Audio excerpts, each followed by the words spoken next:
If JiDion was my fucking cellmate, oh my god. Oh my god. Like, I'm telling you, as soon as they book me with that nigga, first thing I'm doing is praising God. I'm like, God, thank you so much, bro. Thank you so much for blessing me with this opportunity. Then I love you. Your butt was too big to wear them tight pants. And TikTok is scaring me, Chad. TikTok is scaring me. Your boy, y'all know I have a big butt, man. You know, it's no getting around that. Your boy does have a voluptuous booty, right? But what's happening, and it's kind of scaring me, is like I'm literally having people on TikTok talking about like how they want to grape me. And like when it gets, it's one thing joking about like, you know, JiDion has a big butt.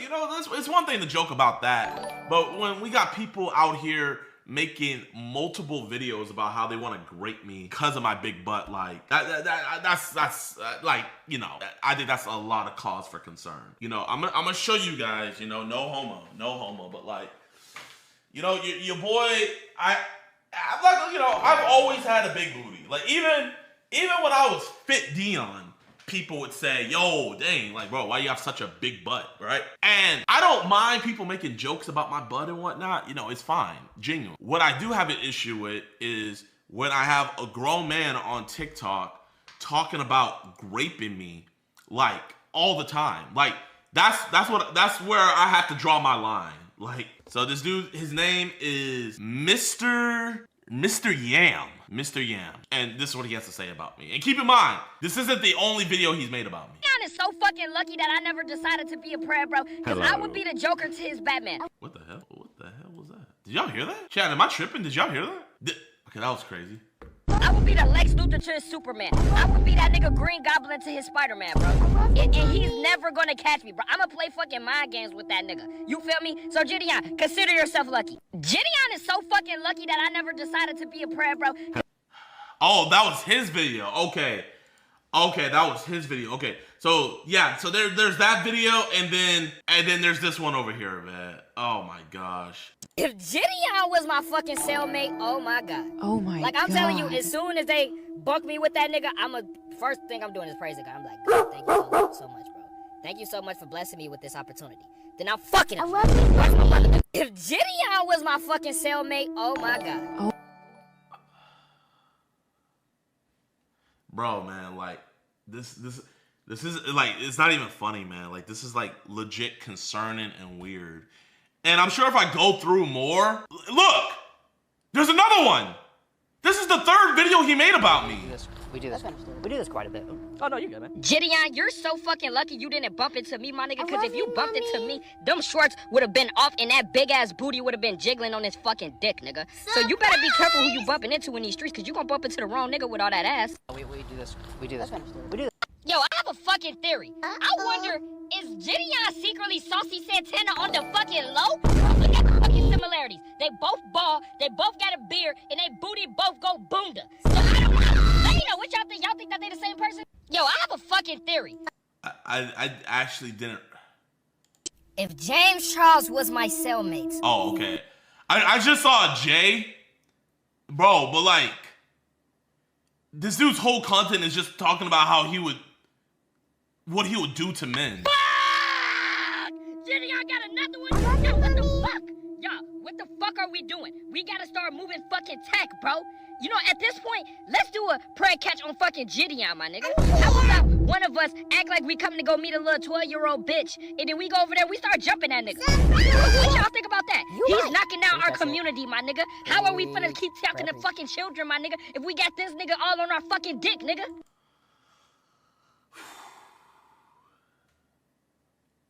Bro, man, like, chat, man, like, bro, I don't, oh, there's another one? JiDion, your fucking booty has no reason to be jiggling like this, like. You catching all these prayers, tell me when you finna catch me. The only time that I see you is when I close my eyes and I dream. Maybe there's another timeline where you there waiting on me. JiDion, your fucking booty has no.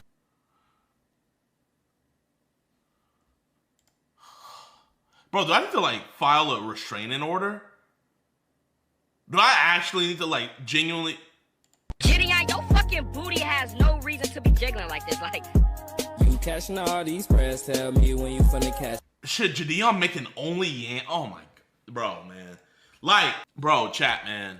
When it comes to guys, it's funny, right? It's all ha ha ha ha ha. It's a joke, but like.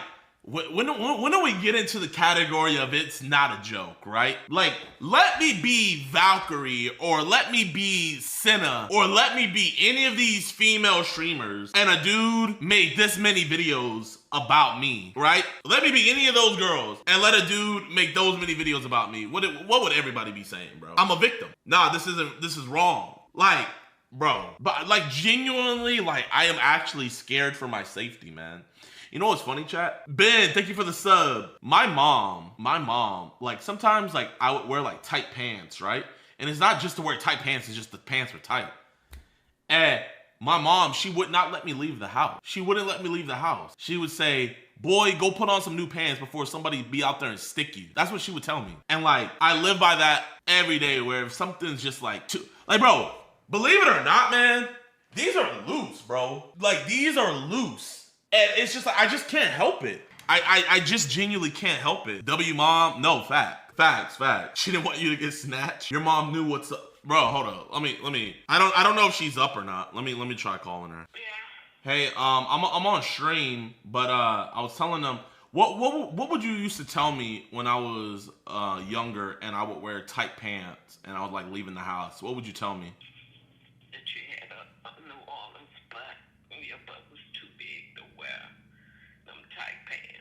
But like you would say something else. You like, why would you tell me to change? Because I didn't want nobody to look at your butt. All right. I appreciate that, Mom. Okay. All right. I didn't want nobody to get tempted. Okay, I love you. You take care. Okay, bye, Mom. Bro, y'all think I'm out here lying, man. Like, y'all think I'm out here lying, like. Like, genuinely, my mom would, like, send me... Yeah, she was asleep.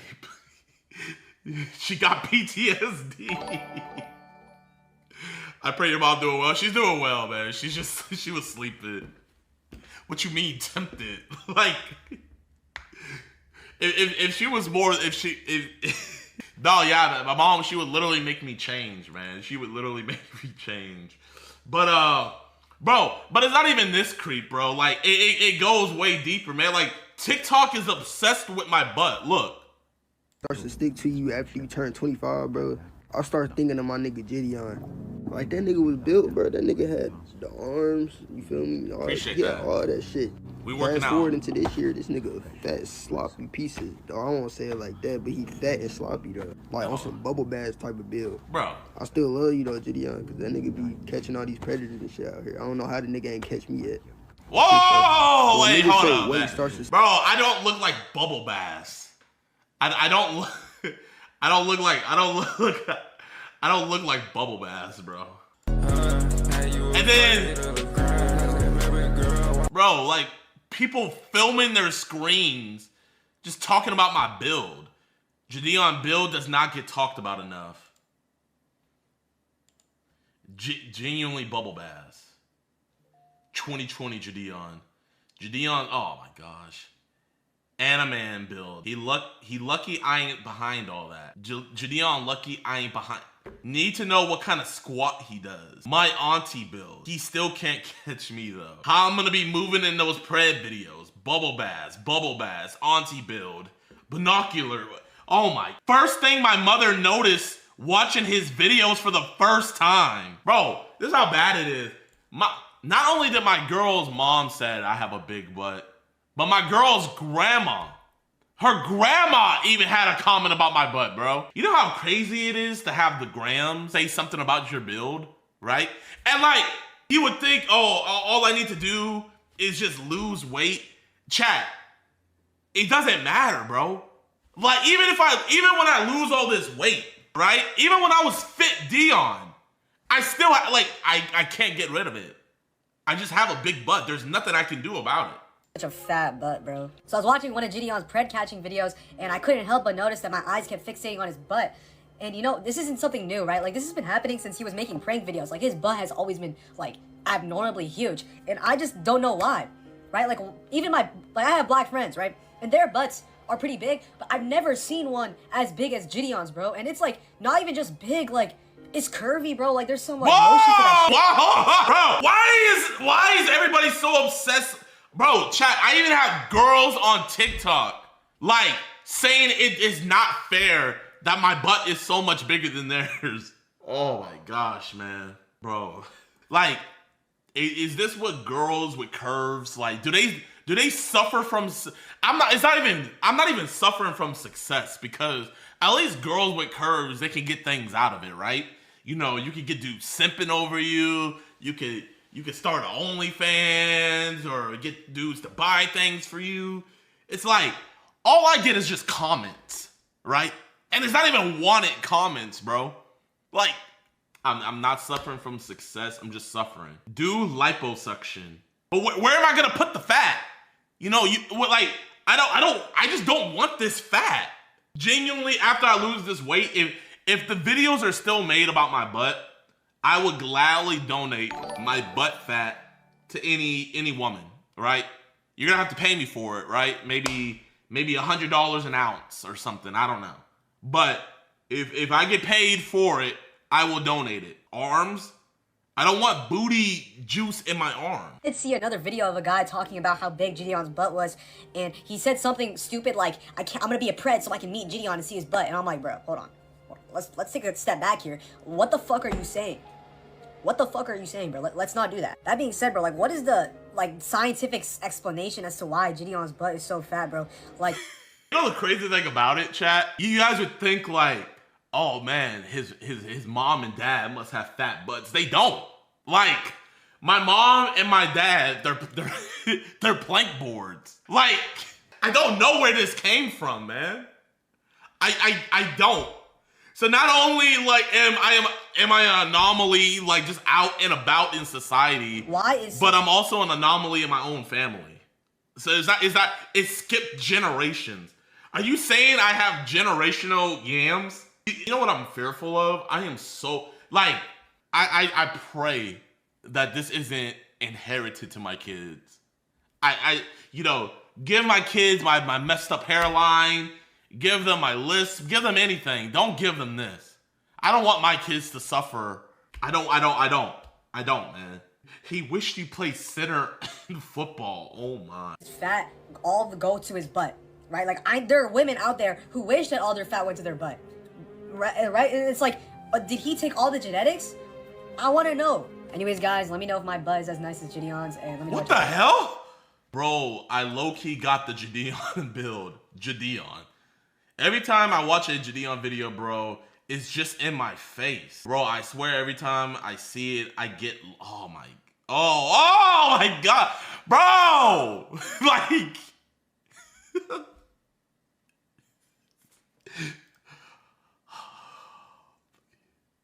weird but true. I don't look like Bubble Bath, bro. I don't look like Bubble Bath. His ancestors were probably from Ghana, that's why. If you know, you know. I don't even know what video this is from. I don't even, oh my gosh, man. I would love to say that that's where the butt videos end, but it really, bro, even when people make animations of me, even in animations, I have freaking airbags. Like, what is this, bro? Why is this necessary? Yeah, man, that's just, that's a critique I've been having. I just want to vent that, you know. Please stop talking about my butt. It truly does make me feel uncomfortable. You know, just enjoy the videos, man. You know, I'm gonna start having my editor censor. You know, any back shots, pause, are gonna be censored from now on. And this dude right here, I'm putting a restraining order on you, because he has more videos about me, right? There's even more. So. You are getting a restraining order. I gotta figure out what your legal name is. Like, what do you actually look like? This is his actual face. I accidentally forked on my homie, and now he has finally reached back out to me. But I think this nigga trying to fuck me. Now look at. Okay, bro. No, yeah.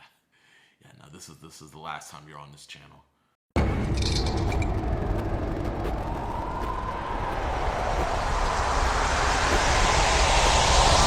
sorry. I'm mentally unstable right now. I'm medicated. Medicated on what? I got bipolar, schizophrenic, ADHD, anxiety disorder, and I've been molested as a child. Used to meet up with my daughter. And we have multiple convictions here in the state of Illinois. You all right? No. I'm mentally not stable right now. So do the thoughts make you like to talk to little kids? Not particularly. I usually talk to adults, but once in a while, yeah.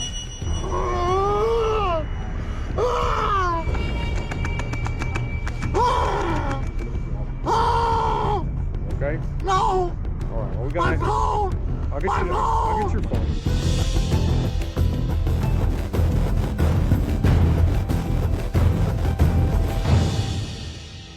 Yo, what's good, YouTube, man? Before we get into today's prank catch, man, I just want to let you guys know that we're going to be doing a giveaway on this video.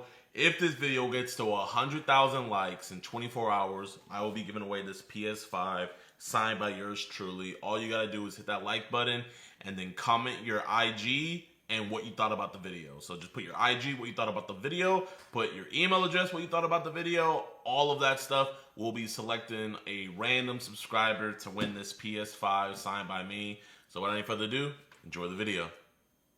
All right, what's good, YouTube, man? Welcome back to a brand new episode of EDP Watch. Today, we are catching Stefan. This dude is absolutely disgusting because he wanted iOS 13, 12, 5, and 3.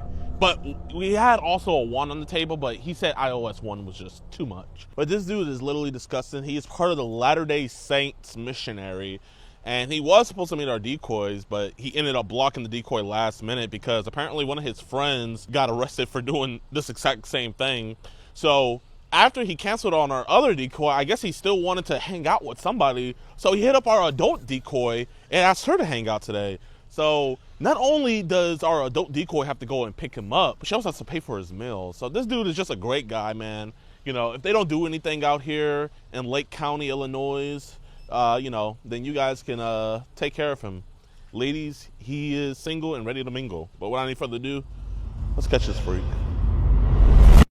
Are you coming? Sorry, I was like, I don't know if you can see me or not. How are you? All right, girl. What? I'm all right. Yeah? Yeah. Good. I'll give you a hug when we get out of the car. I know. It's kind of hard to do. I know. How have you been today? I'm tired. Tired? Why is that?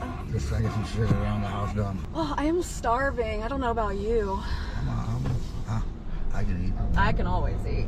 So do you work or anything? No. I'm going back to school. Oh, for real? For what? Hospitality. Hospitality? That's pretty cool.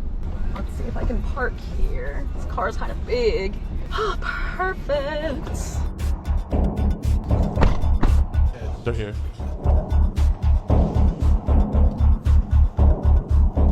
Hey, what's up, Stefan? What's this? What the f is this? We know you hate child predators and love what we do, but sadly, the same can't be said for others. Join today on EDPWatch.com, and for only $4.45, you can help support us locking these monsters away. You'll get access to uncensored chat logs, cool disgusting audio calls, and never before seen and early access to new videos. You'll be entered into monthly giveaways, get 50% off all merchandise, and get a chance to do an IRL catch with yours truly, DeMarcus Hanson. All on EDPWatch.com.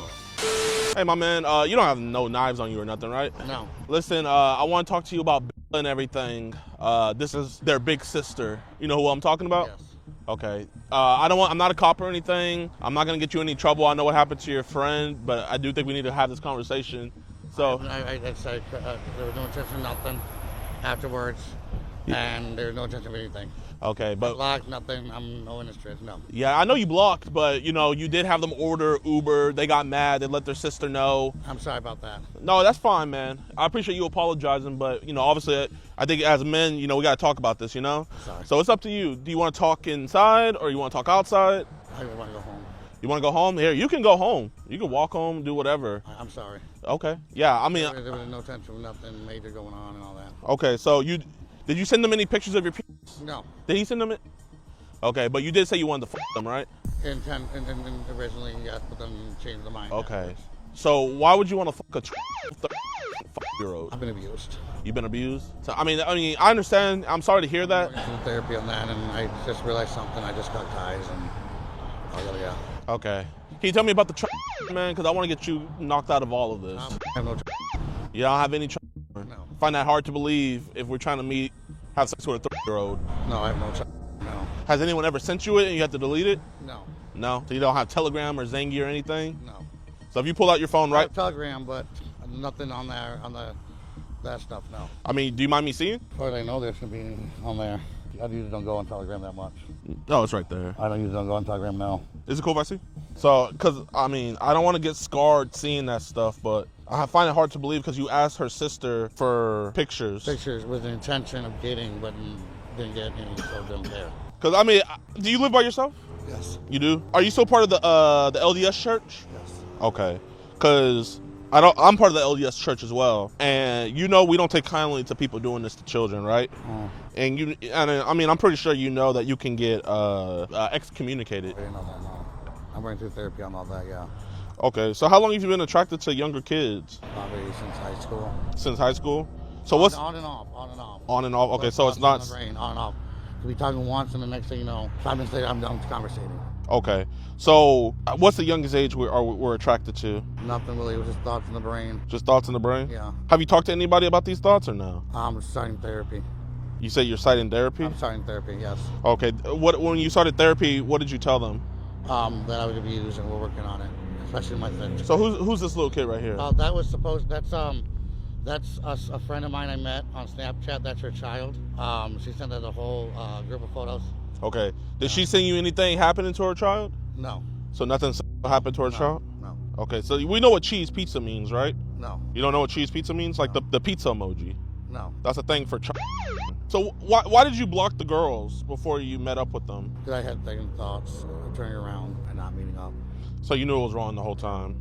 If you don't mind, here, just kind of just look through and see if there's anything on the Telegram. Yeah. So you did want to have sex with them, but you changed your mind last minute. Yeah. Okay. So can you give me the reason why you changed your mind? I just didn't want to go through with that. You didn't want to get in trouble? Yeah. Okay. So let's say if you didn't get it, let's say you knew if you wouldn't get caught, you probably would have done it? No. You don't think so? No, there was just thoughts. They were just thoughts. Are you around kids a lot in the LDS church? No. Have you ever had allegations, like any kids ever say anything? No. No, because this is really alarming stuff. Do you live in town by yourself, or you got family here? I live by myself. No family here in Zion? I need the psych ward. You need a psych ward? Okay. That's how I'm feeling right now. It's under pressure right now. You're under pressure? Okay. Well, listen, man, I don't want you to feel like I'm going to hurt you or anything. You don't feel like that, right? No. Okay. I mean, if you want to walk off, you can, man. But, I mean, I think you genuinely need help with this. Do you need help? I'm working on it. I got a team I'm working on it. Okay. So you told them that you're attracted to kids. I've been having thoughts. I just saw my therapist about 2 weeks ago. Okay. Getting medication. And what they say when you said that? It's anxiety going on and happening, and we're going to get medicated for that. Okay. Here, I mean, it's completely up to you, man. Because, would you be willing to come down with us to the police station? No. No? Why not? I don't want to get arrested. Okay. So you don't want to just talk to them, even if you don't get arrested, you don't want to just talk to them about it and tell them you won't do it again? I won't do it again, I swear. I promise. Okay. I promise you right there. Okay. So, you see? Oh, yeah. Oh, yeah. Oh. Little girl thing.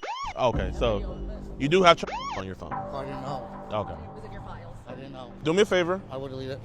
No? Can you just put it in airplane mode for me? It's right there, that airplane mode. I didn't know. It's okay.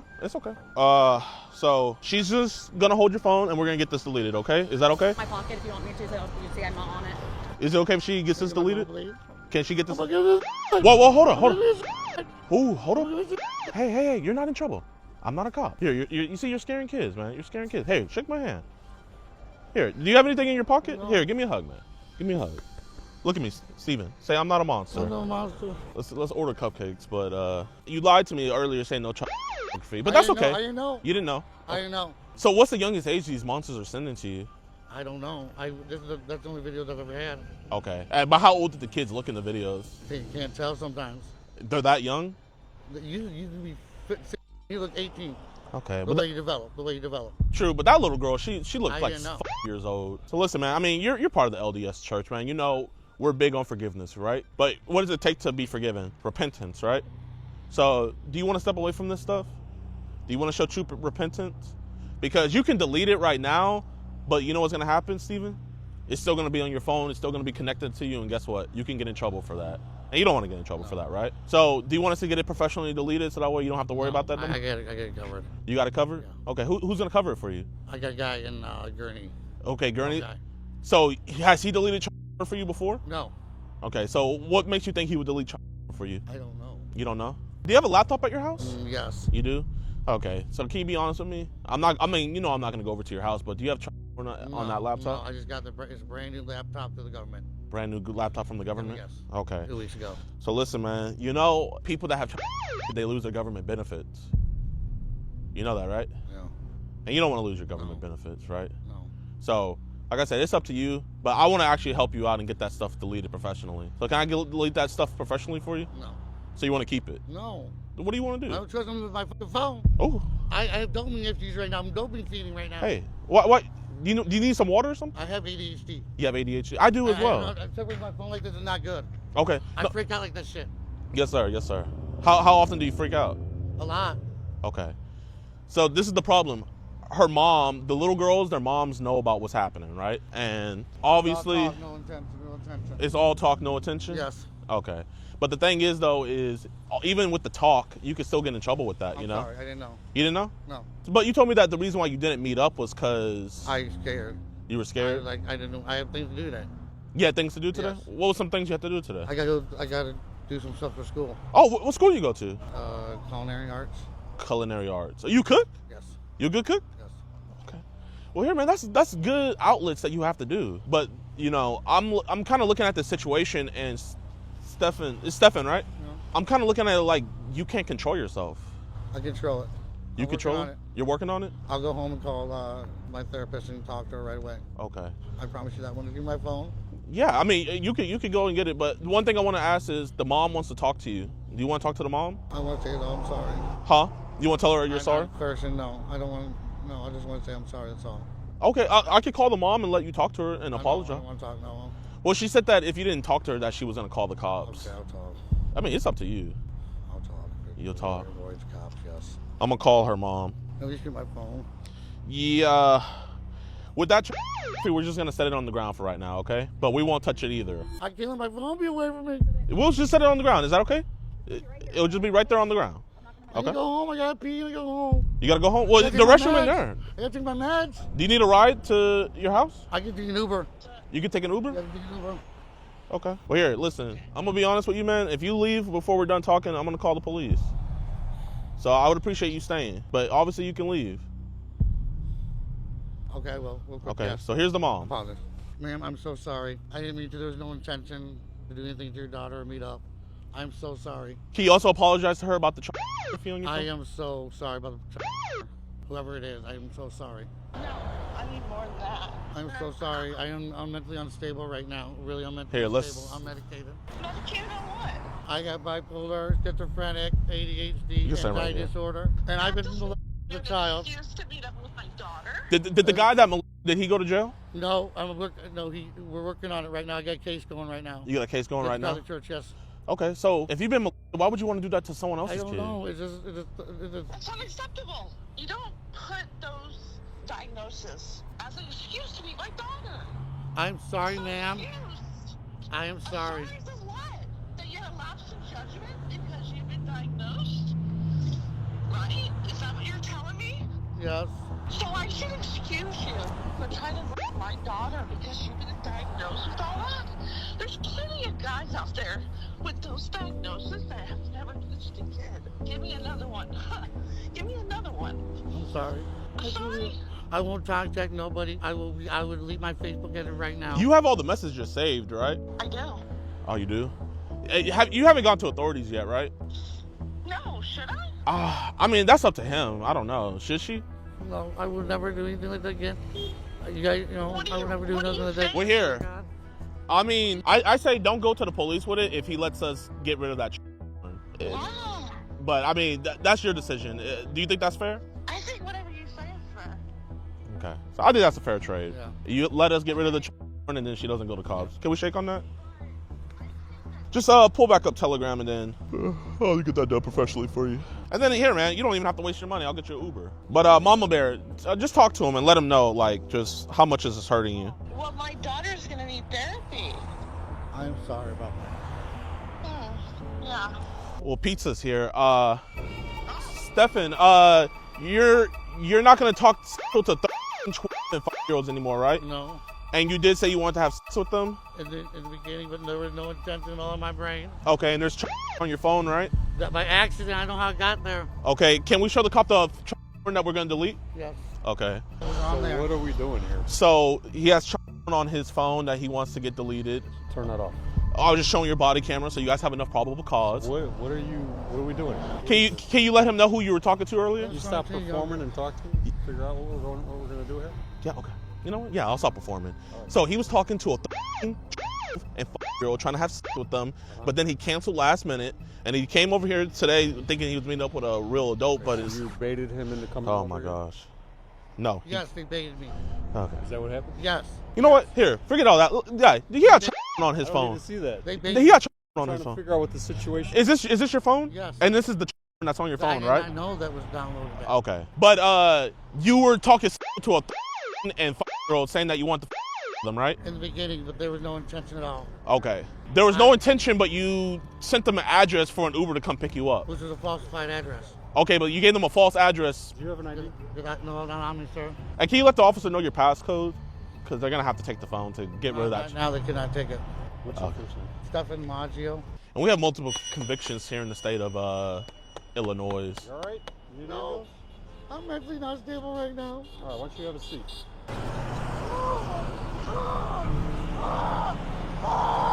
Officer, I just want to brace yourself. So he did show us the on his phone. This is a video of what seems to be like a 8-year-old girl being raped. And he has multiple other videos on his phone as well. The other officer, he's got mad at me. I was just trying to give you guys enough probable cause. And he was talking to our 13 and 5-year-old decoy. You said no cops. We just stopped. You baited me. You look out for the kids, Steve. I understand, but they're doing nothing. Sorry, you wanted to. I've been as a child. I've been messed up my whole life. I have schizophrenia, PTSD, anxiety. Here, just hold that. I'll give him the whole spiel. So pretty much what happened was... Steven, I think the way this is going to go is you're probably going to take a ride with me. We're going to go talk with some detectives for a little bit and figure out what's going on here. That sound good? Yes, can I have my phone with me? Yeah, we'll take our phone with you here. Do you have, are you on any kind of medication? Yes, I am. What kind of medication you on? Gabapentin, muscle relaxers, Adderall, Xanax. You live by yourself? Yes. Can you get mobile response out here to talk before I talk to you guys? You want mobile response? Yes. Yeah, we can do that. You're talking about crisis interventions? Yes. Oh, okay. I feel like going to the hospital or something. A little bit, yeah. No. You're feeling now? To a point, yes. But I don't know. Do I want to go through it? I don't know. I'm not that. You're not that? I have the thought. I never had the intention. Okay. Well, I gotta do my job. I gotta have the Baker ambulance come over and take a look at you real quick. If you don't want to go with them, you don't have to go with them. You gotta tell them. If you feel like you want to talk to somebody at the hospital, that's your right to do that.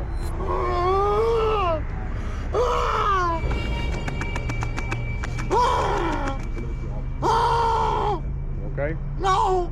All right. Well, we gotta. My phone! I'll get your phone. Where's his phone at? It's right here. I'll take it. You know, a lot of sounds, but not a lot of crying. No, not mental issues. Thank you very much. I can see. I'm severely mentally ill. Mental illness doesn't make you look at I know. Okay, so I can have a week or two, no thoughts, okay? A month. What are these thoughts? Like, okay, I want to talk. I talk to somebody, okay, I'm lonely.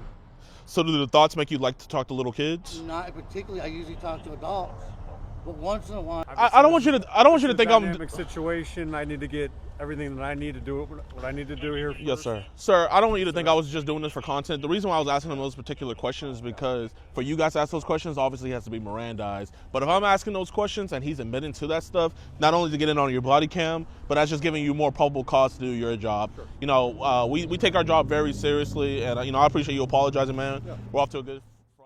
Yo, what's good, YouTube, man? I hope you guys enjoyed this catch. If you did, be sure to hit that like button, subscribe, and share. Now, let's get into the update on Stefan. So Stefan was arrested by the Zion police station, but the crazy thing about it is, I was told on scene that he was gonna be arrested, but no.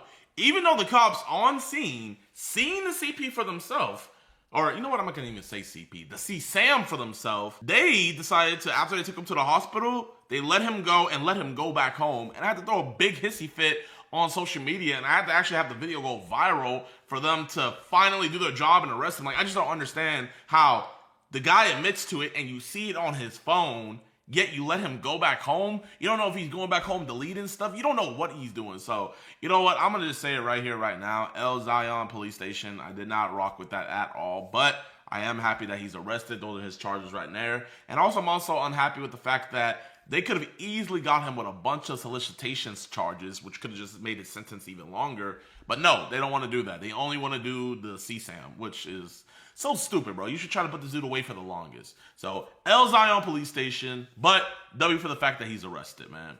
So I hope you guys enjoyed today's video. If you did, be sure to hit that like button, subscribe, and share. Make sure you guys go check out Falcon Pursuit. If it wasn't for her and her team, man, we wouldn't have got this freak. And I don't really got anything else to say, y'all. But peace. Daniel's murder may have also been planned. Killed somebody and cut him up. And that Jones killed Daniel because he was a sex offender and he wanted to kill him. Bro took EDP Watch to a whole different level. Oh my gosh.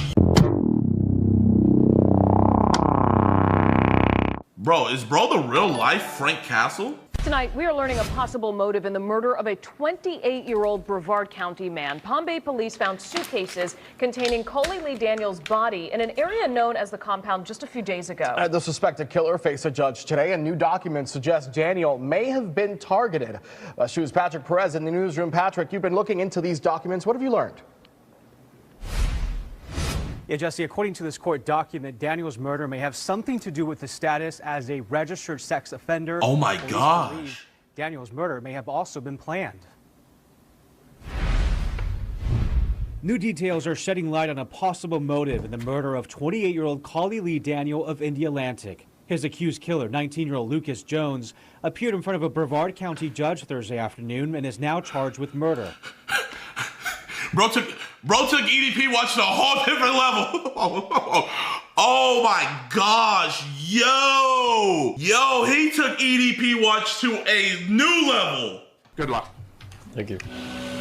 Palm Bay police arrested Jones again on Wednesday, 2 days after initially detaining him for allegedly dumping suitcases containing Daniels' remains 2 weekends ago in an area known as a compound. According to a court document obtained by West 2 News, Jones's girlfriend recently told detectives that Jones confessed to her he killed somebody and cut him up, and that Jones killed Daniel because he was a sex offender and he wanted to kill him.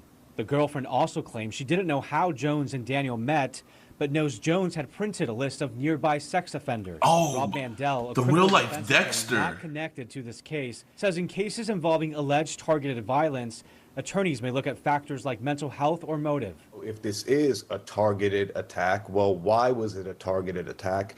Does this person have mental health issues? Dang, you know, a lot, like, bro, I'm thinking about, like, what the defense can do. Like, if this dude was touched as a kid, the defense can use that to get sympathy from the jury. Like, oh, man. And it's going to be hard to find a non-biased jury. I need to figure out what that dude got on the sex offender list for. Yeah, oh my gosh, I need to figure out what he got on the sex offender list for. Ah, bro, it's gonna be hard to find a non-biased jury. Like, like looking at chat, oh, I already know what you guys would vote. Issues, has that been looked into? Is there some sort of insanity defense here? As of right now, Jones's murder charge is of the second degree, meaning without premeditation. But in the court document, detectives wrote, Jones not only had the opportunity, but made deliberate acts before, during, and after, which is indicative of his conscious... How could they not get him with first degree? I'm wondering. If he had, like, a list of predators already printed out, like, why did they do second degree? ...decision to kill Daniel. If upgraded to the first degree, Mandel believes the state could pursue the death penalty. So, the state will pursue the death penalty. Okay. Oh, man. Wouldn't be shocked, due to its heinous nature, if they have the plethora of evidence that they say that they do, that they don't seek the death penalty, just based on the actual heinous nature of it. Now, we did reach out to Jones's attorneys for a comment, but they are not yet ready to talk about the case. Oh my God. Yo, what if I could get an exclusive interview with bro's lawyer? Chat, do you think I can make something like that happen? Like get an interview with bro's lawyer when they're ready to talk? Oh my gosh, that would be fire. I'm gonna go for it, chat. Yo, I wanna find, wait, hold up, chat. I need to look into this. This is all new. Like, what, this was posted April 2nd? So wait, what was the dude's name that got killed? I wanna see Coley Lee Daniel. What was Coley Lee Daniel charged with? Okay, so this is his sex offender file. Is this him? It says Florida, so I'm guessing. So this is the guy that got killed, chat, right? Right? This is the guy who got killed. Let's see. What was he charged with? Oh my gosh, it even tells you like what his car looks like. Damn. Where's his charges? Lewd or lascivious battery with a victim 12 to 15. Oh my God. So this was his charge right here. Lewd or lascivious offense committed upon or in the presence of a person less than 16 years of age. Definition. Oh my gosh, bro. You know, prayers for that little boy or girl who went through that horrible event. All prayers and all, just all thoughts and prayers. Wait, hold up. Chat, wait, hold up. He was 28, right? He was 28 when he died. 1997? Chat, am I right? 28? I swear they said 28. So, okay, so 28. And he was adjudicated in 2018. So 2019, 2020, 2021, 2022, 2023, 2024, 2025, 2026. So about 8 years. So he was 20 when he did this. It doesn't give the exact age. I mean, I'm not trying to make it right at all, like, bro. But oh my gosh, so he was 20, and this person could have been as young as 12 years old. Chat, this might be a little controversial what I'm gonna say, right? But the reason I'm not gonna fully just be out here condoning that, right? Because I would be a fake Christian being like, oh yeah, go and murder all criminals, right? I will never get on to anybody if they murdered somebody that hurt their family member and like just in a fit of rage, they do that out of revenge. I'll never do that. But me as a Christian, I can't just be out here condoning going to murder somebody, right? I can't. But that's not the reason why I'm gonna disavow this. That's not the reason. The reason why I'm gonna not be like, oh, he did the right thing is because, chat, there is Facebook mom pages that are trying to get the sex offenders list taken off. Like, there's a Facebook page of moms where their goal is to try to get into law that they think it's immoral to blast these dudes' faces, right? And I would hate to give ammunition to that, to where these corrupted law officials go out here and are like, hey, for the protection of predators, we're gonna take down the sex offenders list because we got people going out here going to kill them. Dude, very astute. Chat, you gotta think this, you gotta look at this from all angles, right? You guys say, hey, he did the right thing, we need more people like him, da da da. You're giving these moms fuel and ammunition to get the sex offender registry. Now, in Australia, this is how crazy it is in Australia, right? Do you want America to become like Australia? In Australia, if a dude gets on the sex offenders list, the only people who know that he's on the sex offenders list is the police. And it's actually illegal. You can go to, I could have gotten in trouble, that dude that we caught, the dude we caught in Australia, he was already a sex offender. And I put out there that he was a sex offender. I could have legally got in trouble if I lived in Australia on everything. On everything. I do not want America to become like Australia. I do not want America to become like Australia, right? Now, this BS about them going for the death penalty in Florida, bro, how many, oh my gosh, bro, I could just think off the top of my head, the amount of sick people I and Alex have caught that have harmed multiple children and they've been given light sentences, right? But on a murder, instead of just giving him life, you're gonna go for the death penalty? No, bro, BS, bro. And I think if the prosecutor tries to push for the death penalty, I think that would make whatever jury they get selected, make them wanna free bro. I'm gonna be honest. Whoever this dude's lawyer is, he could potentially get him off on an insanity. Potentially. I can see that. Cause chat, put a W in the chat right now if you guys would vote not guilty for reason of insanity. Put a W if you would. You see? Literally everybody's saying W, right? So if his lawyers do this the right way, bro can get off. Bro can get off on an insanity, right? Well, he was trying to go for a kill streak, bro. He had it printed out and everything. His girl ratted on him. But yeah, this is the predator right here, bro. This is the predator right here, man. And then he was failing to register. He was failing to register as a sex offender too, so breaking the law even more. I'm trying to figure out, how long did he get? Can someone in chat find out how long he got for what he did? Did he get off? Did he just get off with registration? No longer under confinement or supervision by the Florida Department of Corrections or Department of Juvenile Justice, Florida County Jail. Chat, did he get off with just registry? Can someone find out how long he got? Yeah, chat, man. I gotta look at this from all angles, bro. Cause the sex offender registry helps us catch these dudes a lot. We've caught a lot of dudes from looking at the sex registry list. Call Alex Rosen. Okay, Transylvania County. Wait, no? Is it just called that? Brevard County. Okay, Brevard County court case search. So this is how we look up court. So this is how we like look up the information like on Preds we catch. You just find the county where they got arrested and stuff. Then you have to find the docket online, case search. Sometimes you have to make an account. I accept. General first name, Collie. No. Oh my gosh. It's not here. It's not here, chat. Because that's his traffic infraction, small claims, traffic infraction, adjudication withheld by court, unlawful speed, traffic infraction. Oh, here it is. I'm tripping. Oh, this is it. Okay. All right, let's see. Chat, man, put a W in the chat if you're learning how to do something new. Put a W in the chat if I just taught you something new. Let's see. No, wait, no, chat. Hold up. This is sex offender failure to register. That's not what we're looking for. We're looking for this. I gotta search by court case. It's showing us this, but it's not showing us this. Because this happened in 2018. You see, this is 2021. You know what?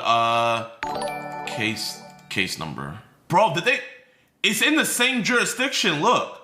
Jurisdiction and state. Brevard, Florida. If the failure to be a sex register is there, then the other case should be here. Am I tripping? Chad, I think they're hiding it. The dates are different. No, these are two different charges. They're hiding it, bro. They removed it 2 days ago? How do you know? A police report's not gonna do anything. I'm not looking for the police report. I want to figure out how long he got in court. But they're hiding it, bro. So here, this is his sex registry. So they didn't give the gender, but it was a minor.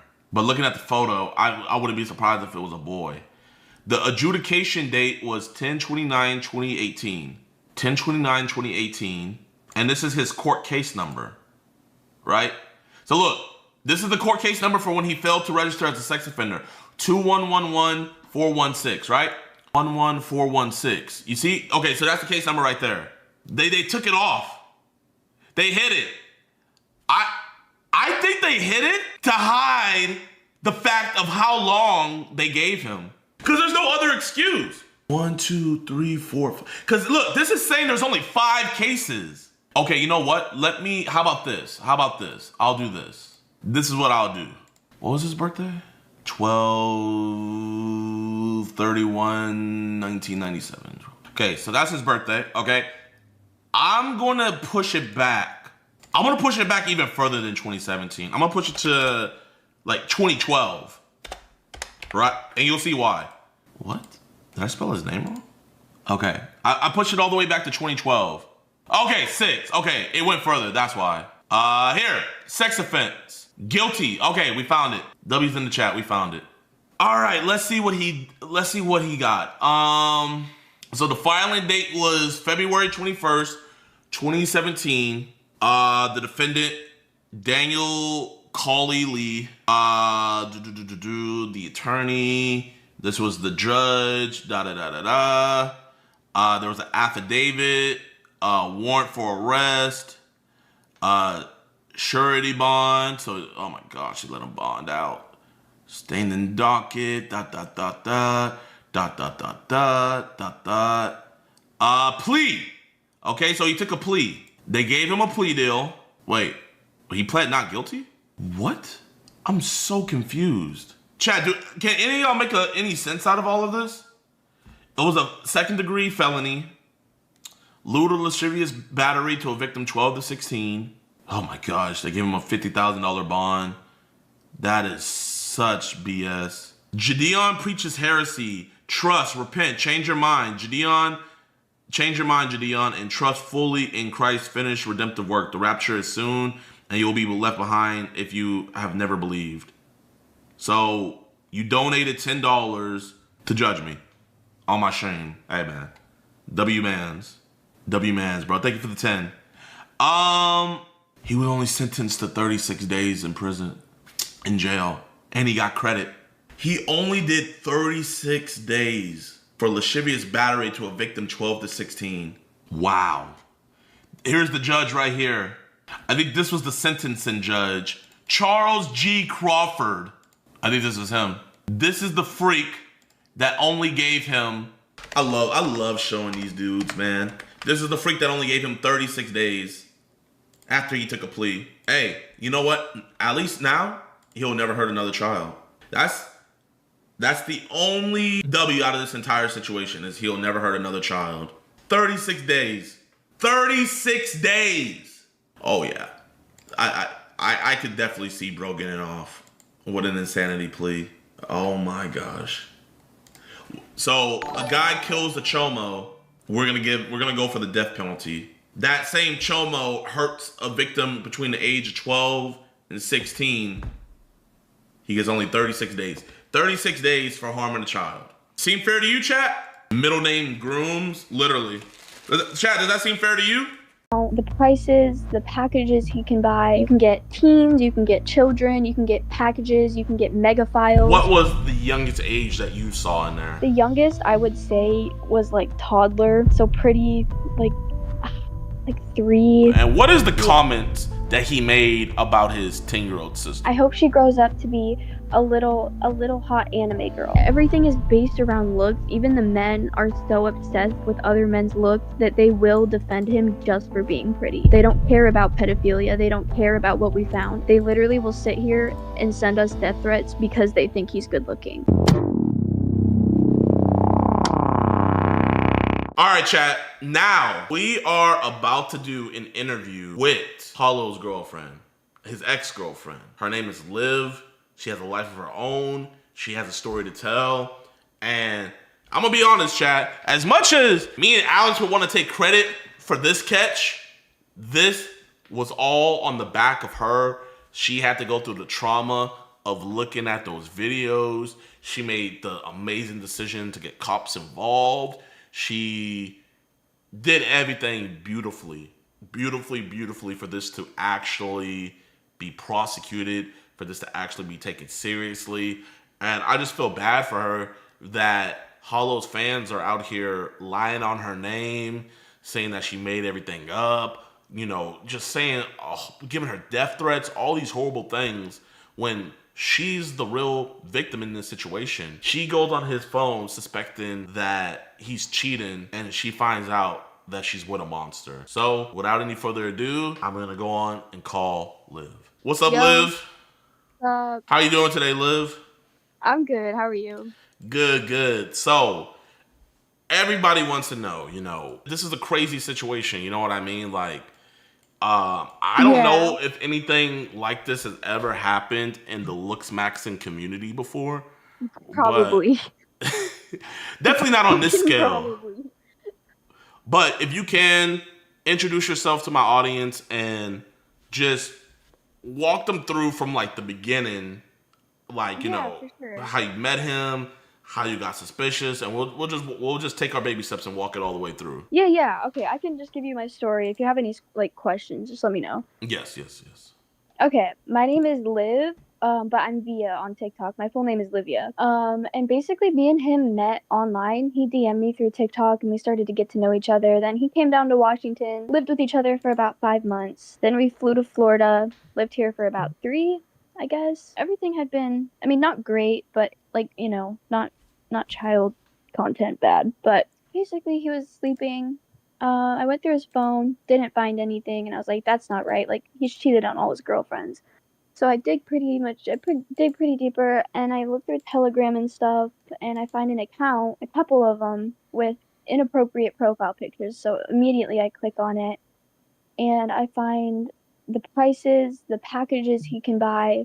I find the links, I find the payments, I go to his PayPal, I connected the payments to the names in the chats, screenshotted basically what I could. I didn't get too much of it because at the time I was kind of just really shocked and didn't know what to do. So when I you panicked, got what I when you got. go on his Telegram, like Mhm. I know it's horrible to think about, but can you describe the things that you saw? Like, how many different threads on Telegram did you see? So, I found like 2 different accounts that had where he was buying it, and basically the people give him options. They give him like a little bulleted list of you can get teens, you can get children, you can get packages, you can get mega files, and for the amount of money you spend, you can get like whichever one. I don't even know. But I did click on the links. I did look through them, and they're all under the age of 10.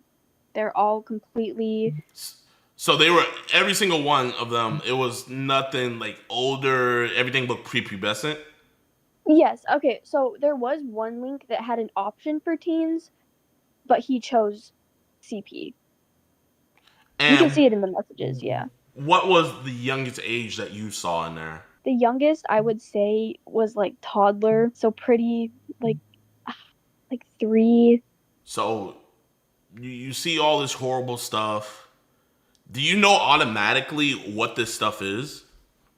Yeah, I mean, you could see in the chats like he was like trying to buy CP. He said it. Like it gave him a list. He said CP please, and then gave him the amount of money he wanted to give them. So after you see all this, what is like your first reaction, and what is the first thing you do? I can't even tell you how loud my heart was. I could literally hear it in my ears, bro. Like I was shaking so bad, but I was in such shock, but I knew that I had to record it because I was like, like what? Like if you find that in anybody's phone. But yeah, I recorded everything I could get, like the messages, the bank statement. And the way you got on his phone, this was at night and he was sleeping, right? No, this was in the morning, like 7 in the morning. It was early in the morning. Okay, so it's early in the morning. Early in the morning. Do you wake him up first and confront him about it, or like what? No, because I couldn't. Because I knew I had to leave. If I confronted him, he wouldn't have let me left the house. Like I wouldn't have been able to leave. Okay, so you leave the house, and where do you go? Sheriff's office. Okay. Immediately. My friend Logan picked me up. We went straight to the sheriff's. So you went straight to the sheriff's office, and what did you tell the detective, and how did they seem when they were talking to you? I was low-key a mess. Like normally when I talk to like people, I'm like, I have exposure, but I had just found everything. I was so shocked. Like I was kind of just crying the whole time. I kind of just showed him the proof. I was getting my words out and everything, but I showed him everything I found. He wrote all his notes. Then they opened the investigation. And then from then on, I've been in contact and giving them more information that I have. So at what point does Hollow realize that you know? So basically when I left around like 8 in the morning. I had been outside on the patio for an hour just figuring out what the hell I'm going to do. And I left. I sent him the screenshot of what I found. I didn't send him the videos or anything because I didn't want to send him everything. I sent him just the chats that I found. And basically he woke up, spam called me, spam texted me, bawling his eyes out, telling me he's so sorry, that he's going to get therapy and get help. And so he's admitted to it pretty much to you over the phone. Oh yeah, I have to send you those phone calls still. I still haven't sent those to you, but yeah, he admitted everything through text too. It's not a secret. So he admits everything through text. He's bawling to you. When he's crying to you, during that point, were you like on the way to the sheriff's office, or were you already there? This was after I had already left because I went to the sheriff's office around 8 to 9, and he sleeps until like 2 in the afternoon. So I basically had all day to figure out what I was doing. So he called me around like 2 or 3. Okay, and what happens right after? Do you ever go back to the house? No, actually, yeah, I did go back that same day to go grab my clothes because I was going to be staying with my friend Logan. That's when me and a couple other friends went because I couldn't go by myself. Okay, so you go back there. Does he see you when you go back? No, he goes for a run because he can't look at any of us. He already knew. So you get your stuff, you leave. Now, when do the police make contact with him? The same night. So basically, after I had gotten my stuff, we went back to my friend's house. I dropped it all off. We went to go get food because we were all hungry. None of us had eaten. And the sheriffs pull up and we talked to them for about 2 hours where we were at. And then later that night, I go back with them to the sheriff's office. I go to the interview room. I tell them everything, like from the story from the beginning. I tell them everything, show them everything I have. And then we try to get him to do a call in the room, like the soundproof rooms, you know what I mean? Yeah. It didn't work because he knew, I think he already knew that what I was doing. So they tried to get you to call him in the interview room to get a confession out of him, but he wouldn't talk? Yeah. Okay. So they go to his house. What happens when they go to his house? They take his phone. Okay, so they took his phone. Yeah. So they didn't really update me too much. They didn't update you too much. So they take his phone. So what made you want to go public with it after you got law enforcement involved? And how many days after the incident did you go public with it? Okay, so the reason I went public with it, and I've seen a lot of kind of like controversy on it saying I want views and everything, but you guys have to understand that he lived with me and my siblings for 5 months. His audience is mostly younger boys. Like, even my little 10-year-old brother looked up to him so much. That's why I went public with it. Because people like him cannot be around children. They can't have that type of audience if they're not trustworthy.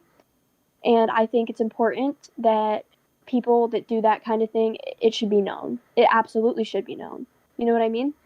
So what would you say the percentage of people being on your side and people, defending him was? I would say that I have about 80% and he's got the next 20. Because me and you have already given so much proof, so much evidence, and the people that don't believe it are the people that only see him for his looks. Okay. So what are his fans saying to you when you come out with this evidence? Like, what are they saying to you specifically? Ooh. Anything they can. I mean, it doesn't faze me that much because, the people that are defending him are Were there any death threats? Oh, yeah. I had people texting my number telling me they were going to find me. But, shit like that never actually happened. So, I learned about this situation. What is your thoughts whenever I first reached out to you? Did you already know who I was and what I did? Or did you kind of have to, look it up? I didn't really, no offense or anything. I hadn't seen any of your videos, but then I realized that you were a pred catcher, and I was like this could really, really help me right now. And so I reached back out, and I was like, we could totally do something. You came down and actually helped so much. That was awesome. So we come down there, we do our thing and everything. I don't even know if I really let you. I know I told you that he didn't want to talk to you. Yeah. But he did let us know during the interview that, you had every right to be mad at him. He also let us know that what did he say specifically? He pretty much said that, and word for word, this is what he said. I haven't even revealed this to chat. You guys will see when we drop the interview, and Liv let us know this. What do you think he's more afraid of? His public perception or jail? Public perception, 110,000%. Y'all, I asked him straight up, what are you more worried about? Going to jail or you being free and everybody thinking you're a chomo? And what do you guys think he picked? I actually genuinely believe a part of him actually wants to go to jail. Me personally. I think a part of him wants to go to jail, and because when you're so vain like that and your whole thing's about looks and your perception, you know, it's something like this. It's damaging. So he has two siblings, or two younger female siblings. What are their ages? Yeah, 10 and 1 years old. So 10 and 1 years old. And what is the comment that he made about his 10-year-old sister, leaving out her name? Okay. So basically, am I allowed to say her name or should I just not? Yeah, don't say her name. Yeah, don't say her name. Okay. His little sister is adopted from China, and basically one of the comments that he has said about her is, I hope I hope she grows up to be a little hot anime girl. He said something about her growing up to be a hot anime girl, and she's 10 years old.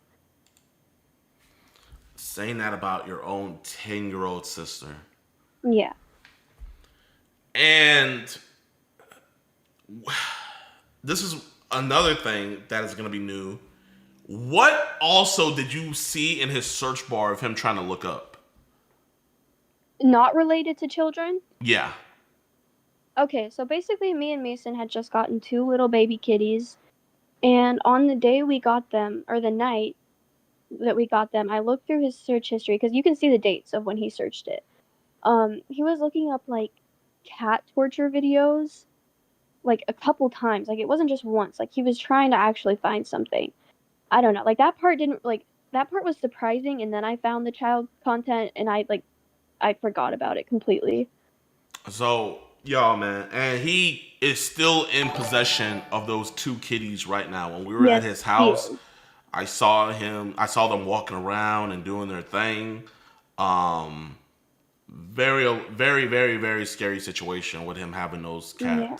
So, I really tried to get him out, but he paid for them. I really could get in trouble for taking them, but I'm still trying to figure out something to get them safe. now, after all this, after, you know, we got, like, and I want to give you your flowers. Genuinely, this was all your intervention, you doing the right thing, going straight to the police, keeping all of the evidence, you know, mustering through, seeing all that stuff to record it, to give to the police. I mean, just hats off to you, you know, not disclosing too much, but where do you see this case heading, you think, from your conversation with detectives? I personally believe that he will be doing time for this because me and my detective have been talking quite a bit, like, and he can't give me too much information legally, but I do know that something is going to happen since it is still open and they still have his phone. Has the detective talked to you since, like, we all went to the police department? Okay, he hasn't. No. Okay. Yeah, the detectives has a lot of evidence. He has, I mean, a lot from you. He has our confession. They have their own confession from him. What do you think are going to be his next moves? Because I'm seeing him talking about doing interviews.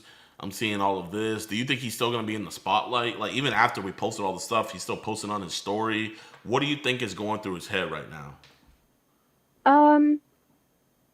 Honestly, he is, like, really... His manager is giving him some bad advice, you know what I mean? Do you have his manager's Instagram?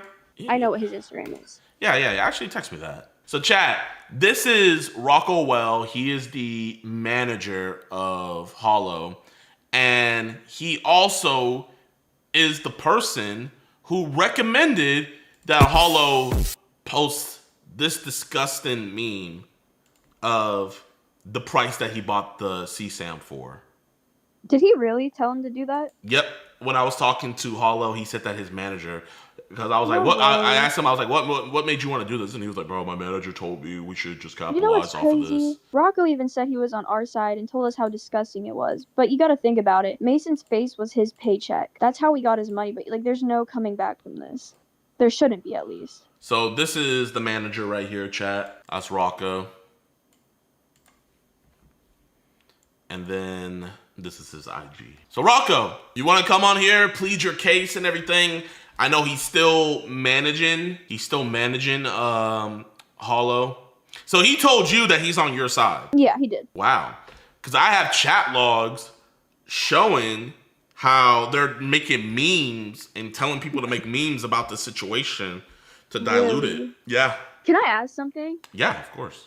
Like, if you've ever gone live, do you have this many people in your comments, like, defending a predator? Like, have you ever had this many people, like, you see, Chad you know, does what Chad wants? you know what I think?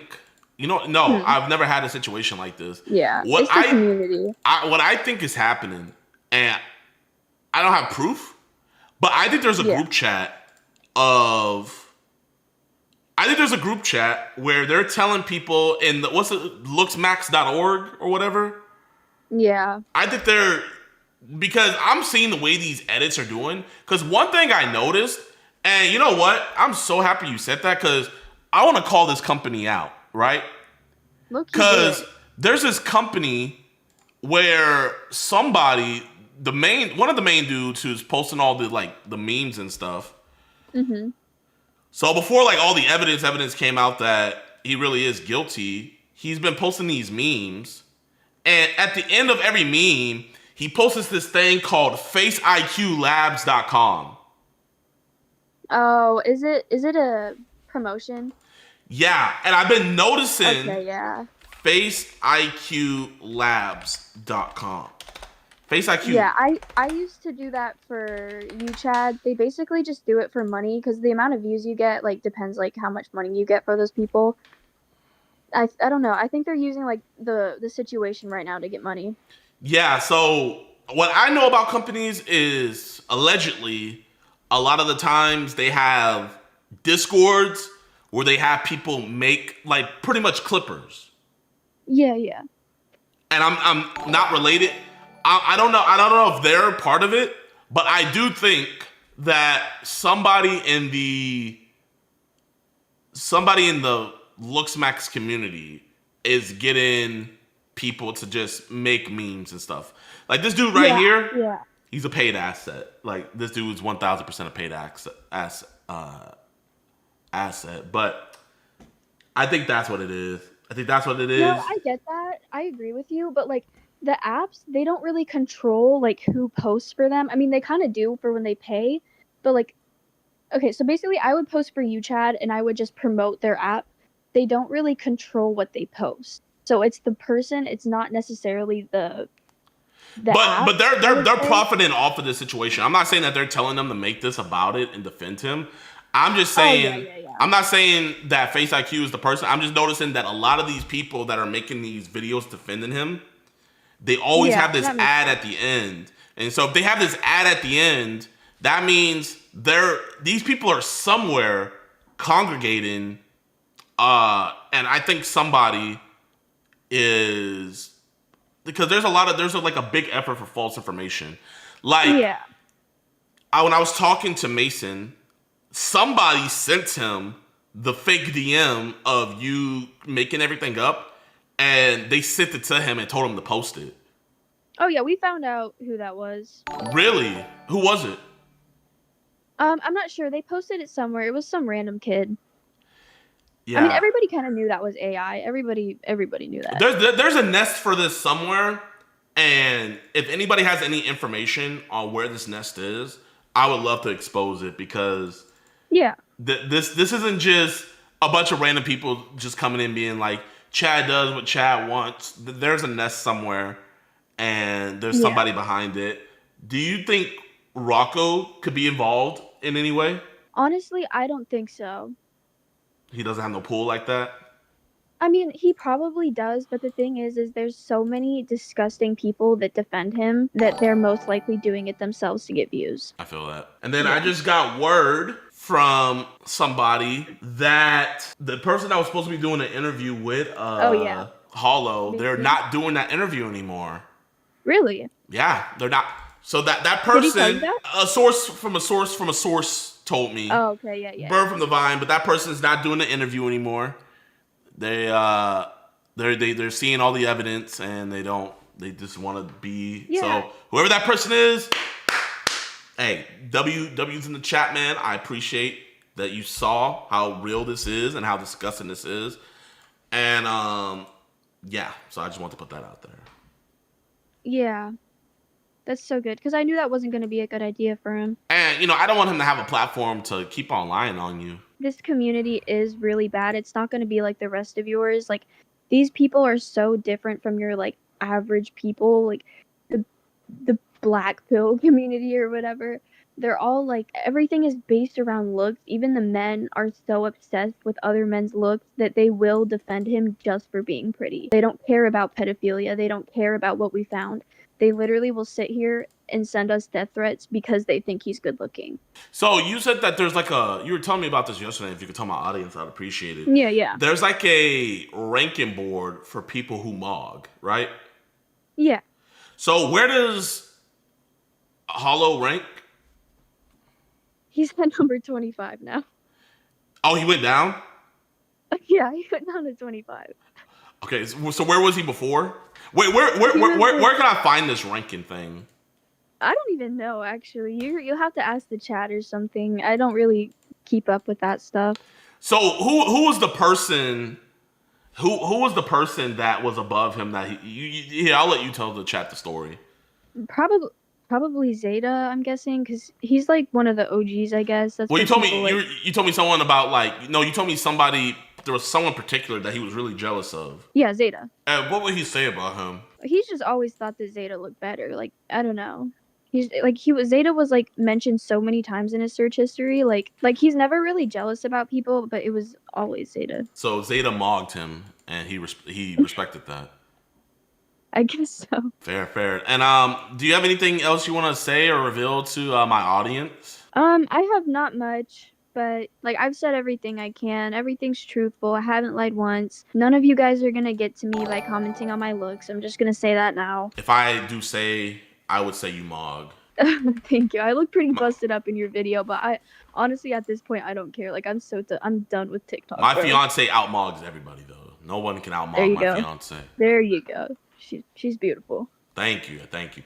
So, chat, this is Liv. Everybody in the chat, spam WLiv. I appreciate you so much. Just spamming L Void. Oh, don't worry about YouTube, bro. Those are bots in there. Listen, where it's really gonna matter is when we post this on YouTube, and you're gonna see the comment section, like when they can fully put out like their full thoughts and love. They're gonna tell you, they're gonna give you so much love and props, and you're gonna feel that love. Now instantly. I see the W's. There's W's out there. There's more. There we go. Listen. They don't have a profile pic, man, and they're saying L, their life literally doesn't matter. No, I don't really care about anybody, low-key, bro. Like, after all this, I'm so chill. Like, I just wanted to get it out there, and I'm low-key done with social media. Definitely. So, I appreciate you coming in. Please keep me updated, and I will talk to you later.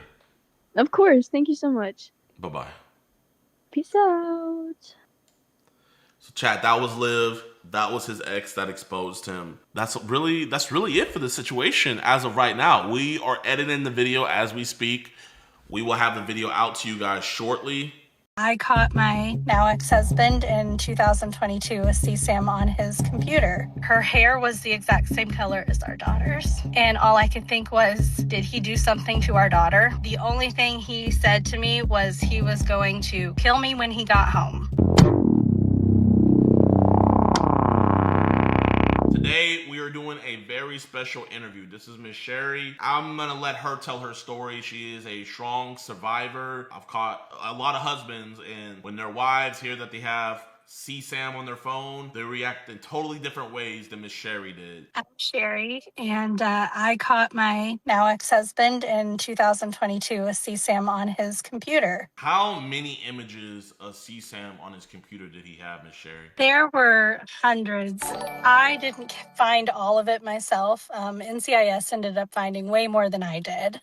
But there were hundreds of videos and pictures. It was extensive. Did you guys have any kids at the time when you found it? Yeah, so we just had our 4th child when I found it. I can only imagine how heartbroken you were just to find that, just all the lies and everything. If you don't mind me asking, what was like the mama bear instinct that like ticked off in your head that just told you like, I need to check my husband's computer? So it was actually during like the height of the Josh Duggar trial. I don't know if it had just started or just ended, but a few weeks prior to me finding all that. Tell my audience, who is Josh Duggar?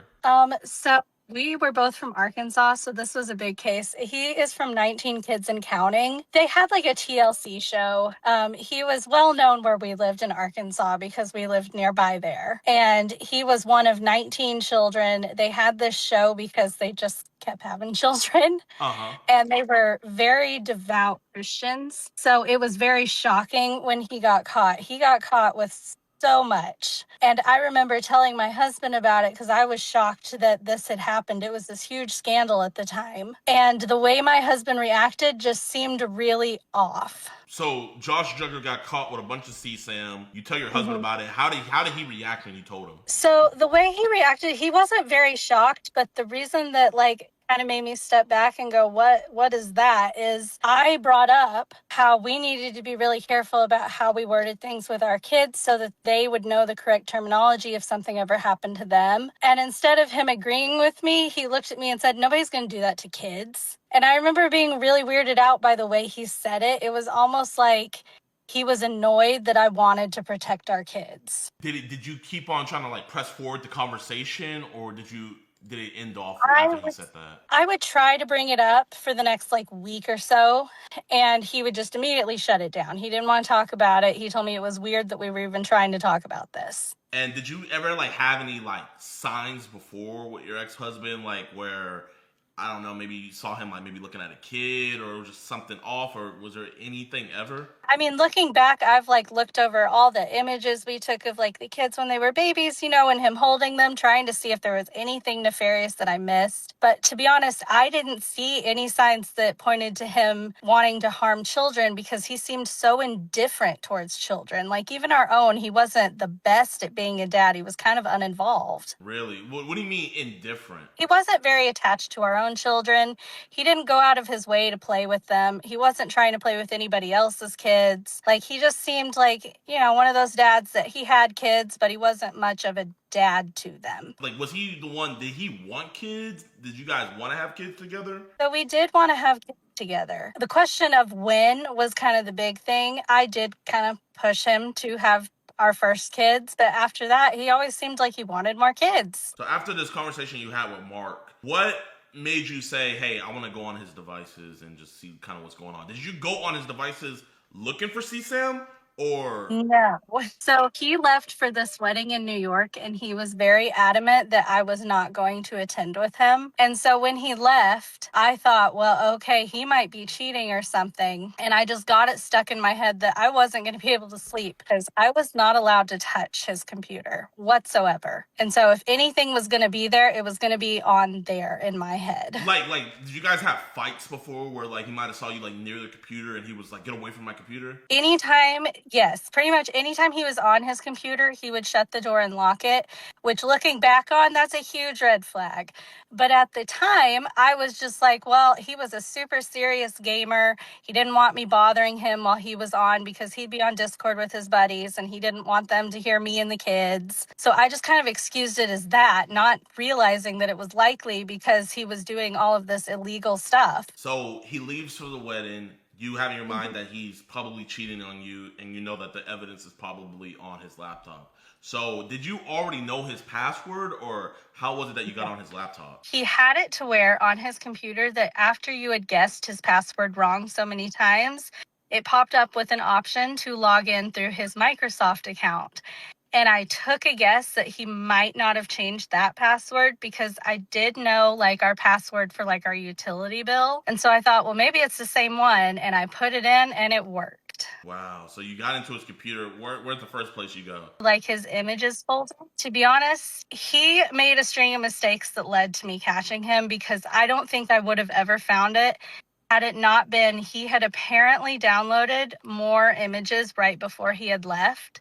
And he had forgotten to move one of those images to one of his hidden folders. And what was that image that you saw that he forgot to move over? So the image he forgot to move over was not at all the most horrifying things we found, but it was just an image of a little girl that I didn't recognize. And I couldn't for the life of me figure out why little girl that none of us knew on his computer. And so that was this little girl me, was she naked? Did they have her in any compromising positions? No. So this photo, she's just suit, and I just thought it was strange. I couldn't figure out why on earth it would be there. And so that kind of made me go, I have to look further because why is that there? After seeing that photo, where did it take you then after? He had a habit of he would place things in random files and he would rename them something completely unrelated to whatever's in there. And I knew he did that because I had seen him before do that when he was moving some of like he would set up something on his computer for his games and such, and he would move them into different folders, and he would always just randomly type on his board. Like he was never specifically naming them. So in my head, I went, okay, well, if there's something wrong on here, it's not going to probably be explicitly named. And so I just started opening every single file on his computer. And there were hundreds of files I had to go through until I found a folder, and it had photos of this little girl. They were all the same child, from what I could tell. And the reason I had to open it up was because her hair was the exact same color as our daughter's. And all I could think was, did he do something to our daughter? And that is what led me to opening them up and finding horrifying things on there. Because there's no other way to explain the first image that you open up is these two men holding this girl down into the ground, and she's not wearing anything. So what is your first action that you do right after you witness all this? After I opened that up, I walked away and I thought, there's no way I just saw that. In my head, I was trying to rationalize why on earth would this be on here, because it took me several minutes to rationalize the fact that I was actually seeing CSAM. It's not something you ever expect to see, especially something like that. And my next thought was, I'm going to have to go through his entire computer, because what if our daughter's on there? Because she's the exact same age as this little girl, and they look so much alike. In my head, there's just no coincidence for it. And so this next hour was probably me just combing through that computer. And I can tell you firsthand, even though I catch child predators, every time I see that stuff, it just traumatizes me. It's hard for me to go to sleep. So I can't even imagine what you were going through. Not only are you going through all these horrific images of kids when you're a mother, but also you're seeing these horrific images on your husband, the father of your children's device. So I can only imagine how you felt going through that. What gave you the strength to keep on looking through, and what were you trying to find when you were searching through the rest of those files? I'm not sure it was so much strength as just fear for my own children and the need to know, because at this point in time, none of my kids could talk. So I didn't think that they would probably tell me if something had happened. And so it was pushing me to keep looking. My point in which I stopped, however, was all I found at first were pictures. And then I came across a video. And I'll tell you right now, I don't have the strength to watch. I couldn't do it. I called the police at that point because I couldn't bring myself to watch any more of what I had found. The first person you contacted was the police? Mm-hmm. And how long did it take them to get there, and what is the first thing that they did? So it took them probably 2 to 3 hours to finally come to my home. Sounds about right. At first, it was really difficult to explain why I was calling them. I called the non-emergency line. I didn't even know how you go about reporting this. And I called the non-emergency line, and the person who answered, she had never got a call for something like this. She did not know what to do, and she actually almost hung up on me. And then she finally said, well, I think maybe this is an emergency, so I'm going to transfer you over to the emergency line. And even once I talked to them, they seemed really skeptical of what I had found. Like, they didn't quite believe me over the phone. What was it that finally made the dispatchers, because, we run into that situation, too, where we're telling them, hey, we have this individual who was talking to our 13-year-old decoy, or we'll be like, hey, we have this individual over here, he has CSAM on his phone. And it's almost like they think we're prank calling them. I don't know who would prank call about something like that. So I totally understand, your frustration and what you were going through when you probably made that call. What was it that finally made the dispatchers okay, this is something real? And what was the reaction of the responding officer? Did multiple squad cars come, or did just one police officer? Just one police car showed up. I'm not sure I really got it through to the dispatcher. And to be honest, I'm not sure what she told the responding officer, because when he arrived to my house, he thought he was here on a domestic violence call. Wow. So he was initially very confused, and apparently for him, he wasn't even legally allowed to come and look at what I had found. He told me that I could not show him, and he had to call in. They're called CID. That's a because lie. we lived on a base. That is quite literally a lie. I've showed multiple times where like I'll have the pred be like, hey, is it cool if I just show the officer what it is that we're about to delete off your phone? And I'll show the officers that stuff. So that way their body cam gets it and they witness it themselves. So that way, I'm gonna be real with you. To me, it just sounds like he probably just didn't want to see that stuff. And if you can you tell my audience what year this happened and where it happened? So it happened in May of 2022. And this happened on Camp Pendleton in California. So you guys were on a military base. Mm-hmm. Like what happened after the officer called it in? So after the officer told me he could not see what I had, he sat me down and he told me he was going to call in CID. And to be honest, I don't know that much about CID because they arrived very quickly and all he did was ask me to show him what I had found. So I took him to the back bedroom where the computer was and I showed him what I had found. And all he really did was verify to me. He said, yeah, that is CSAM. And he said something about how this doesn't look good. And then he said that he had to call in NCIS because CID doesn't handle felony cases on that base. Oh, so it went federal because it was on a base. Mm-hmm. Wow, okay. So did they automatically, like, dump the devices there on scene? No. So when NCIS came in, they were not willing to view the computer either. They told me that they had to get a warrant and instead wanted me to come down to the station and give my statement. Even though the other officers already seen it and that's enough probable cause. Yeah, it was it felt like a game of telephone, to be honest, because except everybody's in my house and yet words are getting crossed here. Like whatever PMO was, which is base police, whatever they told CID was different from what CID was telling NCIS. And I don't even know that NCIS really figured out what was going on until I was in that interview room and telling them what had happened. So at this point, does Mark, your ex-husband, the pedophile, does he know that you know and cops are involved at this point? To an extent. So he didn't know that police were involved, but in the middle of all of this, you have to remember, police took 2 to 3 hours to show up at my house. And those entire 2 or 3 hours, I am absolutely spiraling. And I called my ex-husband and I asked him, did you hurt our children? And he hung up on me. I called him back and the only thing he said to me was he was going to kill me when he got home. And he never answered again. And when PMO base police arrived, I did tell them that, and they were the people who told me you need to disconnect everything in your house in case he tries to remotely access the evidence, because my ex-husband was a communication Marine, so he knew how to do all those things, and he had built that computer. So I'm really grateful to them for that, because I worry that he would have managed to find a way to delete all of it before anybody touched it, because it took another day for them to actually come to my house and get all the devices. So was he supposed to come back home that night, or was he going to be gone for a while? He was going to come back in about 2 days. Okay. Was that the last words your husband ever said to you, was that I'm going to kill you? No, it was not. His last words were, why did you turn me in? Why did you do it?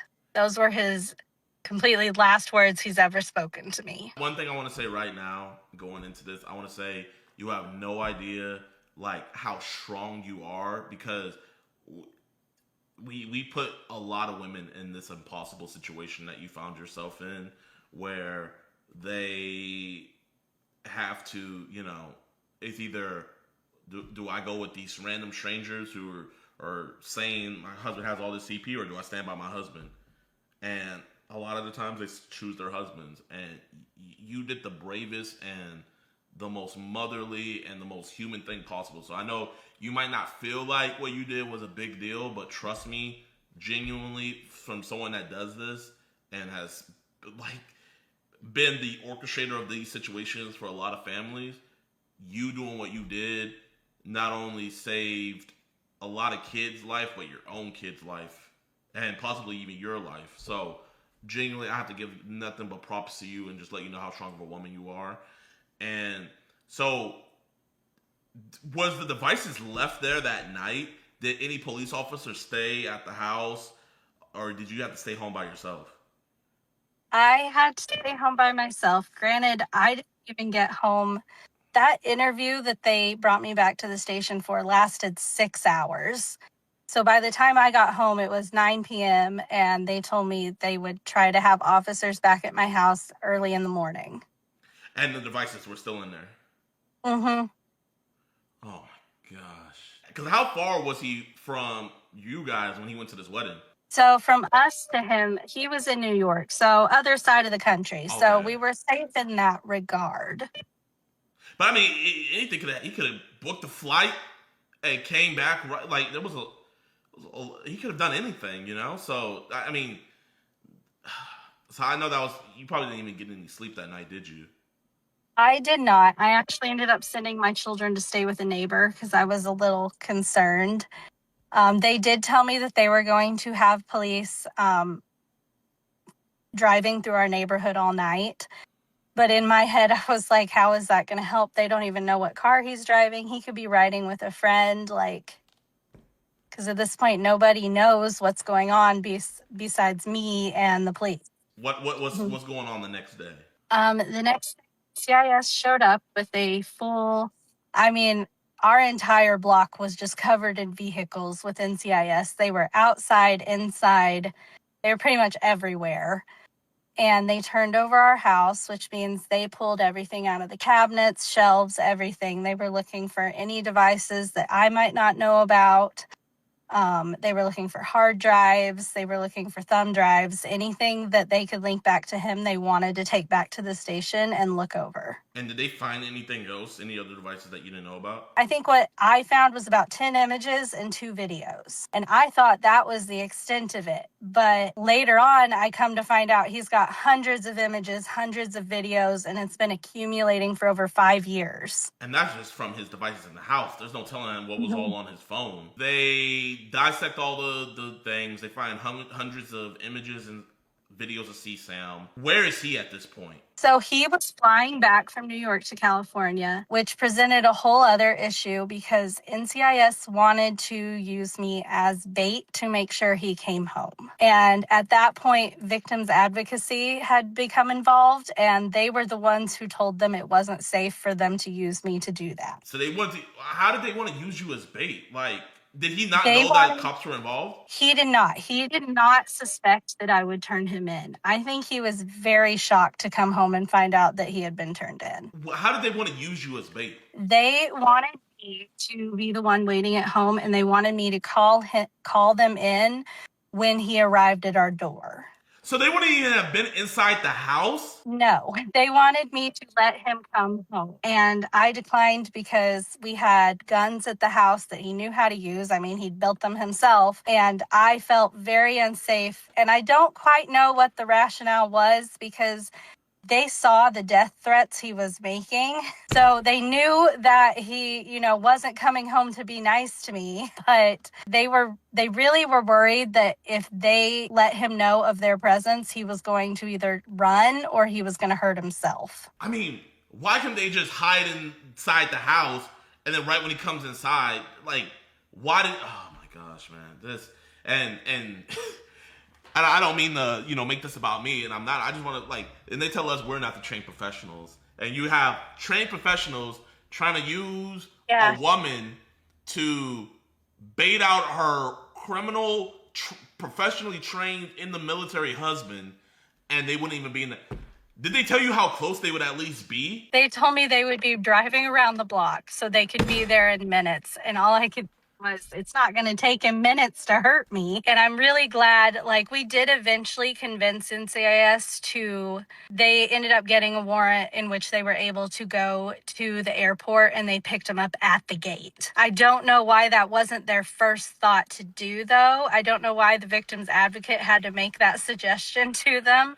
So they get him at the gate. Does he confess to everything right away? Does he try to lawyer up? What is that process looking like?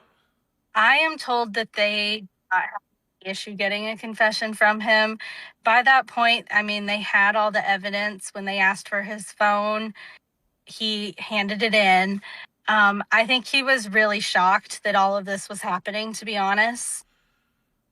But all I know is that from what I've read in like the court transcripts and what was said at the trial, he was very willing to come forward and tell them how he obtained all these images and how long he'd been doing it and things like that. So did you not attend any of the court hearings or anything? So I did attend the court martial, which was his hearing for his conviction. I did not attend his initial hearing, which they had right before he was put in the brig to await trial. They told me it was a closed hearing and I was not allowed to be there. And just so you guys have an image of what he looks like, this is Mark Bernal. Now, I know this is the part everybody wants to know. But before we get into that, I was gonna ask you, so he told you he was gonna kill you.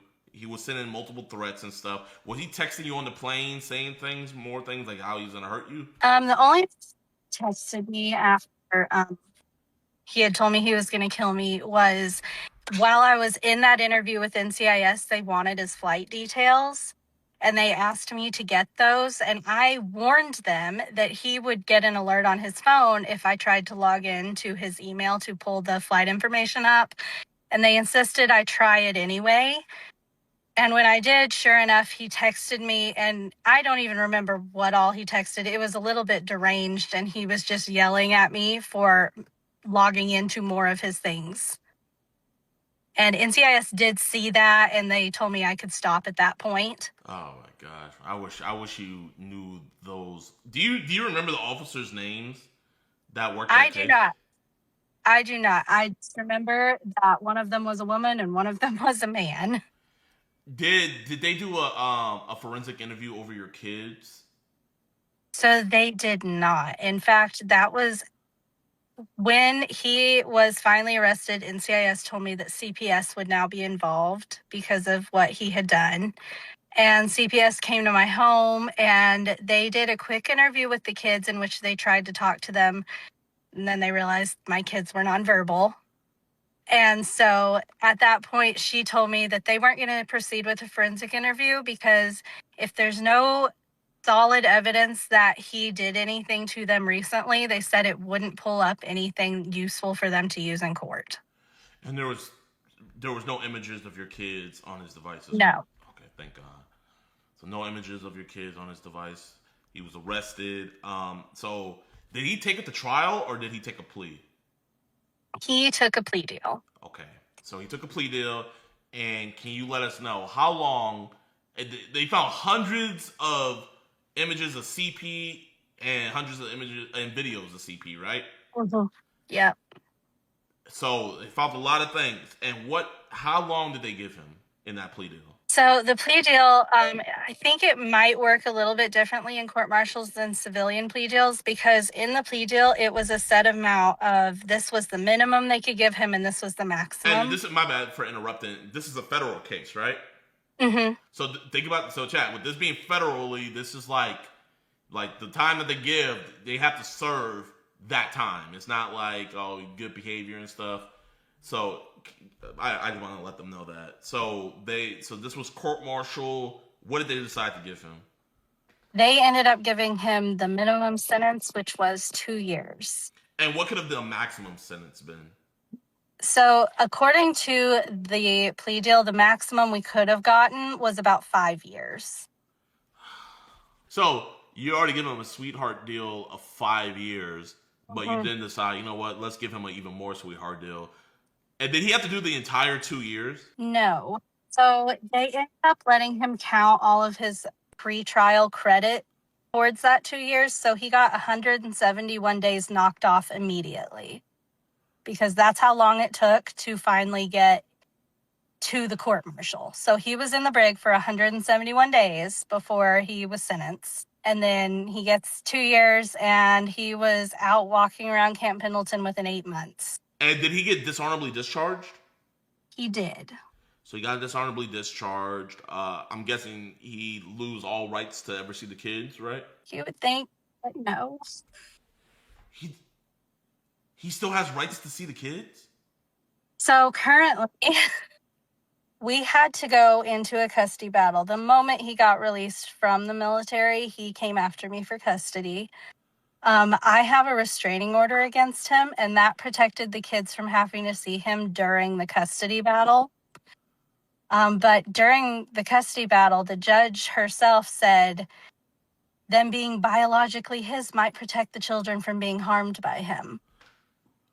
I absolutely disagree with that assessment. And I actually, at the advice of my lawyer, because I had moved back home, he suggested I try to close the case in California because we were doing custody case in California and try to move it to my home state because he was very concerned that that judge was going to give him visitation.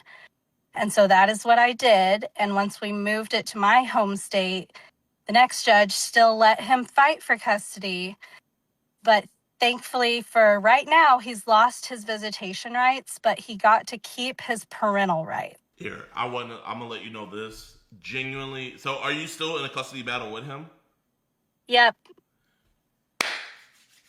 Mark, your money don't run as deep as mine. Sherry, I want you to know, genuinely, you have my number. If this goes further and you think you need a better lawyer, hit me up. I will cover everything. And I will make sure that we get the best. That way he doesn't have a chance. Because I don't even want to give him a chance of even ever being around your children again. So you have my word. If it's not looking good or anything like that, let me know, and me and my team, we will help you get the best representation possible, all on me. Thank you. Of course. No, I don't want to, I can't handle that. That's unacceptable. A judge telling you that maybe them being his blood. I mean, we've caught dudes doing things to their blood. We've caught multiple men doing things to their daughters, you know? So blood doesn't stop a monster. A monster's gonna do what a monster's gonna do. So he's at least a registered sex offender, right? So that's the other thing. He is supposed to register, but he never did. So isn't he breaking the law right now by not registering? He is. When I first had talked about it on TikTok, a lot of people told me to reach out to the county sheriff's department, even reaching out to different state officials. And I have emailed, called everybody I could think of. And I did all of this last year and nothing's come of it. He's still not found on any registry and nobody seems to know why. My best guess was that within the military, the way that court martials work, when someone's convicted of being a pedophile, they are supposed to then contact the state that they are sending that person back to. But from what I've been finding out, about 20% of the time, they forget to do that. And these people just kind of disappear. So the crime happened in California, and where is he now?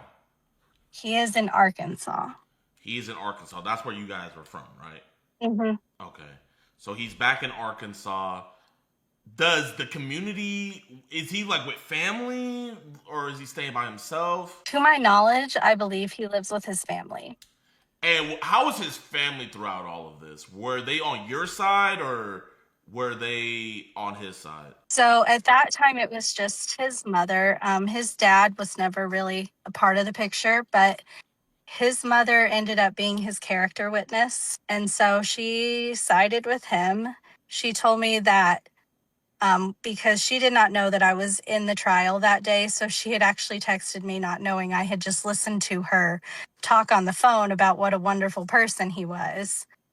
And she told me, well, you have children, so you have to understand this is my son. And so that is kind of the last time I spoke to her because I just kind of realized she wasn't going to help protect my kids. She said pretty much F you and her grandkids. She just wants to see her kid be okay. So do you think he's probably staying with her more than likely? More than likely. When was it that he said why? Why did you turn me in? When was that in the whole process? So that was probably a week into finding out. By then, NCIS had arrested him, but he was on a 72-hour hold in the psych portion of the hospital because he had told NCIS he was going to hurt himself. And somehow he got a hold of a phone and managed to call me. Did he even look your way during the trial? No. How has life been for you post all of this? Like, have you found new love? How are the kids adjusting to everything? Do they really understand what happened to their dad? What's all with that? Well, since then I did get remarried.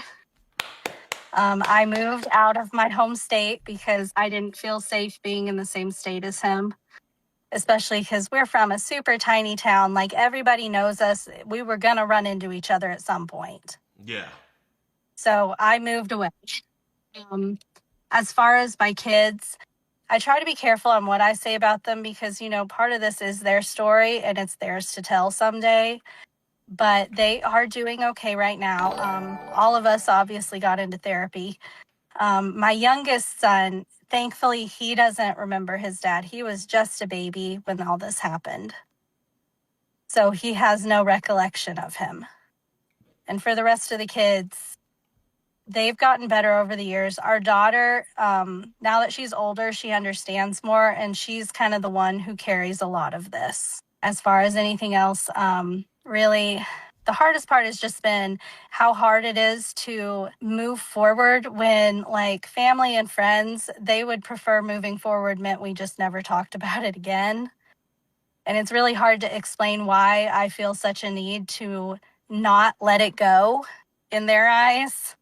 Because no real justice came out of this. Well, he did 8 months in prison, and he's back out on the streets. He's not a registered sex offender. You pretty much know where he is. One thing I will say, and we can talk about this, I do have some ways we can do something, so I will give you advice on that. And one thing I will tell you, it's sad, but it is true, these people reoffend. I would not be surprised if he has a new collection, because it is straight up an addiction for them. And, that does somewhat surprise me because it's like, I don't understand how nothing more was done after, too, because he has had to my knowledge anyway, he's had to go back to court because he was cohabitating with a minor. So I don't understand, like, why he's still not been registered, because clearly he's now at least on the radar of the county sheriffs because they had to go out there and confirm that. So it's a little wild to me, but I guess I know for a lot of people, especially my family, this part of our lives has ended for them. But for me, it's like, it's not over. I'm still having to go to court over it. Like, he's still a threat to me and my children. When you go to court, do you see him there? I have not. So far, he has always appeared virtually. I would hope that would remain the case, but I'm not sure if it will or not. I guess my last thing I'll say is, why did you make a TikTok dedicated to telling your story and the hell that your husband put you through? Why is it that you keep on going and talking about this? And what do you want to come out of this? And what do you want to change from all of this? I mean, I'm talking about it because I know when I first found out what he was, I tried to find other people who had to report their husbands and what their lives looked like after that. And I could not, for the life of me, find anybody who was open about talking about what had happened. It seemed like everything I came across was just articles of women explaining why they stayed. And so when I decided to start telling my story, some of it was just therapeutic for me because I felt like I had been silenced through that whole investigation. I was constantly being told, do not speak to the media about this, or it could damage the case. And I was led to kind of believe that I was under this big gag order. And I thought if I stayed quiet, I would see justice. And instead, it felt like because I stayed quiet, they were able to sweep it under the rug. That's what they want. They want to stay quiet because judges don't want their name to be put out there that they gave a chomo 8 months. They want to just do it and let it go quietly by. But, you know, that's what we have this channel for. Guys, I'm going to put all of Sherry's information down in the description below. Give her a follow. You know, make her story loud. And make this freak known. I want everybody in Arkansas to know what he looks like and what he's about, you know? And because, in my opinion, these people shouldn't be able to walk around and people not know what their past is, because their past can hurt another child's future, and that's just unacceptable. And Miss Sherry, I appreciate you so much for giving us your time and telling us your story. And if there's genuinely also going into the future, let me know, you know. Is there any future like hearings or anything coming in the future, or is it kind of just right now just waiting and seeing? Right now, what we're actually doing is trying to save up to get a new retainer for a new lawyer, because my lawyer decided to retire. How much do you need? We need $4,500. $5,000. I will text me your wiring details. I will send that to you now. Is this person that you're getting, is this like one of the best people? So far, she is find who would take us on, to be honest. Why is it that people don't want to take you on?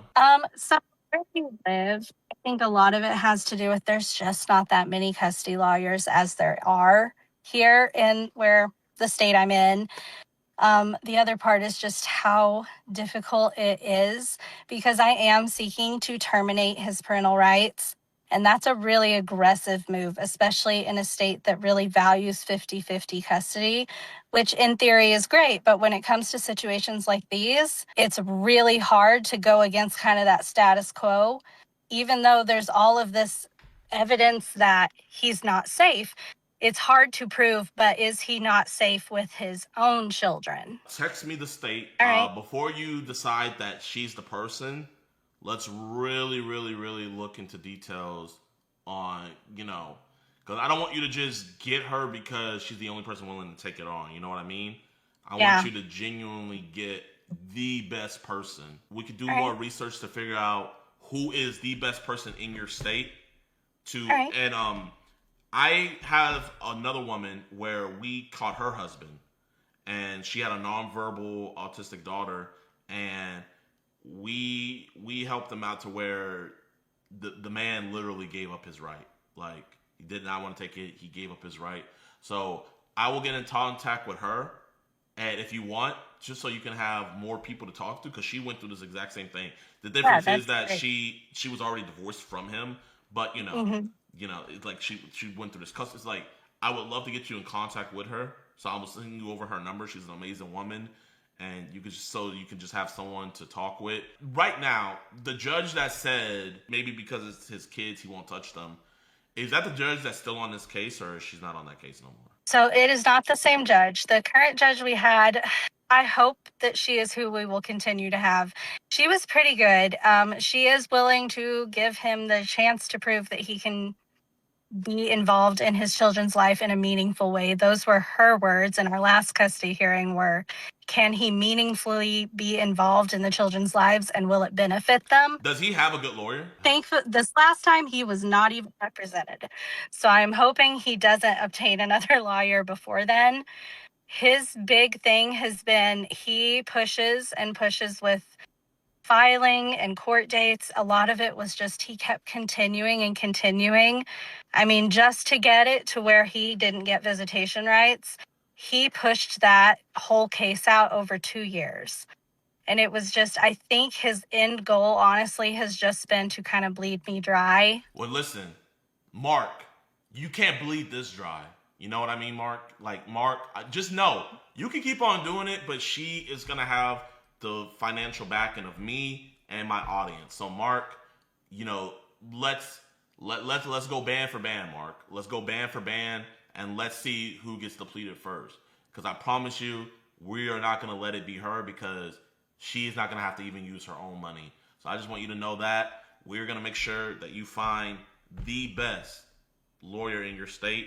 Just text me the state, text me all the details, and we're going to get that going. Thank you so much for sharing your story. I want to get to work right on that, and I want to make this to where he'll never see his kids again. And I truly, truly thank you for sharing your story. Thank you for standing up and doing the right thing, and just thank you for being you. Thank you. Thanks for having me.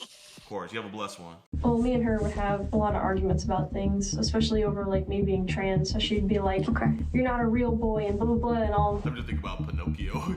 You're not a real boy, Pinocchio.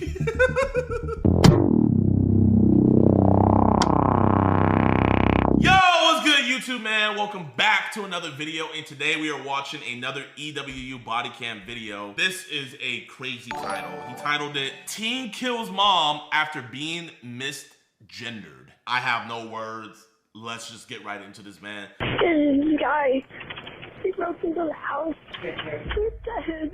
Bobby, please. Got a body on the bathroom floor. I should have told her I love her. Hey, it's okay. I'll never get to her. That poor girl. Jesus Christ. It's like I'm in a bad dream, but I can't wake up. A frantic teenager calls 911 after surviving a violent home invasion that leaves 2 people dead. 2 people? But suspicious evidence at the scene raises chilling questions, forcing investigators to consider an unthinkable suspect. Oh, sorry, I did it. My bad. Oh my God. The following is based on official police records, and some of the footage has never... EWU! Make a video on my prank catches, bro. We have dozens of convictions and you haven't made one? You're telling me you haven't got the body cam footage of one of my catches yet? We need a petition for EWU to... I just need them to make one, bro. Just one. I would love to see it. Please, bro. The community needs it. Just after midnight on July 7th, 2024, dispatchers in Palm Bay, Florida answer a desperate call to 911. 911, what's the location of the emergency? Hello? Okay. Help me. Okay, what's going on? Oh, God. So, basically, I was home alone, and this guy, he broke into the house. I grabbed the phone, so I... Do you know who the man is? No, I don't know who it was. Is he still in there? I don't think so. I waited. I hid in my room for like a really long time. I don't even know how long it's been. The caller, later identified as 16-year-old Julia Grace Egler, explains that the intruder broke in through the sliding glass door in the back of the house. I don't think the door was locked, but I don't think he knew that there was a hammer by the back window. Was it your hammer, or did they bring it with them? It was just the house hammer. It was just by the back, I think. I don't know, man. People been murdered, and you're coming up with like a really clear, concise story. So a dude breaks into your house trying to take your phone, and you go and hide, and so he grabs the hammer and starts hammering everybody. That's the sound. They grabbed it and broke in the window. Because they broke the window with a hammer that you already had in your yard? Yeah, with the glass. Okay, take a deep breath. You haven't heard them in a while, right? Oh, was there only one person that you saw? That I saw, yeah. There was one person. Okay, and where are you in the house right now? I'm just in the living room. Okay, we already have help on the way, so just take a deep breath, okay? Did they try to make contact with you? No, because I brought... Yamata, thank you for the 5. I was able to grab in time were the dogs, because I wanted them with me. But I didn't want whoever it was to kill them, obviously. Is there anyone else at home with you? Not anymore. Were you expecting anyone to come home? My mom and her boyfriend were out getting, they were buying a bed frame for her bed. So they were out buying stuff, and it's just me home alone. Oh, man, I know this is really scary. But your mom and her boyfriend should be on their way home? No, Okay, take a deep breath. We have officers that are going to be coming into the area really soon.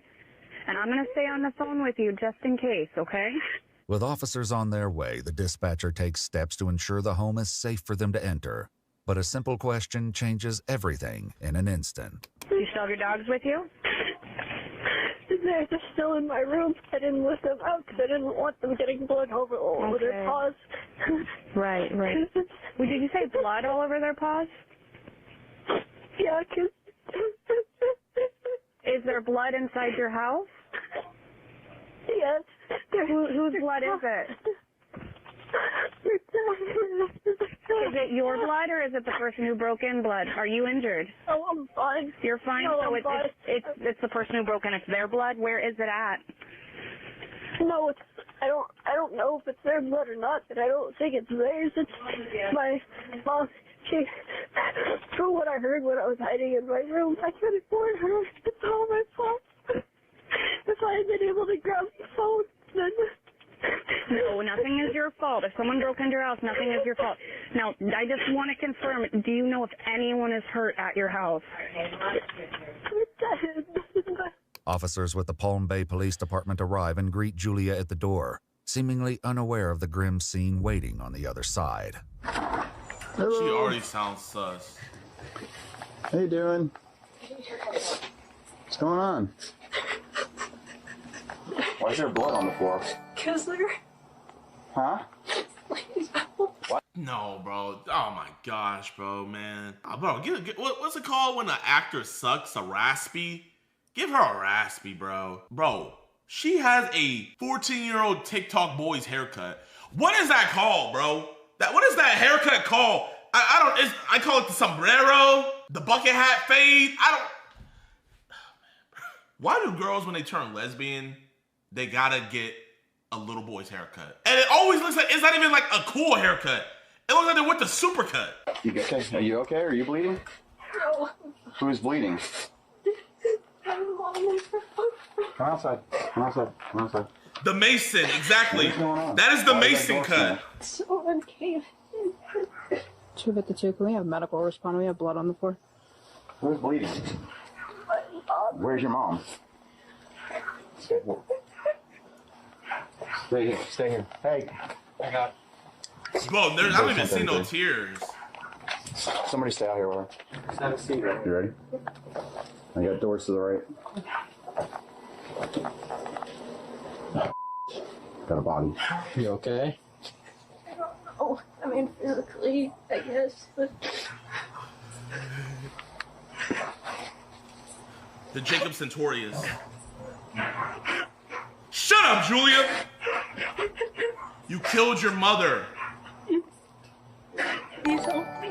are a whore. Body on the bathroom floor. Julia's mother, 38-year-old Kelly McCullum, and Kelly's boyfriend, 22-year-old Matthew Zenort, are found inside, both appearing to have suffered multiple gunshot wounds. Ooh. A large chef's knife with presumed blood on the blade sits on the bathroom counter. Wait, so didn't she say at first they grabbed a hammer? But now the evidence is showing that 2 gunshot wounds. Consistent with the multiple stab wounds on Matthew's body. Both victims are beyond any hope of saving. Sorry. I'm so sorry. If I had just grabbed the phone. I just grabbed the phone. If you just grab the phone in time? Are you hurt anyway? Someone in chat said, lesbian here, that haircut sucks. Oh. Wait, bro, I know I'm dwelling on it, but bro, chat, just lesbian cut. Quick glance, I think I see James Charles. Oh, we got lesbian anchors! Ooh! We got lesbian anchors!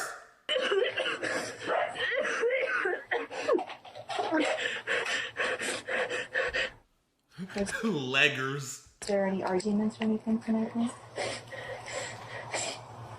Between who? Me and my mom started a lot. You have I should have told her I loved her. Go and get it started. It's okay. I should have told her I loved her. Okay. Hey, it's okay. I'll never forget to. It's okay. I'm so sorry. I'm so sorry. It's okay. Please forgive me. Officers ask Julia if there are other family members who can be contacted. but the teen's only immediate relatives are a father and brother living out of state. I'm sorry so much. It's not a very manly thing to do. I apologize for having feelings. It's okay.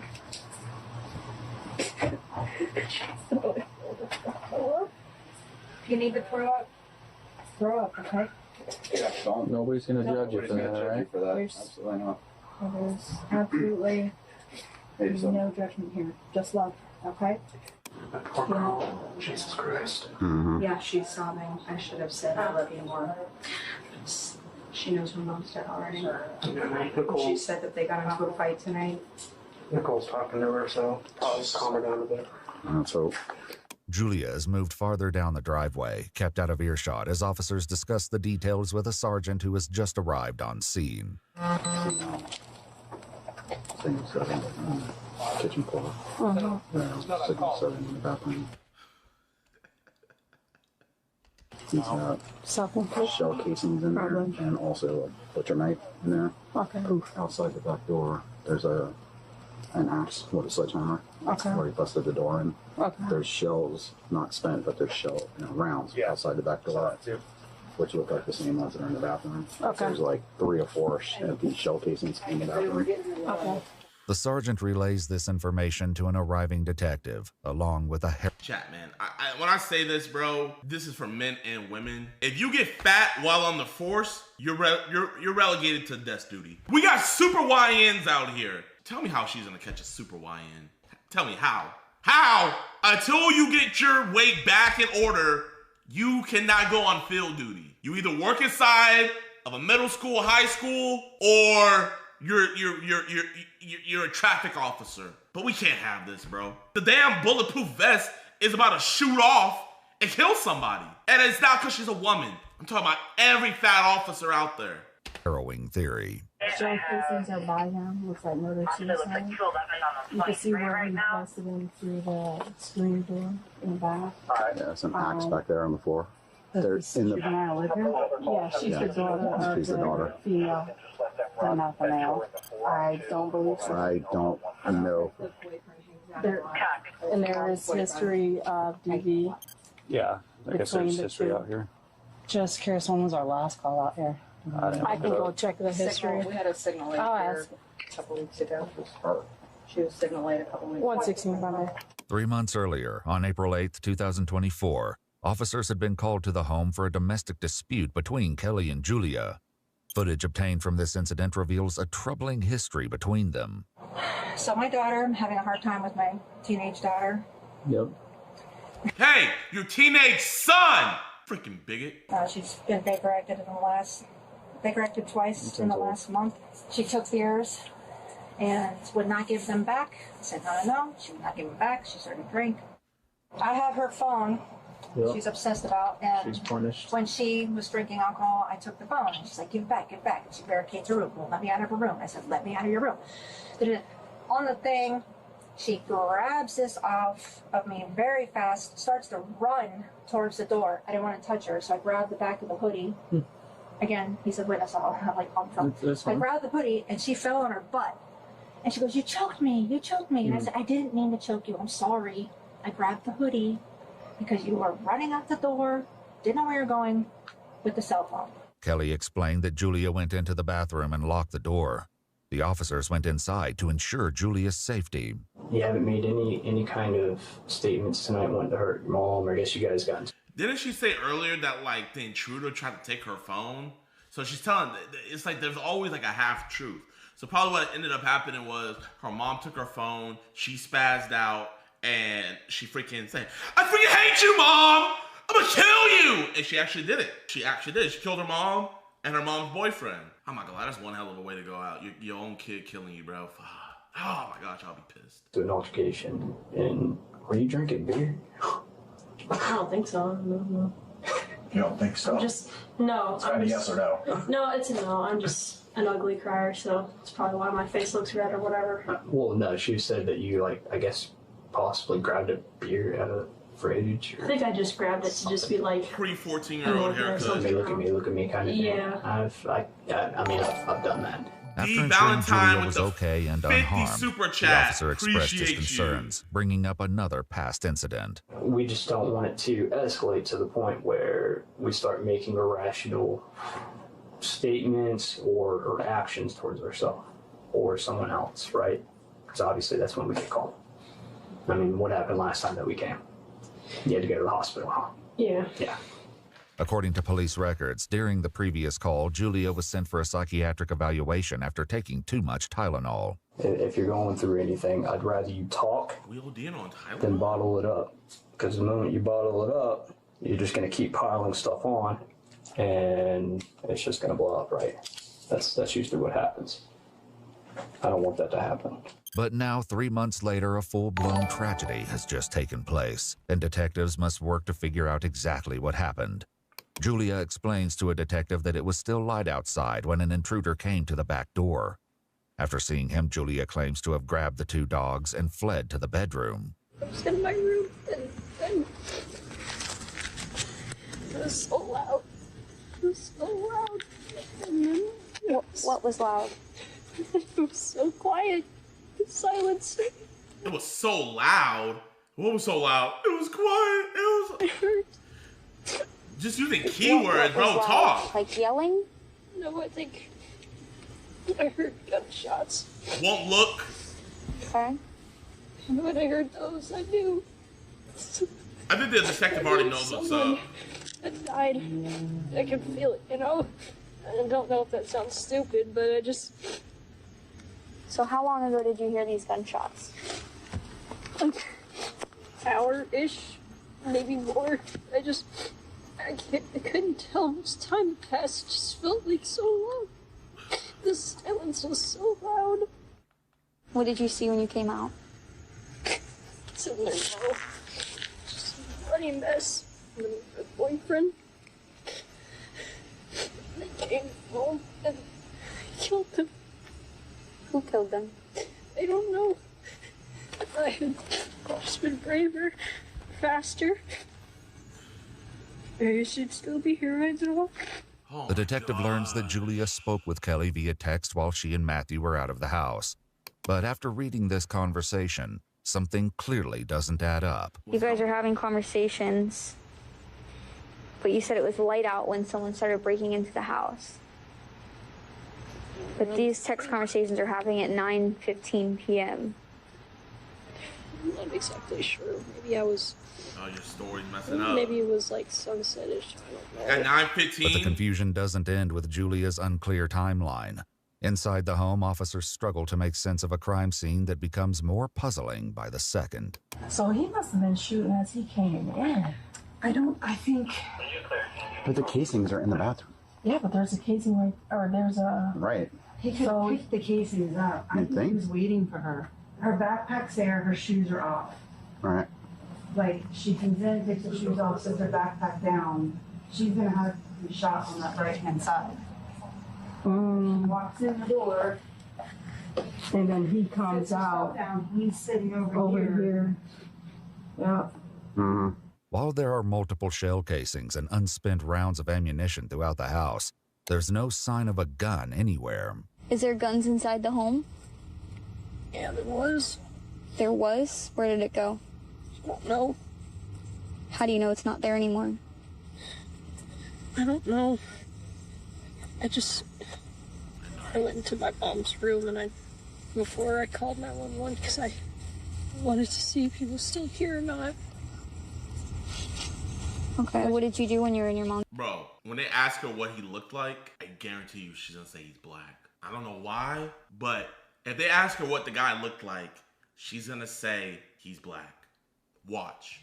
Chat, if I get this right, chat, bro, I need someone to drop not D Valentine, but I need 100 subs dropped if I get this right, bro. And chat, if I get this wrong, I'll put up 500.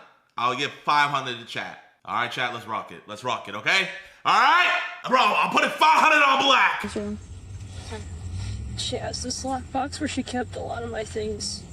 So I looked in there to see if it's stolen any, like, electronics or anything, right? Because those are expensive. And I could see in the holster where the gun was, it was empty. Along with the gun, Julia claims several boxes of ammunition were also missing from Kelly's room. The detective steps away momentarily, asking an officer to give Julia a pat-down. You're not in trouble or anything, but this is just for everybody. Nothing on you that's going to poke, stick, or stab me on. Are these your AirPods? Afterward, the detective calls the officer away from Julia. I'm sorry, you're asking a question. No, I'm talking. Something actually close anything? Don't ask me questions. It's pretty sure. Rather than confront Julia outright, the detective continues asking questions, searching for anything else that might confirm her suspicions. What do Did you you look touch like? your mom? Ask her what he looked like. I didn't want to touch their bodies. They were on the ground and stuff, and I didn't know if it would make things worse. I didn't know what it would do. What do you mean by make things worse?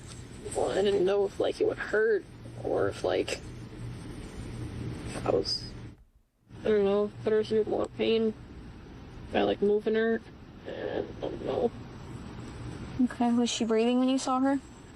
I don't think so. Did you check to see if she had a pulse or anything like that?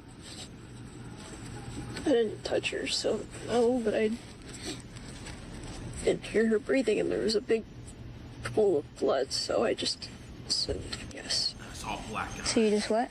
Assumed, I guess. Okay. Is that, you do the same thing with Matthew? Assumed? They were all bloody. I didn't want to get blood all over my hands, I guess. Yeah. I don't know. I didn't want, I don't know, I just felt like if I did anything, it would make it worse. Still, blood seems to have transferred onto Julia's shoes, as bloody footprints are discovered throughout the house. Is this you guys? No, that was not us, because we did not step in any blood. These look like Converse. Yeah, those are, I think, daughter's shoes. And the gun, have you ever touched the gun? A long time ago, my mom had me train with it in case someone broke in. So you're familiar with guns and how they work, how they shoot? Okay. Well, I know it's a lot for you to process. D Valentine, thank you for the 50, bro. Appreciate you. Obviously, we're gonna do our absolute best to figure out what happened here. Are they gonna ask what the dude looks like? Because, you know, it's your mom, right? So we want justice for your mom and her boyfriend, figure out who did this and why. Is anybody come to mind? My mom told me once that they were really into, like, drugs and stuff. I don't know if it was someone who had some kind of, like, grudge and came after them. Okay, drugs, okay. Bro, drugs? Just say black guy. Just say black guy. Because this is just me, like, thinking out loud. Yeah. But they didn't really seem like they wanted me in particular. It was like, because if you think about it, because I know that there was some dogs that was barking, and you don't want to go into a room with a pit bull in it. That's obviously a dumb thing to do. Like, do you think they knew you were there?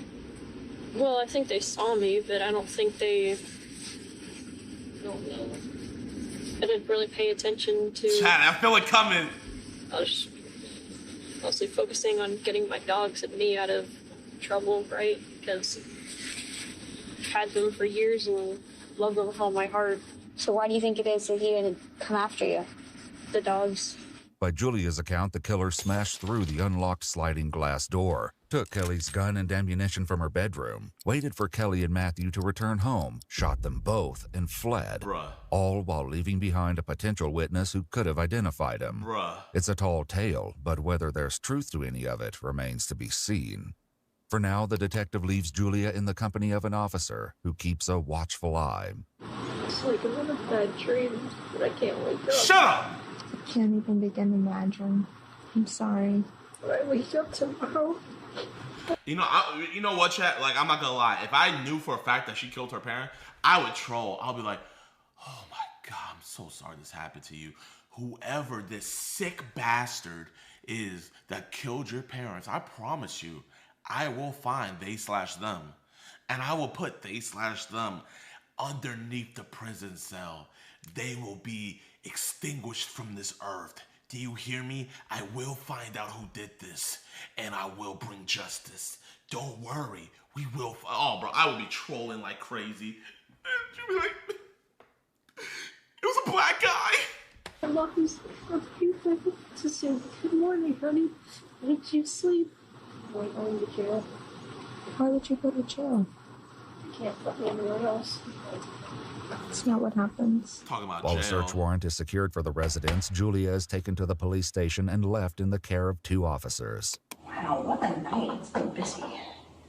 Sorry to kind of like add more to your plate. Why do you apologize? Wait. What anime is that? Is that My Hero Academia, chat? I never seen My Hero Academia. I'm gonna have to watch it. I don't know. Well, I get that a lot. I guess I just have a habit of doing it. Oh no, wait, did you hit the lady over there in Malibu earlier?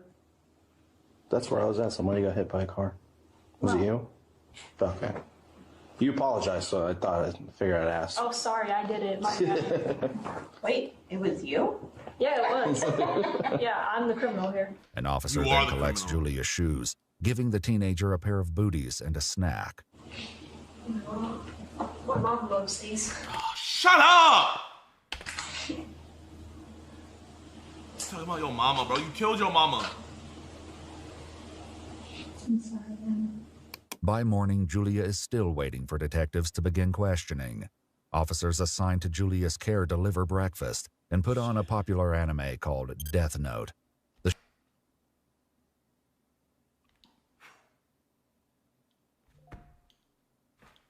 We getting Death Note? That's ironic. Show centers on a teenager with a supernatural notebook that allows its user to kill anyone whose name is written in it, as long as they know the person's face. They trolling at this point. Finally, detectives bring Julia into the interrogation room, where the truth of what happened to Kelly and Matthew will soon come to light. But first, they address something new they've learned about Julia. I was informed that you like to go by Jasper. Is that accurate? Because I don't want to, Yeah. And what are your pronouns, if you don't mind me asking? I usually go by he. He? Okay. So obviously it's been a couple of hours, so you've been with us, so I gotta read you this thing. Your rights first, and then we can go through everything with you and figure out what's going on. In Florida, juveniles have the same Miranda rights as adults, and courts have ruled that a parent does not have to be present before police questioning. After reading the Miranda warnings, the 16-year-old agrees to answer questions. Very quickly, investigators learn that Kelly and Julia had an argument just one day before the murders took place. Do you know what the argument was a reference?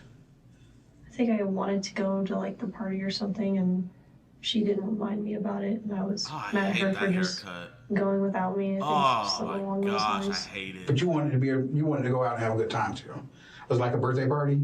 I think so, something like that. I don't know. So she comes home with him, and you wake up, and you guys get into a little bit of a disagreement. You're expressing your frustrations, rightfully so. You wanted to go to this party. And she's expressing her frustrations back. What is she saying back to you? Just this back and forth of, I did tell you, no, you didn't. Okay. Yes. So what came of that?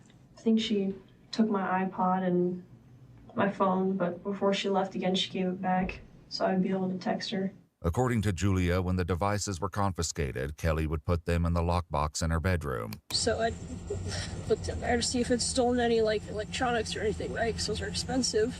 Before they continue, Julia asked to use the restroom. They take the opportunity to collect the teenager's clothing for evidence, trading them for a jumpsuit.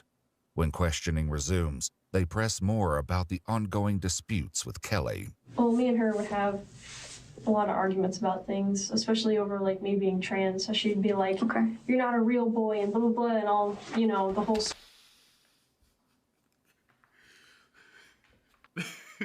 I'm just thinking about Pinocchio. You're not a real boy, Pinocchio. I just like imagine Pinocchio in my mind. And it was also funny because like if she was Pinocchio, like that nose would just be going. Like me being trans, so she'd be like, "Okay, you're not a real boy," and blah blah blah, and all, you know, the whole spiel of transphobic stuff. Okay. But She doesn't approve of your lifestyle that you're She doesn't prove that. Would you say that she was like trying to kind of meet me in the middle, but it wasn't really working all that well all the time. She would try to call me child instead of, because it's more like gender neutral rather than kind of meeting in the middle, I guess. Kelly's Facebook page is filled with photos that suggest they once shared a close bond. In a video Kelly posted in February of 2000 that suggests they once... Her mom's an astronaut? Is that Halloween? That looks real. ...shared a close bond. In a video Kelly posted in February of 2020, affectionately captioned, "My Julia," the preteen proudly speaks in support of Kelly's business. My name is Julia, and I want to tell you about... If you want to learn more, go to my mom's website. But as the interrogation continues, it becomes clear the relationship between them had deeply fractured following Julia's decision to transition. Is she misgendering you? Yeah. So when you guys are arguing, is she intentionally, calling you she, or not using the appropriate pronouns, or not referring to you as Jasper and referring you as Julia? And like, actually kind of being like, this is gonna be kind of vulgar, but she'd be like, "Oh, you have breasts and a vagina and blood and all that, Yeah. Nigga, what the? You do have breasts and a vagina! Oh, fuck, man. My mom, she'll be vulgar to me. She'll be like, "Oh my gosh, you have breasts and a vagina." Like,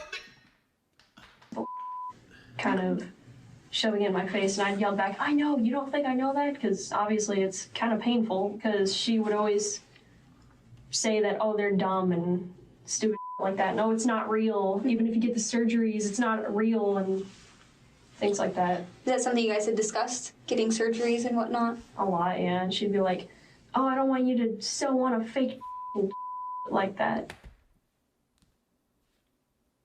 damn. I don't want you to sew on a wow. It's rare, but I think we just found an original sentence. I don't think this sentence has ever been uttered in human history. When God made the heavens and the earth, I don't want you to sew on a fake dick was ever even imaginable, but that could happen. 3 months earlier, during the domestic dispute call, Kelly discussed this ongoing conflict with police. Basically, the kids get into now, this whole trans, it's so bad. Yeah. And I'm totally against it. But I still was kind. I was like, if you want to think you're a boy, you can think that. But you're my daughter, you're Julia, and we're just not going to talk about it then. Like. As for Matthew, Julia says they never discussed it. So this was never a point of contention so between them. why should mark him? Me and him didn't really talk a lot. It's the thing. We we're kind of peaceful, but coexisting. Coexisting. That's the word. We weren't friends, but we weren't necessarily enemies either. It's kind of just whatever. He's just a couple years older than you, right? Yeah. How do you feel about that? Whoa. So her mom was dating young. Because they just said that he was only a couple years. So probably a couple, I would say, is what, chat? 3 to 5. So she's 16. Ooh, bro, he's either 19 to 20. No, I didn't like it. I mean, I don't really support their relationships with things. I think that's the only kind of tension that there was between us, because it would always be kind of awkward when it was just me and him in the house, because we wouldn't say to each other. Yeah. Because it's kind of I don't really want you here, and it was kind of obvious because I didn't support the relationship at all. With potential motives uncovered, investigators still must work to unravel a tangled story filled with many contradictions, unanswered questions, and disturbing clues. So circling back to the argument that you had today, she takes the iPod away and the phone. She ends up giving it back before she leaves. Where is she going? Or they, rather. They went to go get a bed frame for her bed because she got tired of it being on the floor. Julia claims Kelly and Matthew left together around 7 or 8 p.m. And shortly after is when the alleged intruder made his appearance. So what do you hear next after that? Okay. Black guy came in. And then I'm just sitting there hiding, and the dogs are barking, and then I hear the glass shatter and come in, so I knew that it's probably him coming in. But hours earlier, an officer waiting with Julia made a crucial observation, raising the possibility that someone else may have broken the glass door. What happened to your hand? Just an old scar. Did you get into an accident or something? one day I'd come home from doing whatever I was doing, and I forgot my key, and Mom wasn't home, so I just broke my window and got in.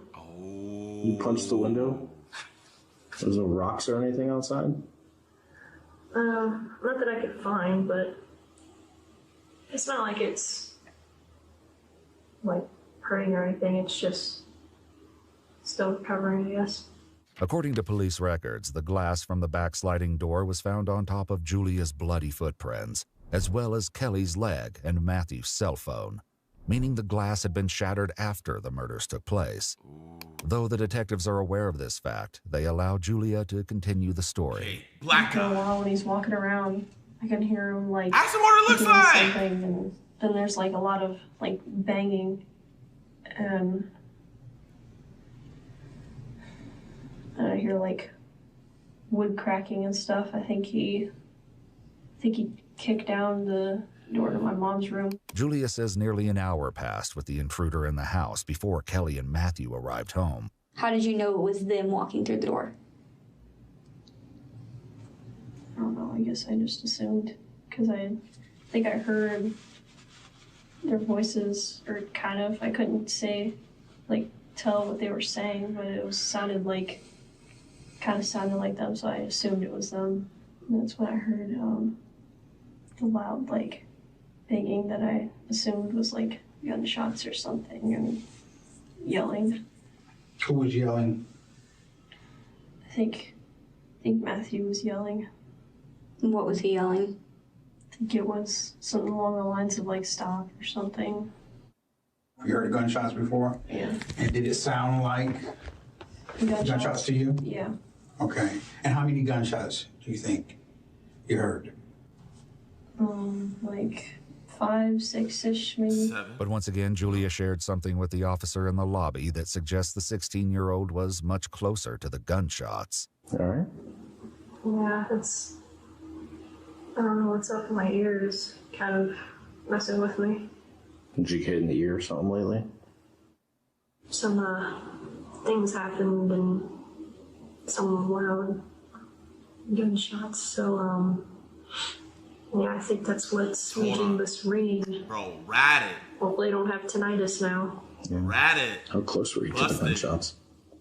I was in a different room, but it was still loud enough. Must have been a pretty big gun then. Not really. It was just... Ooh, not really? What do you mean, not really? The one that was in my mom's room. I'd be 100% sure, but I think... What kind of gun did your mom have? I don't remember, but it was like a handgun. Caught up. And on the standard of handguns, it was pretty small. Like, smaller than that one. Okay. Kelly's .38 special revolver was found in the backyard, just underneath Julia's bedroom window. Julia again explains that more than an hour passed before it felt safe enough to emerge from the bedroom. When I actually came out, the first thing I saw was blood on the ground. Outside your bedroom door? Okay. Then what did you see next?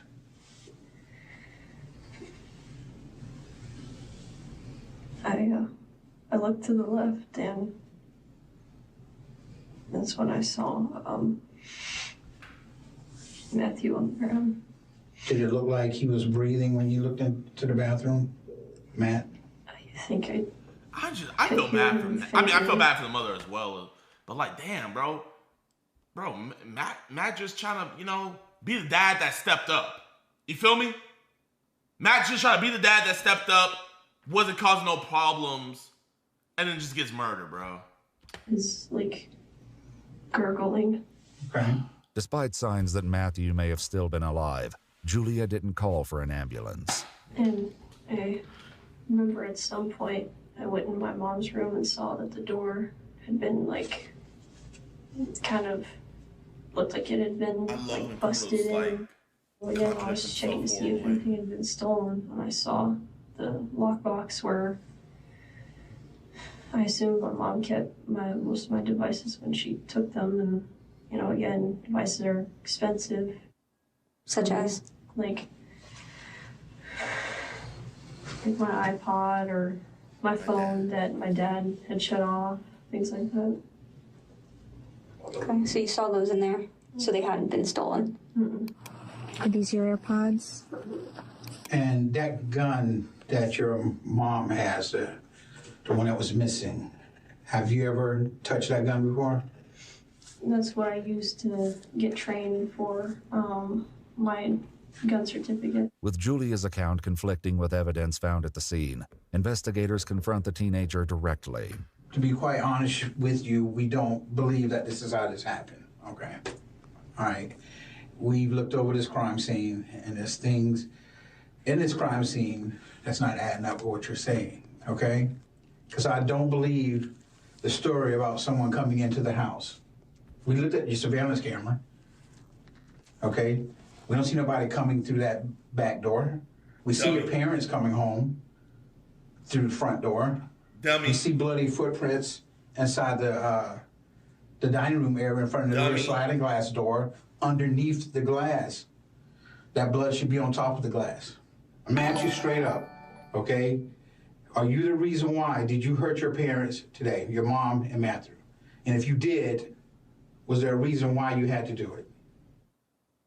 Theoretically speaking, let's say what you're saying, that it was, theoretically speaking, let's say that it was What do you me. mean, theoretically speaking, it was me? Like, it's like the dude we interviewed yesterday, chat. Like, if we analyze this and theoretically speaking, it was me, you know, am I fucked? Right. What? So Jasper, we're going to be honest with you. It's not really theoretical at this point. Everything he just stated to you is telling us that something happened that you're not telling us. Julia tries to argue that there are blind spots on their security Shut cameras, up! and an intruder could have simply avoided them. But the detective reminds Julia that an intruder would have had to know where those blind spots were ahead of time, something that is very unlikely in their experience. Now, you was just about to say, what if it was you that did this? I'm saying theoretically. Okay. Theoretically what? What? You said that get it off your chest and whatever, but it's like, that's not how that works. It's... Of course, it's not going to go away that quick. It's not. But you gives us a reason, because other people are going to look at this interview, and they're going to want to know, is this a monster over here, or is this somebody who made a terrible mistake? Listen, Julian, whatever you say your name is, or Jasper, right? Theoretically, let's say Casper, the ghost, phased through the wall, grabbed your mom's gun, and shot both of them, you know? I wouldn't be talking to you right now, Jasper, if I thought you were a bad guy. You know what? I don't talk to bad guys. You know what I mean? You know, obviously, you're the backbone of our community. You're going to Supercuts, getting the 14-year-old boy haircut special. You know, I respect the hell out of my barbers, and I respect the hell out of the fact that you don't care that you look like a 14-year-old boy, you know? So, genuinely, when I tell you I don't think you're a bad guy, I don't think you're a bad guy. You feel me? So, theoretically, if something happened, just give me a good reason why you did it so I can make sense of this. Did you shoot your mom and Matthew today? Well, you're basically saying that I did, so do you even need my answer? While the remainder of Julia's interview was redacted, the detectives provided a detailed summary of the chilling confession that followed. Julia admitted to breaking into Kelly's bedroom while she was gone, obtaining the revolver and ammunition. The teenager then waited in the kitchen for Kelly and Matthew to arrive home, with a gun in one hand and a knife hidden in a pants pocket. When they walked through the front door at 10:34 p.m., Julia told them, "Welcome home." Julia confessed to shooting and killing Kelly before turning the gun on Matthew, who pleaded for the teen to stop. Julia then followed Matthew into the bathroom where he retreated, stabbing him multiple times after running out of ammunition. Finally, Julia reloaded the revolver and shot Matthew one more time in the head, ultimately killing him. Julia then shattered the sliding glass door and tossed the gun outside near the bedroom window in an attempt to stage the crime scene as a break-in, and called 911 roughly 90 minutes later. Julia admitted to reaching a breaking point over Kelly's lack of support for the teen's transition and Julia's lack of support for Kelly's relationship with 22-year-old Matthew. According to court documents on August 6, 2024, Julia Egler was indicted on 2 counts of first-degree premeditated murder with a firearm and was held without bond. Julia Egler entered a written plea of not guilty, and the case is ongoing. I don't understand. What is the point of you saying not guilty and then you already confessed? Statement released by the Florida State's Attorney's Office confirms that Julia will be prosecuted as an adult. Thank you. Adding that the teenager is not eligible to receive the death penalty by law. I just wonder if Julia thinks they're gonna respect her pronouns in prison. You know, hey, I'm pissed. Hey, my parents aren't respecting my pronouns, so hey, I'm gonna kill them. I'm gonna go to prison, and I'm gonna get some respect in there. You need to have no drinks in here. Ow. She got a black eye! Bro, he gave her a black eye! So this is going viral on Twitter. So this dude, his name is Jordan. He's a Warzone streamer, right? And this dude literally started beating he thought his stream turned off. Bro started beating his girl, then realized that his stream was on, and now he's trying to cover it all up, bro. Like, this is actually horrible. Okay, take it off. Take the lid off. Chill. You need to have no drinks in here. Ow. Why? Just gave her a 2-piece for no reason. Ow. It was in here, it was on this, I don't even know how. I turned around and Calm down. I don't know what to do, I don't know what to do. I don't know what to do. He doesn't know what to do, but he knows that he messed up and now he's trying to cut off his stream. Okay, take it off. Take the lid off. Chill. You need to have no drinks in here. Ow. So that's when he hit his girl, right? Now, this next one is like his response to everything that happened. Bro, he looks like oh my gosh, bro, man. And he has a faith over fear shirt. Doesn't the Bible say, love your wife like Christ loved the church? Where's your faith over fear, bro? Just punching a woman, didn't even do nothing to you, wasn't disrespectful, was actually trying to help you out, and you're gonna just punch her. God, man. Definitely gonna do some praying for sure. Oof. I love y'all, man. Everybody hating, bro. I'm be honest, y'all have a right to hate. Y'all really do. Like, dead ass. I get it, bro. This is my last thing. I get it. Trust me, you got a right to be mad. I just, please, the one thing, you can hate me. Trust me, you could send me so much hate. Please don't send hate to my family, please, man. My family is amazing. They are absolutely amazing, especially my wife, my parents. That's his wife? Send hate. You can hate me all you want. You can cancel me. What was he saying? Is he saying? At the same time, I really didn't know what to do. I was panicking. I was having a panic attack. Dead serious, bro. I just bought the PC like 2 days ago, and basically... So you're having a panic attack, so you gotta beat your girl. And she didn't listen. So basically, because she was in the shower, she couldn't hear shit. So I went into the bathroom to get a towel, which our towels are, okay? I got our towels, and then soon as I got the towel, she saw, and I was like, yo, my PC just got, I told her in the shower, I told her, my PC literally just got drenched Anyway, Brandon, how are you today? And purple Vibing, mate. energy drink. And I was like, okay, whatever, bro. I want to see what he says, chat. I'm literally like hyperventilating and shit. And then I come in here, and then she comes in running after me. Then I pick up the PC. I put it on top of that PC. You see that PC right there? I put it on top of that PC. All right, you understand? Let me put it in context, bro. Why is he talking like Jinxie, bro? Let me put it in content, bro. I was freaking out, bro. I was having a panic attack, bro. So I had to punch her. I had to punch her, and I hit her. Like, bro, man, talking. Oh my gosh, this streamer voice, bro. I put it on top of that PC. You see that PC right there?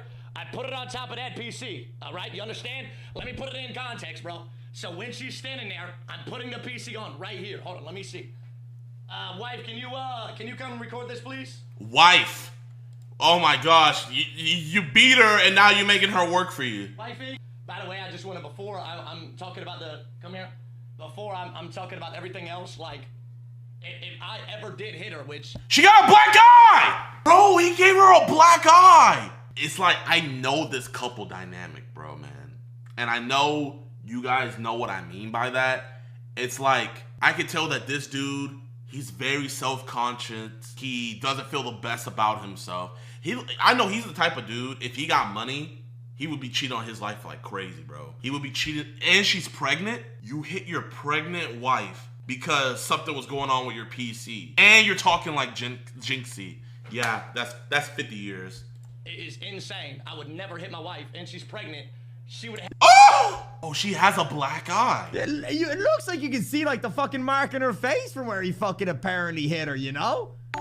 Looks like she's got a fucking black eye. If Jinxie and XQC had an adopted child. Literally. Nah, but I'm not gonna lie, man. You know, I get it. He's your baby's father. He's probably the breadwinner. You know, I understand all that stuff. But sister, you gotta have some respect for yourself. You gotta have some respect for yourself, and you gotta have respect for your child. If he can beat you while you're pregnant, imagine what's gonna happen when you have the baby, and imagine what he'll do to you when you're not pregnant. Imagine what he's gonna do to your child. Gotta get out. God gives us early signs of stuff, right? And a lot of us don't like to listen, and then bad things happen, and we want to blame God when he showed us before. My sister, I'm telling you, he showed you your actions. This isn't some like, oh man, he's bad to you, leave him. Oh, like, blah, blah, blah, blah. This isn't some, oh, the internet's telling me to leave my man's side. This is the perfect excuse for you to leave your man's side. The perfect excuse. He's hitting you. He's gonna be sympathetic. He might try to baby you the next couple weeks, start buying you stuff, start coddling you more, start trying to be there for you more. My sister, he does not love you, bro. I could tell. I know this archetype of dude. This is the type of dude, he thinks about himself and himself first. Because no way is he thinking about you if he's gonna hit you while you're pregnant. The first time, it was in the eye. What happens if it's in the stomach next? Get out of that relationship. Stuff on her face. I mean, you can. So you guys can W stream. Literally see, like I have shorts on. There's nothing on. I don't know what else. My sister, I know you're trying to protect him and everything. I just don't know why he would bring her out there when he's. Does he not think we're gonna see that black eye? To say, I mean, I don't know what else to say. And basically, she was trying to help. So can you hold this camera so I can show them? And I basically, with the cord attached, I was trying to pick up this PC. It's easy to say have some respect for yourself, but it's hard for a woman like this to leave a relationship.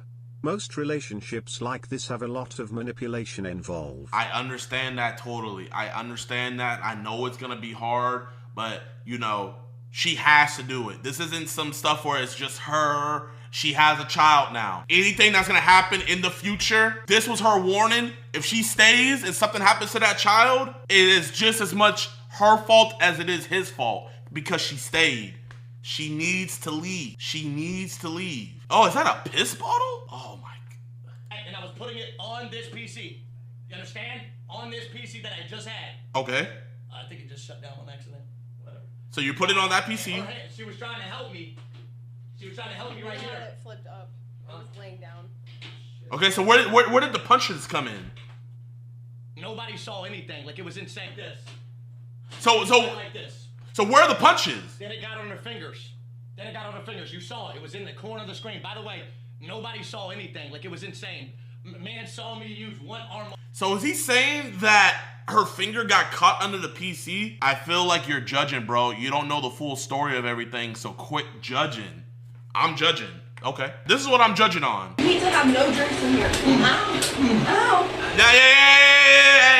Hey, I'm sorry. I'm sorry that you don't have eyes at work, bro. You're the target audience that he wants to believe that her hand just got caught on the PC and that's why she was saying ow. Look at that. Drinks in here. One, right after he hit ow.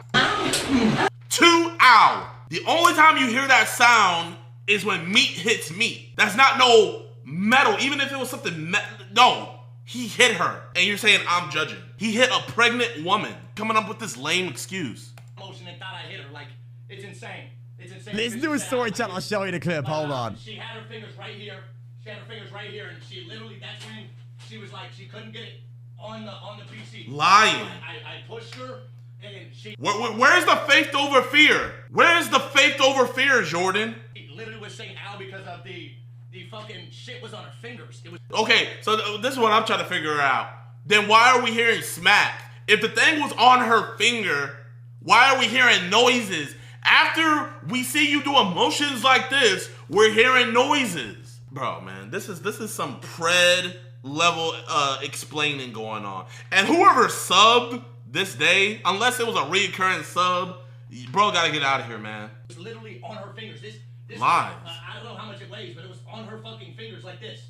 Alright, chat. So she's saying it was on her fingers, and that's what she's saying out. And then watch the clip, chat. Like, watch the fucking clip. You need to have no drinks in here. Ow. Ow. Does that sound... Yeah. She's just giving him advice on what to do. The way I'm seeing it, his PC's open, and he got piss bottles everywhere. She's giving him good advice. Bro, if a grown man raised his voice to my wife, let alone my pregnant wife, I'd be locked up. I don't get this. He don't love her, bro. That wasn't even a slap. That was What's a punch. the hand motion? You need to have no drinks in here. Ow. Ow. Hey, wait. Am I tripping? Like, where he's reaching? Like, because if she's standing this way, and he's reaching that way, that would be her left eye. And that's the eye that has the black eye. And it's up. Oh, yeah. He hit her in the face. You hit her. Like this. But I wasn't even He got sugarcoat that shit. Bro thinks we're stupid. And it went just like that. If I'm her dad, if I'm her brother, if I'm her cousin, uncle, any male figure, even if I'm a female figure in her life, her mom, her sister, anybody, after I see that clip, I'm pulling up to their house, I'm packing her bags for her. And if he tries to stop, I'm gonna be like, either you get the fuck away from me, or I'm sending this to your local police station right now. And watch how fast he fall back. Watch how fast he fall back and not chase after her, not even say a word. Literally, I didn't do anything to her. Like, which is kind of crazy that y'all are saying that I abused her, which is a crazy stretch. You can hear, you can hear the grunts when he did it as well, chat. Chat, can you get only emo off, please? Can we get emo off? So any questions y'all have, chat, any questions for her? Because y'all are saying she's abused and everybody's checking up. By the way, last thing I'm going to say before I leave. Chat, I get where y'all are coming from. The people that are trying to be defensive, I get it. If I saw somebody and getting abused, Then who the fuck did you slap? I'm not. I swear on my life, on my soul, I'm not a. Oh my god. On my life, on my soul. Faith over fear. We are in a happy relationship, a very happy. We're literally married, and we've been together for 5 years. Trust me, if there was something up, our whole family would know about it. I'm telling you. Whoa. Guys, hey, we're literally married. We've been together for 5 years. How could I possibly hit her? Bro, people would have known about it way sooner. Hero saying ow, ow. I'm telling you, we are in such a happy relationship. She's going to be talking about herself, by the way. I'm going to be out of the room because I want y'all to think I'm being like that. The skin contact that you guys are talking about, where you're hearing it, Jordan was so freaked out in that situation, and I love him, and I've been with him for 5 years. Like, when Jordan flips out, like, I mean, y'all have seen him many, many times. I mean, if he punched me, I mean, it would be very obvious.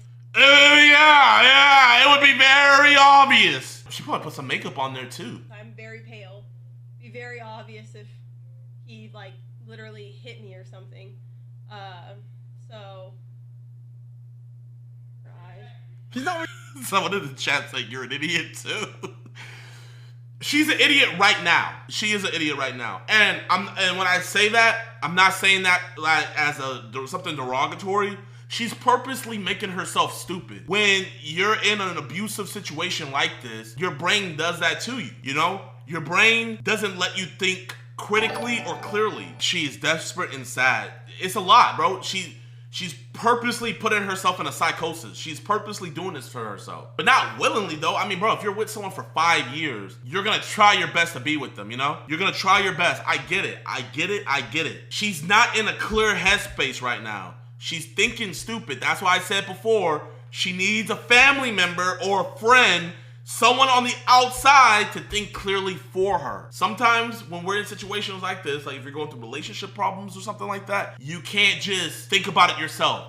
You gotta let an outside source, hey man, this is what's going on in my relationship, blah, blah, blah, blah, blah. And then after that outside person talks, you need to listen to what they say because they have the most unbiased opinion on what's happening. And you know the crazy thing about it is he probably manipulated her into believing this stuff. She probably doesn't even think, truly in her heart of heart, she probably doesn't even literally think that he hit her. Because he probably did some, you know who I am? I feel bad. I genuinely feel bad. I don't know what her name is or anything like that, but if I had got word that a family member was doing their best to like get her out of that situation and they needed some help or something, I would not mind, you know, trying to help or donate or whatever. But I hope there's no GoFundMes or anything right now, man, because I'll say this, I can't and will not donate to victims anymore until I clearly see they're trying to make a clear path to get their way out. And here's why. You guys might remember this. We had a catch 2 years ago. We got this guy named Joshua Bader.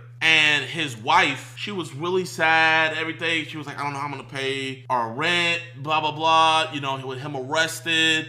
And now I have to go find me my own place, like all this stuff. And I felt so bad for her, right? So me and Alex, we donated $10,000 to her out of our own money. Come to find out, she used that money to bail him out. And the only person I can blame is myself. And I look back on her Facebook page, she's still with the man. I would even advise people don't even make a GoFundMe right now, man. If there was a GoFundMe made for her, that money is just gonna go straight to bro. He's saying that she's not saying he did it either. What I normally look like all the time. Like, I have watched my mom go through domestic violence when I was young. Like, I would never. They have not even saying it's like you guys can choose. Do y'all understand? Hold on. Do y'all understand? Like, bro, interrupting her. I'm gonna let her tell her truth about the situation. I don't even want people to think it's about that. Look, the person right here, he will kill you next time. There's no way that was the first time this has ever happened.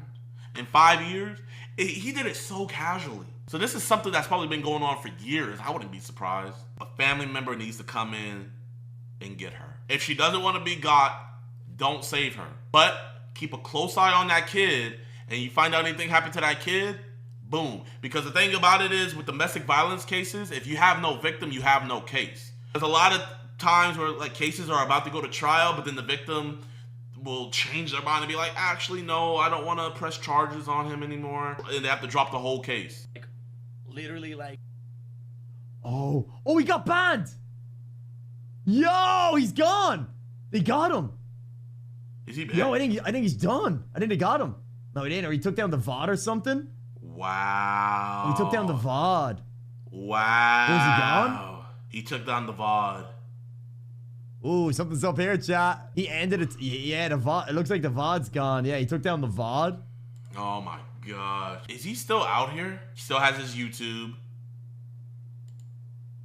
Relax. I got you a banger video right now, so be grateful, okay? We got the C9, absolute at top. As you can see in the gameplay, man, I absolutely shred the entire lobby. And I mean, if you put on this build, you will do the exact same, all right? And last thing. Bro literally beat a pregnant woman on stream, and his account is still up. Bro, chat, when the whole Pokimane stuff happened, my Twitch got banned. Like, that night, a couple hours after. Boys Critical's made a video about this. This is going viral on Twitter. All that other stuff. Bro still has his source of income. I just wanted to point that out, man. I think that's crazy. I hope he gets what he deserves, man. You know what I mean? He said, if you don't want the cops, get down on the dog and start eating these cigarettes like a cigarette butt, right? Are you eating? Get in there, big mouthful. I don't see, girl. They gave him 3 slaps. 3 slaps and they let the prey go, right? I think this shit's utterly disgusting. I think it's whack. I think it's lame. Dap is whack, and leave it at that. So chat, Jay from Dads Against Predators, he was arrested and they hit him with 3 felony charges of extortion, right? He was arrested in Florida. Me and Alex quite literally spent 2 hours going through his court paperwork, and the court paperwork is heavily redacted, like really, really badly redacted, but we think we were able to find the 3 videos that were the cause for him to get arrested, okay? So he was arrested and he's facing 3 felony charges, and his bond was set at $310,000. As you guys can see right there, the primary charge is extortion. I would love to show you guys all the catches, but in 2 of the catches that they did, the people in there, they did not call the cops at all, right? So I can't show you those catches because that will get this channel strike down. But I will show you one of them. This one is one of where the main charges come from. So keep in mind, chat, this is what he's getting arrested for. So this is where it happened. So on January 22nd, 2026, this is what happened. The affidavit has been employed by the Clay County Sheriff's Office for 19 years. We can skip on this. January 22nd, 2026, the Clay County Sheriff's Office responded to blank, somebody called the cops, in reference to a subject allegedly attempted to meet a child online. After further investigation, 2 videos of the incidents were found on their Facebook page, Jay. The videos were uploaded February 14th, 2026 to the social media platform. The suspect was identified as blank. This blank right here, this is Dr. Pepper. The reason why it's blanked is, you have to see. So that's Dr. Pepper right there, right? But this charge is against Jay. Hereafter, the subject was identified as blank. So this is oh, my bad, let me rephrase. So responded to blank. So the person they responded to here is Dr. Pepper. The person here is the pred. But they put his name out there on their page, but this is the pred, and he's gonna be referred to as victim. And now this is what happened. It should be noted that the suspect is a self-proclaimed vigilante and member of the online group. They blurred it out, but dads against predators, right? All of this is redacted, so it was really hard to figure out which video it was, but this is where it happened. It should be noted that as of April 27th, the subject blank have contacted the Clay County Sheriff's Office in regard to reporting this incident. So the victim reported this. The suspect was identified by his Florida's license, and because he got pulled over, so that's how he got arrested. He had an arrest warrant, but he got pulled over, and when they pulled him over, they saw he had a warrant, so they arrested him. The suspect has several out-of-state warrants, non-extraditable, including assault and public order crimes in other states, all which stem from similar incidents. The suspect, this was Dr. Pepper, I believe, did threaten to expose the victim to disgrace, to compel him into committing the act of eating the cigarette butts so that he would not have to speak with the sheriff office deputies about the online conversation. He had the co-suspect. They stated multiple times they could talk to the sheriff's office accusing the victim of committing a crime. So this is what they did. They made this pred eat cigarette butts from an ashtray, right? And they still called the cops anyway. The cops were investigating it, but with them doing this, the case will get thrown out right away, so they can't even do anything with it. So now I'm gonna show you guys the video. So this is the dude that they caught, right? They're talking to him, and let's listen to a little. I'll go in and block him. I guarantee you I will block him. If you don't believe me there, I will take the... He's begging on his knees. I screwed up and I made a mistake. And look. It's your choice. You could do it. Tell them what you did. I got one little deal for you. If you don't want the cops, you get down like a dog and you start eating cigarette butts. So, remember in the affidavit, someone told him to do that? So, I wonder, I'm not sure, but I'm thinking Dr. Pepper has a charge for this as well. I'm thinking Dr. Pepper has a charge for this as well, but Dr. Pepper is the one who initiated this. So listen, because the pred was about to leave. Now listen to what he said real closely. I know it's like super low, but listen. I thought he was over. And actually, I got one little deal for you. If you don't want the cops, you get down like a dog and you start eating these cigarette butts. He said, if you don't want the cops, get down on the dog and start eating these things, these cigarettes like a cigarette butt, right? Remember, Florida extortion is a criminal act where someone maliciously threatens another person with intent to obtain money, property, or financial advantage, or to compel them to do something against their will. Chat, wouldn't it be against his will to eat those cigarette butts? Now let's watch what happened. Like I said, it's your deal. You walk over there, tell them what you did, or you get down here, eat these motherfuckers. Don't use your hands. You put your mouth in there and get a mouthful of cigarette. And I want to see a whole mouthful. It's your choice. You can do whatever you want. It's your choice. You can do whatever. Get down there and get that shit in there. Full. Get a full mouthful. Don't play around with little bits. Whole thing. Get in there. A whole bunch. Get in there. I'm trying with my head. Come on. Quit talking and do. Hey, I'm gonna be real. The dude deserves it. But them making him do this got this case thrown out. Let's continue watching. Are you eating? Get in there, big mouthful. I don't see barely. Chat, tell me what you guys think. Would you rather eat some random cigarette butts, or would you rather go to jail? Which one, chat? Now, in all fairness, in this particular video, they still called the cops. So I can't even say W. I can't even say WDAP because you guys will see.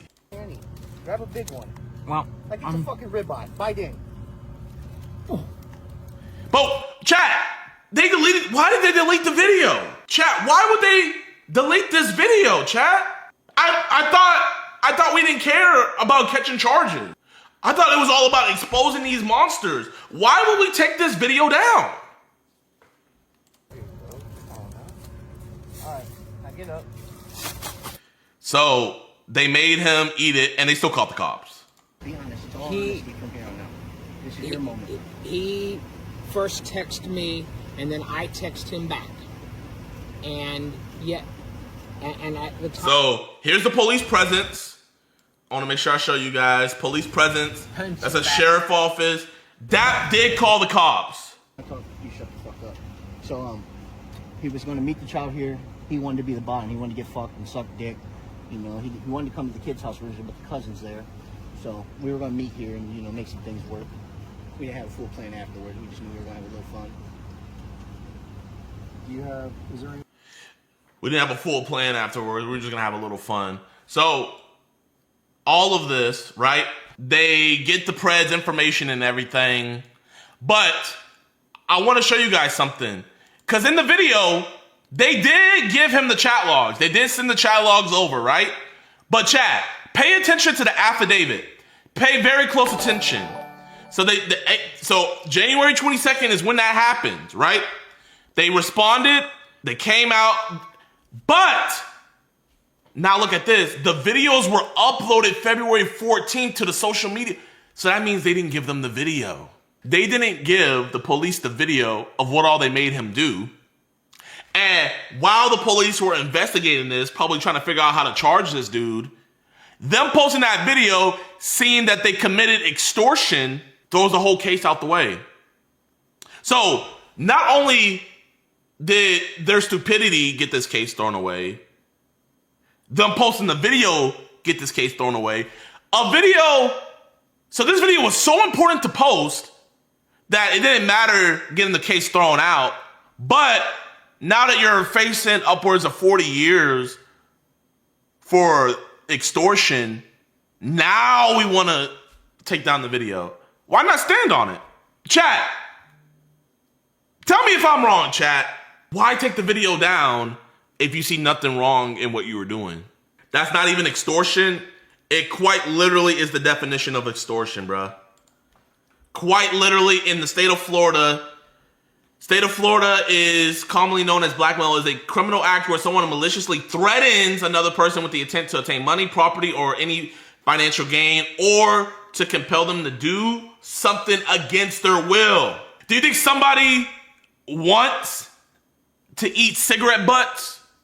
So I don't have a problem with them making a pret eat cigarette butts. What I have a problem with is one of the few times they actually call the cops, the case is now going to get thrown out because they made him do some stupid shit. Tell me, chat, was him eating the butts, was him eating the cigarettes worth it? They didn't even slap him. They didn't even slap him. So you're telling me him eating cigarette butts was worth him walking free now? Facebook deleted it. Facebook did not delete it. Shut up. Facebook did not delete it because all the videos that I have matched up to this case are magically deleted. So no, Facebook did not make them delete shit.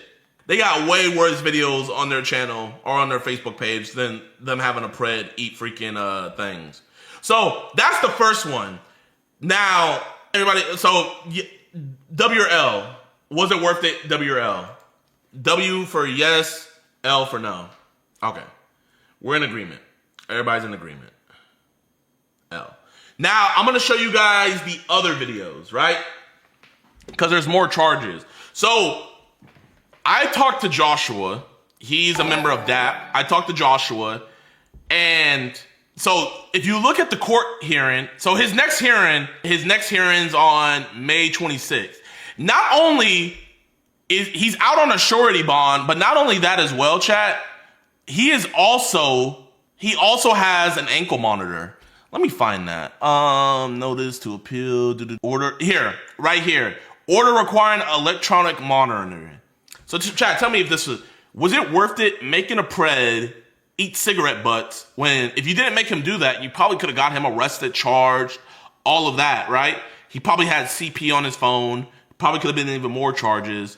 But was it worth it to have him eat cigarette butts, get the case dismissed, and now you're looking at 40 plus years? And you have to wear an ankle monitor, and you also can't leave the state of Florida. We actually discussed DAP's charges in my law class. It's textbook extortion. High chance the DA won't accept pred catches in the future. Exactly. Now, when a real pred catching group comes by, rightfully so, they should treat all of us, differently because we're all different groups, but they're going to hear, oh, wait, pred catchers did this one? Nah, we're good. So now Clay County's fucked for us. But that's not the only charge. I want to go more in depth. There's more. But wait, there's more. Because he has 3 felony extortion charges. Me personally, and they have the pred willing to testify. Do I think he's going to get 40 years? No. But I think if they're going to give him a plea deal, take this plea deal, you can't do pred catching no more. Okay, let me get the next video.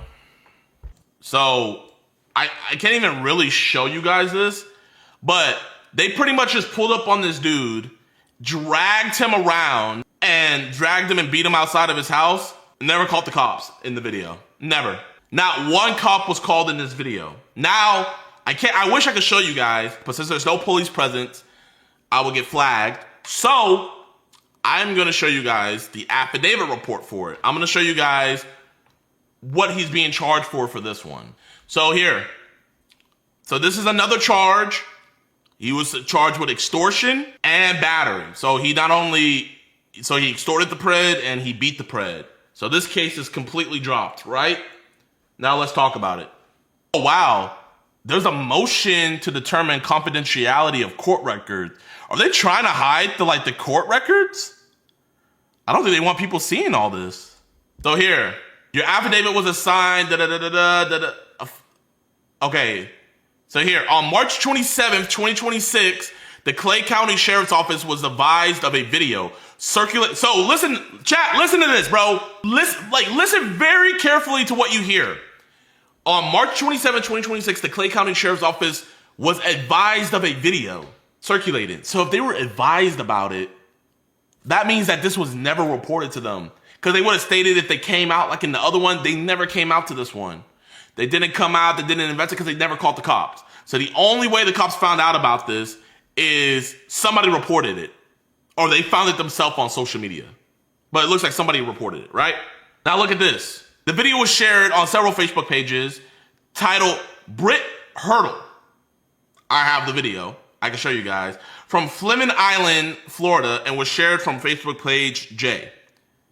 It should be noted that Jay is a member of the online group Dads Against Predator, who targets subjects online who he believes are attempting to meet with children for sexual activity. Cornicom posts encounters with the subjects on various websites, and then his website right there. Due to the investigation, so they're saying this is all redacted. But on March 27th at 13:30, contact was made with the victim at his residence. During the interview, the victim was advised. So this is when contact was first. This is when the authorities talked to the guy himself, and then they were saying how they know about him. Now I'm gonna show you guys this video. This video is on their website, so let me pull it up. Okay. So chat, this video here, they met him at Walmart, all that. Chat, gave him they gave him 3 slaps. 3 slaps and they let the pred go, right? 3 slaps, they let him go. They walk him to his car, he gets in his car and he drives away. I'm gonna start it here.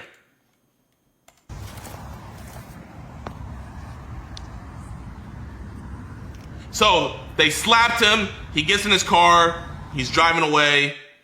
Let me wait for him. Okay.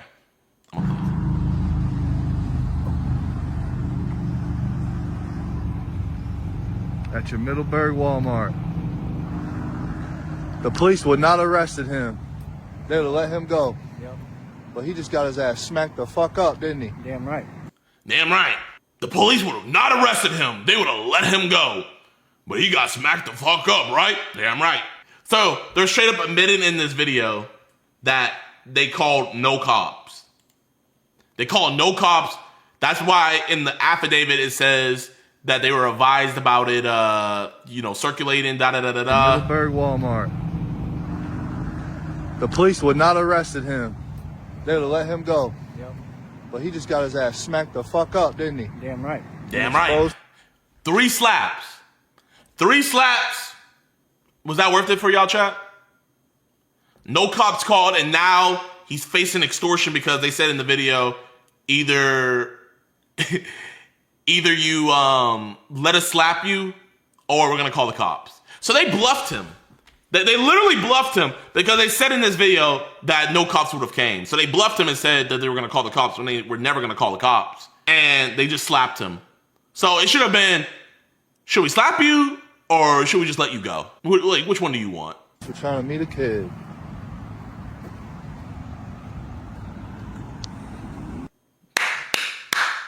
Justice was served. Because of those 3 cases, he is now facing 3 felony extortion charges. And if convicted, he's facing up to 47 years in prison. Me personally, I don't think it's worth it. I don't think that's worth it, chat. But now, this is where it gets even crazier, chat. Chat, this is where it gets the craziest, right? There's a guy who's a part of DAP. His name is Bert. If you guys remember, I had a big back and forth with him last year on Instagram. So this happened back in 2023. And the DA's office, the prosecuting office, called out DAP. So it says, Mount Clemens, Michigan, on Thursday, March 30th, 2023, Sinan Kelmaji, 26 years old, of Sterling Heights, was arraigned on 8 counts in connection with luring a 13-year-old girl to a supermarket for sexual activity. So this dude, 26 years old, was trying to meet a 13-year-old decoy, right? He was arraigned, all of that. The DA was going to take the charges. It is alleged that on Monday, March 27th, 2023, Kalmaji attempted to meet with who he thought was a young girl to engage in sexual activity after meeting on an internet site. A member of the group called Dads Against Predators, this member is Bert, was actually posing as the young girl. Kimaji set up a meet with who he thought was a young girl, but 2 members of Dads Against Predators confronted him instead. The police were called and Sinan Kamaji was arrested. So he got arrested. WDAP. So why are they releasing this press release? Let's find out. So they were like, it's a great day. Our community looks out for one another and monitors neighborhood and the internet to keep our citizens safe. So they're even giving them kudos. Kamaji was arraigned in Harrison. All of that, his bond was set to $20,000, and upon release, he must not use a computer. The preliminary exam is scheduled for Tuesday. So this is great, right? He was arraigned, all of that. Amazing. Now, you read this article, child sexual abuse charges dismissed after witness don't appear in court. This dude walked free because DAP didn't show up to court. They got the arrest. They got the video. They got everything. But this man walked free. They had him by the balls. So, yeah, I wanted to put that out there, man. So they even when they do call the cops, they still fuck up. They don't show up to court. They make the preds eat freaking cigarettes and the case gets dismissed, right? Or they'll just straight up just slap them and then not call the cops at all. Bro, DAP have been doing this for way too long. And you know the crazy thing about it is, their whole thing, they don't want to get arrested. They don't want to get convictions. They just want to slap Preds. That's all they want to do. They just want to slap Preds. But they get to travel around the United States. So yeah, they might not be around where those Preds are. But now, what about that community? Well, you're not doing your best to get these people arrested. What's going to happen to that community? They're going to be stuck with the mess. And now they're going to have a more slimy Pred next time that's going to bring a weapon. So I leave it at that, chat, man. I think this shit's utterly disgusting. I think it's whack. I think it's lame. And I think it needs to stop. And the crazy thing is if any of y'all try calling them out, their fans are just going to call you guys pedo defenders, all of that. But they can't do that with me. They can't do that with me. So DAP is whack. And leave it at that. Yo, man, hope you guys enjoyed the stream. Beyond the incident itself, I also had personal problems I needed to address. A lot of stress and anxiety. I had trouble sleeping, and I was using my hentai addiction to try to cope with that all. I was severely addicted to hentai games, and bro, you weren't just you're in the lolly too, man. You're self-admitted lolly enthusiast. I've been why is that doing that? First off, I started a keto diet with my mom, so that's good. Nigga, we don't care about you doing keto, bro. We care about why was there links to CSAM shit. I know it may take a while, but I do want to build a stronger community for you guys moving forward. I don't even know what to say, bro. All I want to know is, did you submit over that link that popped up on the stream that started all this? And how do we know that the computer you sent is the computer that was there?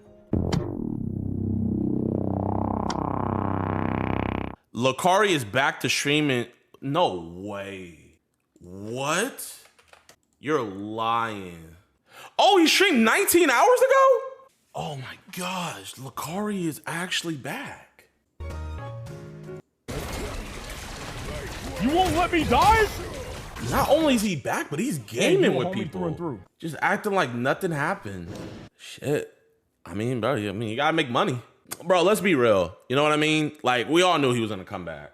Like, we can't act all surprised, like, how could he even show his face and stuff? When nothing happens with this stuff, when it's not taken seriously and cops follow up or there's no criminal case or anything, bro, these dudes could just pop back up and act like nothing happened.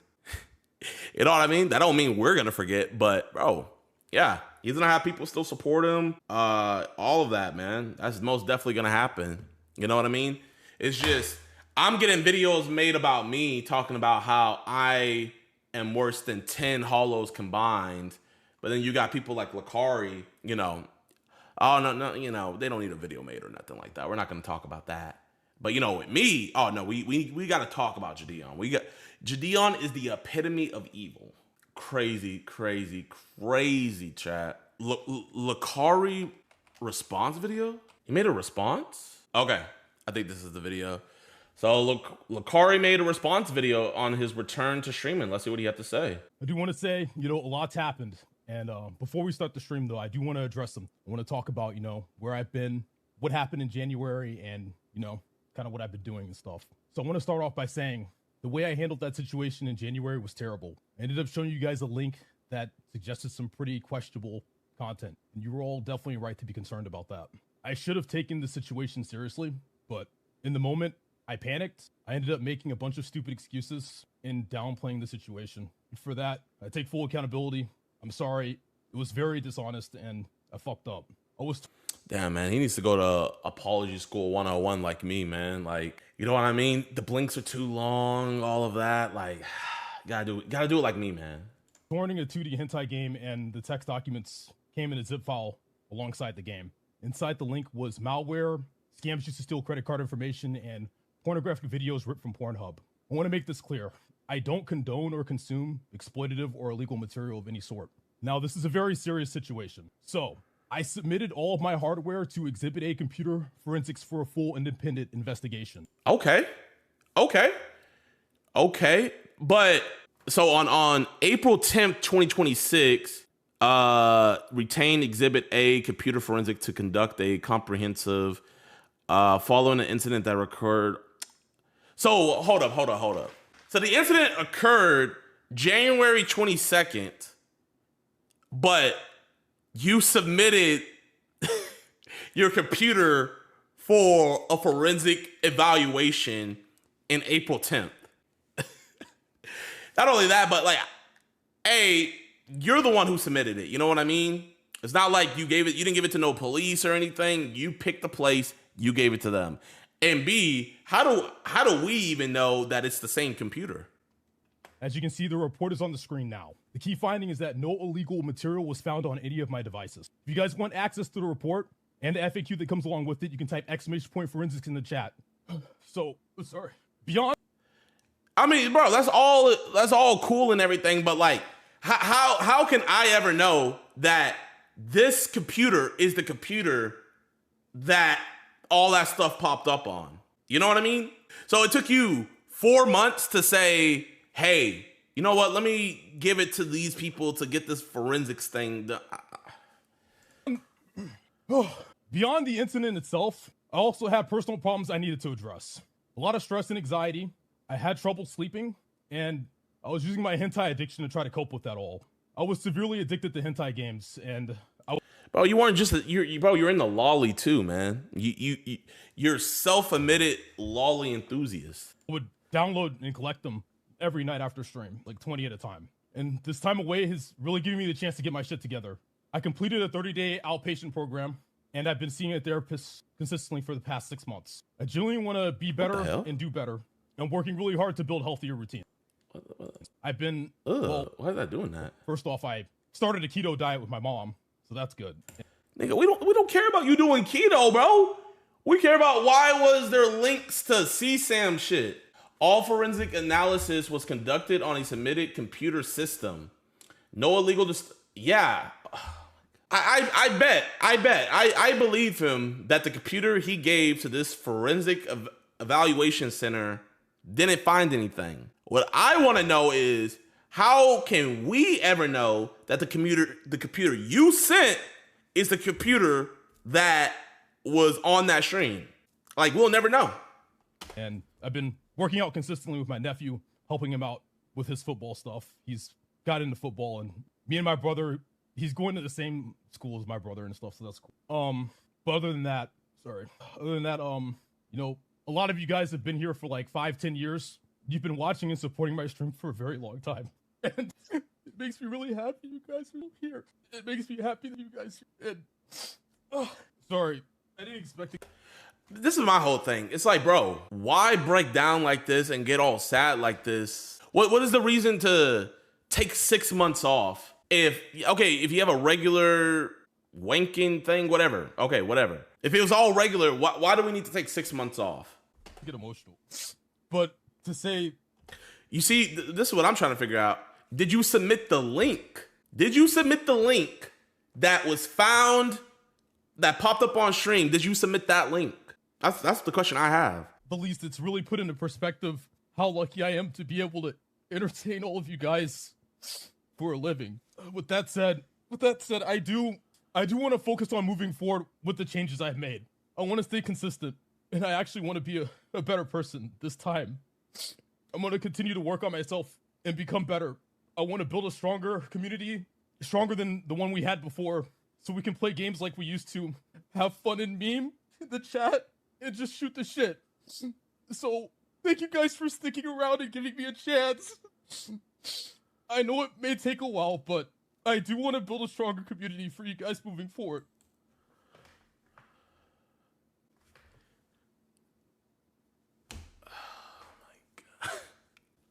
I don't even know what to say, bro. I genuinely don't even know what to say. Like, all I want to know is, I just have 2 questions. And if I can get clarification, if he can answer these, man, like, I would like to hear.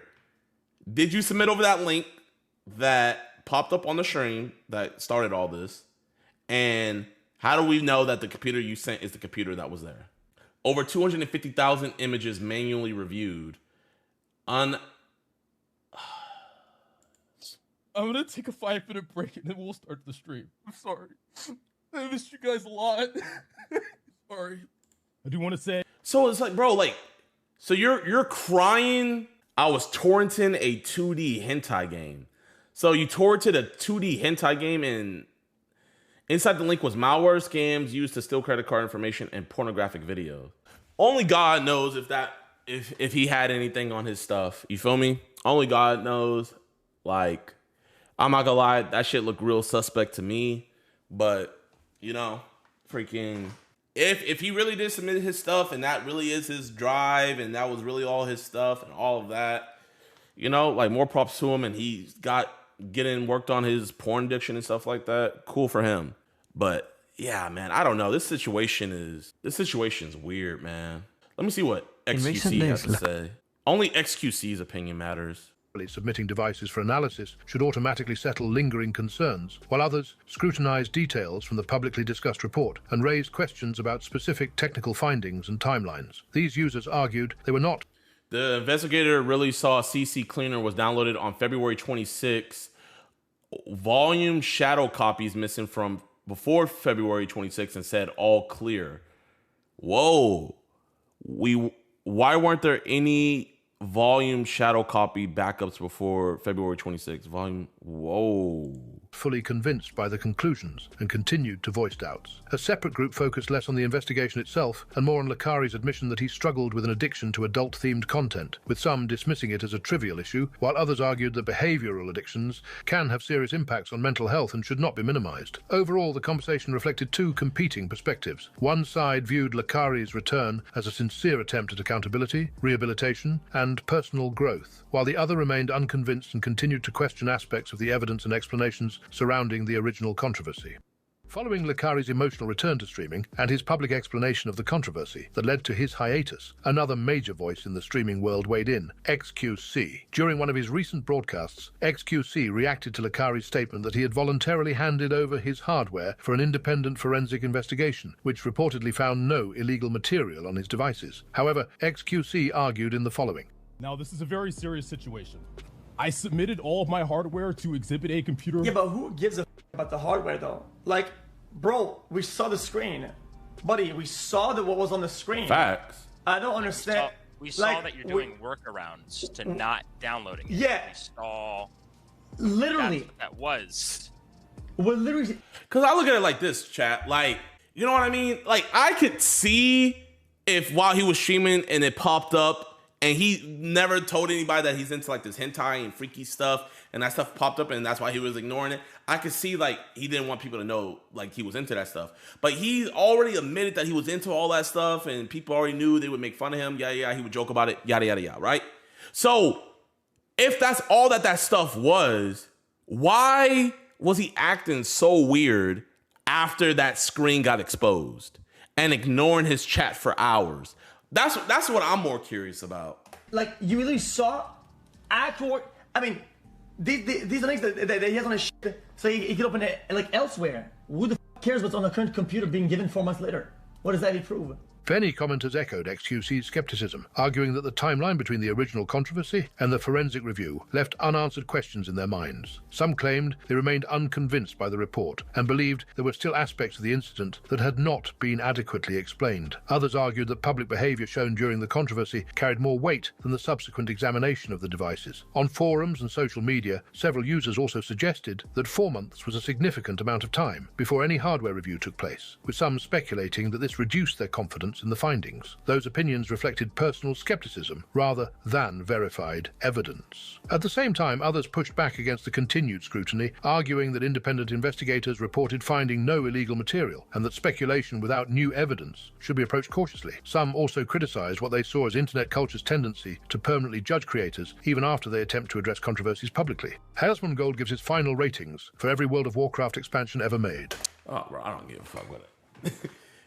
Asmongold is talking about that boy just trying to get to the 8-minute mark for the ad. Yeah, I would love to do an interview, man. I would love to do an interview. I got some questions I would love to ask. I don't know if he will, but I mean that's the least I can ask. What is Lakari's? What is his Instagram? Does he have an Instagram? Yeah, there it is. Awesome. Let me DM him. It's like either he responds to my DM or he just doesn't want to do it. You know? Do you like lollies? Yes. Oh no! It's a joke to everybody in this room. Oh my gosh, he's in the lolly! Like, bro, this ain't like My Little Pony, bro. right, chat, man. So we're going to react to the Lakari files. So if you guys don't know, Lakari is a streamer, right? Now, what happened was I heard about it. I didn't watch any videos about it, so I don't know what all happened. But apparently, he was streaming and he accidentally showed his viewers his CP files, right? And I don't even know if he got banned. I don't even know if he got arrested yet, but whatever. That's just absolutely crazy, bro. And also the crazy thing about it is you wouldn't even believe how many streamers are into this stuff. So let's react to this. On the early morning of January 22nd, 2026, Twitch streamer Lakari went live like normal. At some point during the stream, while navigating his desktop, he opened a notepad file. Inside was a saved link, a link viewers quickly claimed allegedly led to CSAM. That should have been the end of the stream, but it wasn't. He didn't acknowledge what people were saying in chat. He just kept going, acting like nothing had happened. Over the next few hours, word started spreading outside the stream. The fact that he didn't end stream is wild. Acting like nothing had happened. Over the next few hours, word started spreading outside the stream. Viewership jumped from about 1,000 to nearly 10,000 people watching live in just hours. Most of them were there for one reason, to see whether he would address it. By the time 10,000 finally ended, clips were already circulating and the internet had moved on to accusations. Who is Lakari? Is he a pedophile? And how did a normal Twitch stream turn into something like this? Oh my gosh. So he has a link saved. Oh, I thought he opened up a file or something. Oh, you know he's a mega gooner if he has the link saved. Oh, bro. Lakari is one of the OG Twitch streamers. He started posting small gaming clips on YouTube first. Nothing really polished, just him playing games, talking to himself, sometimes rambling. By the mid-2010s, he moved mostly to Twitch. Started playing more competitive games like first-person shooters, but the main one he did play was League of Legends. This guy is a league freak. This is what he lives for.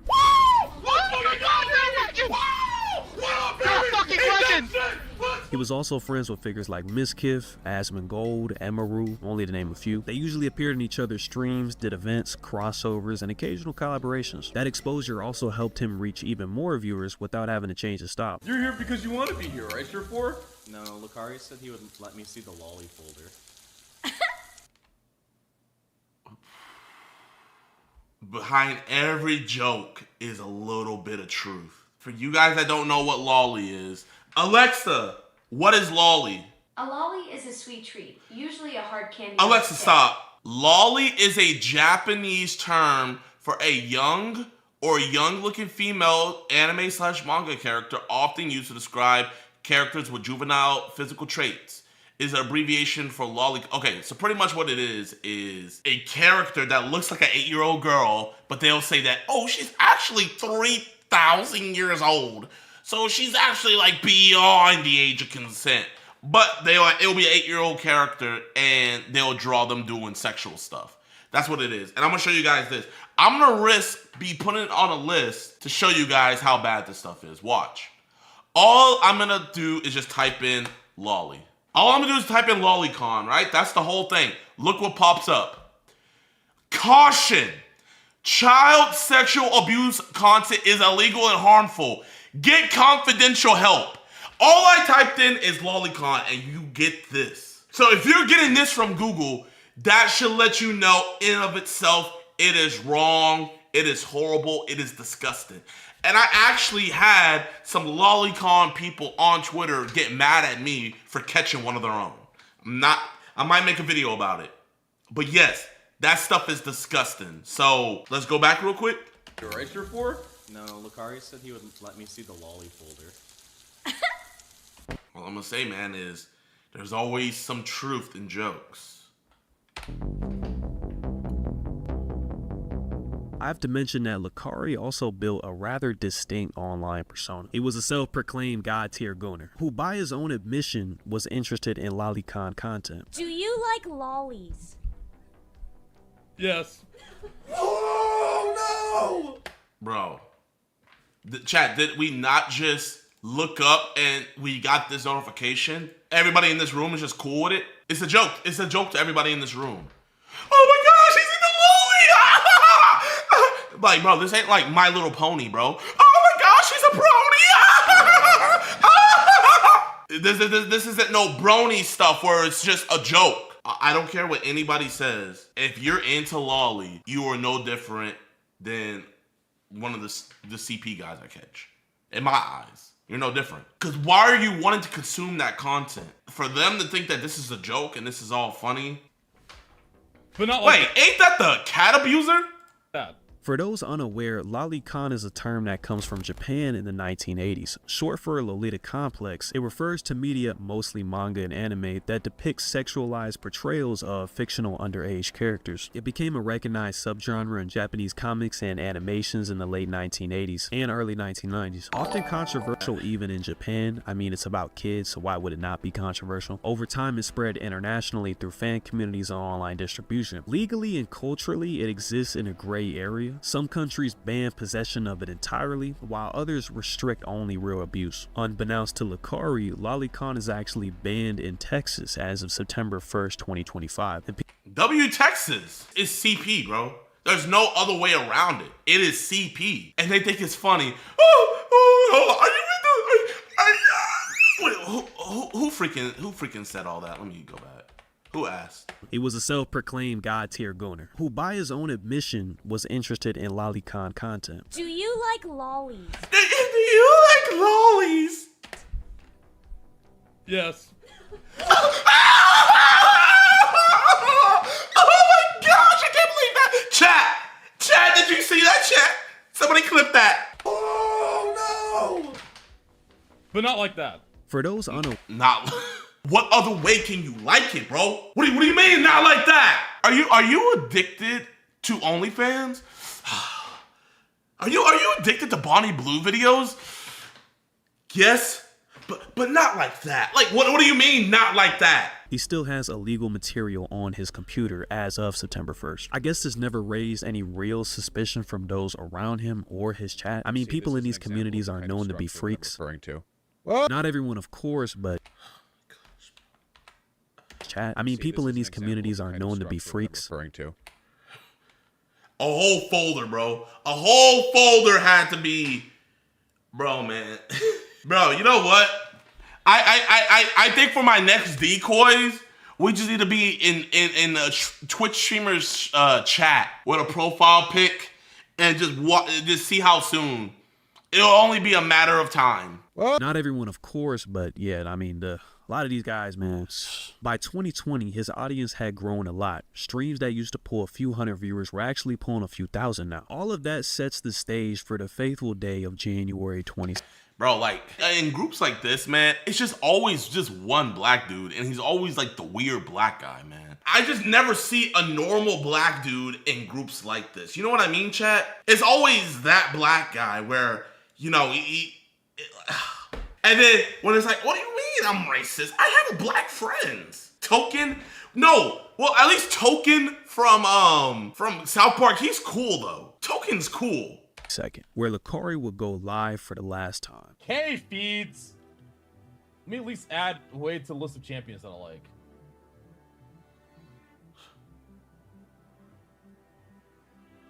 And he just went quiet. And he just went quiet. What the hell was that? What was that tab? What the fuck? Everybody knows. Leaked goon list teams. Oh, there we go.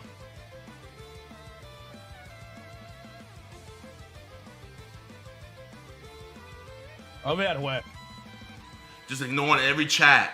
I have no idea why the fuck that was there, I'm gonna be honest. Oh.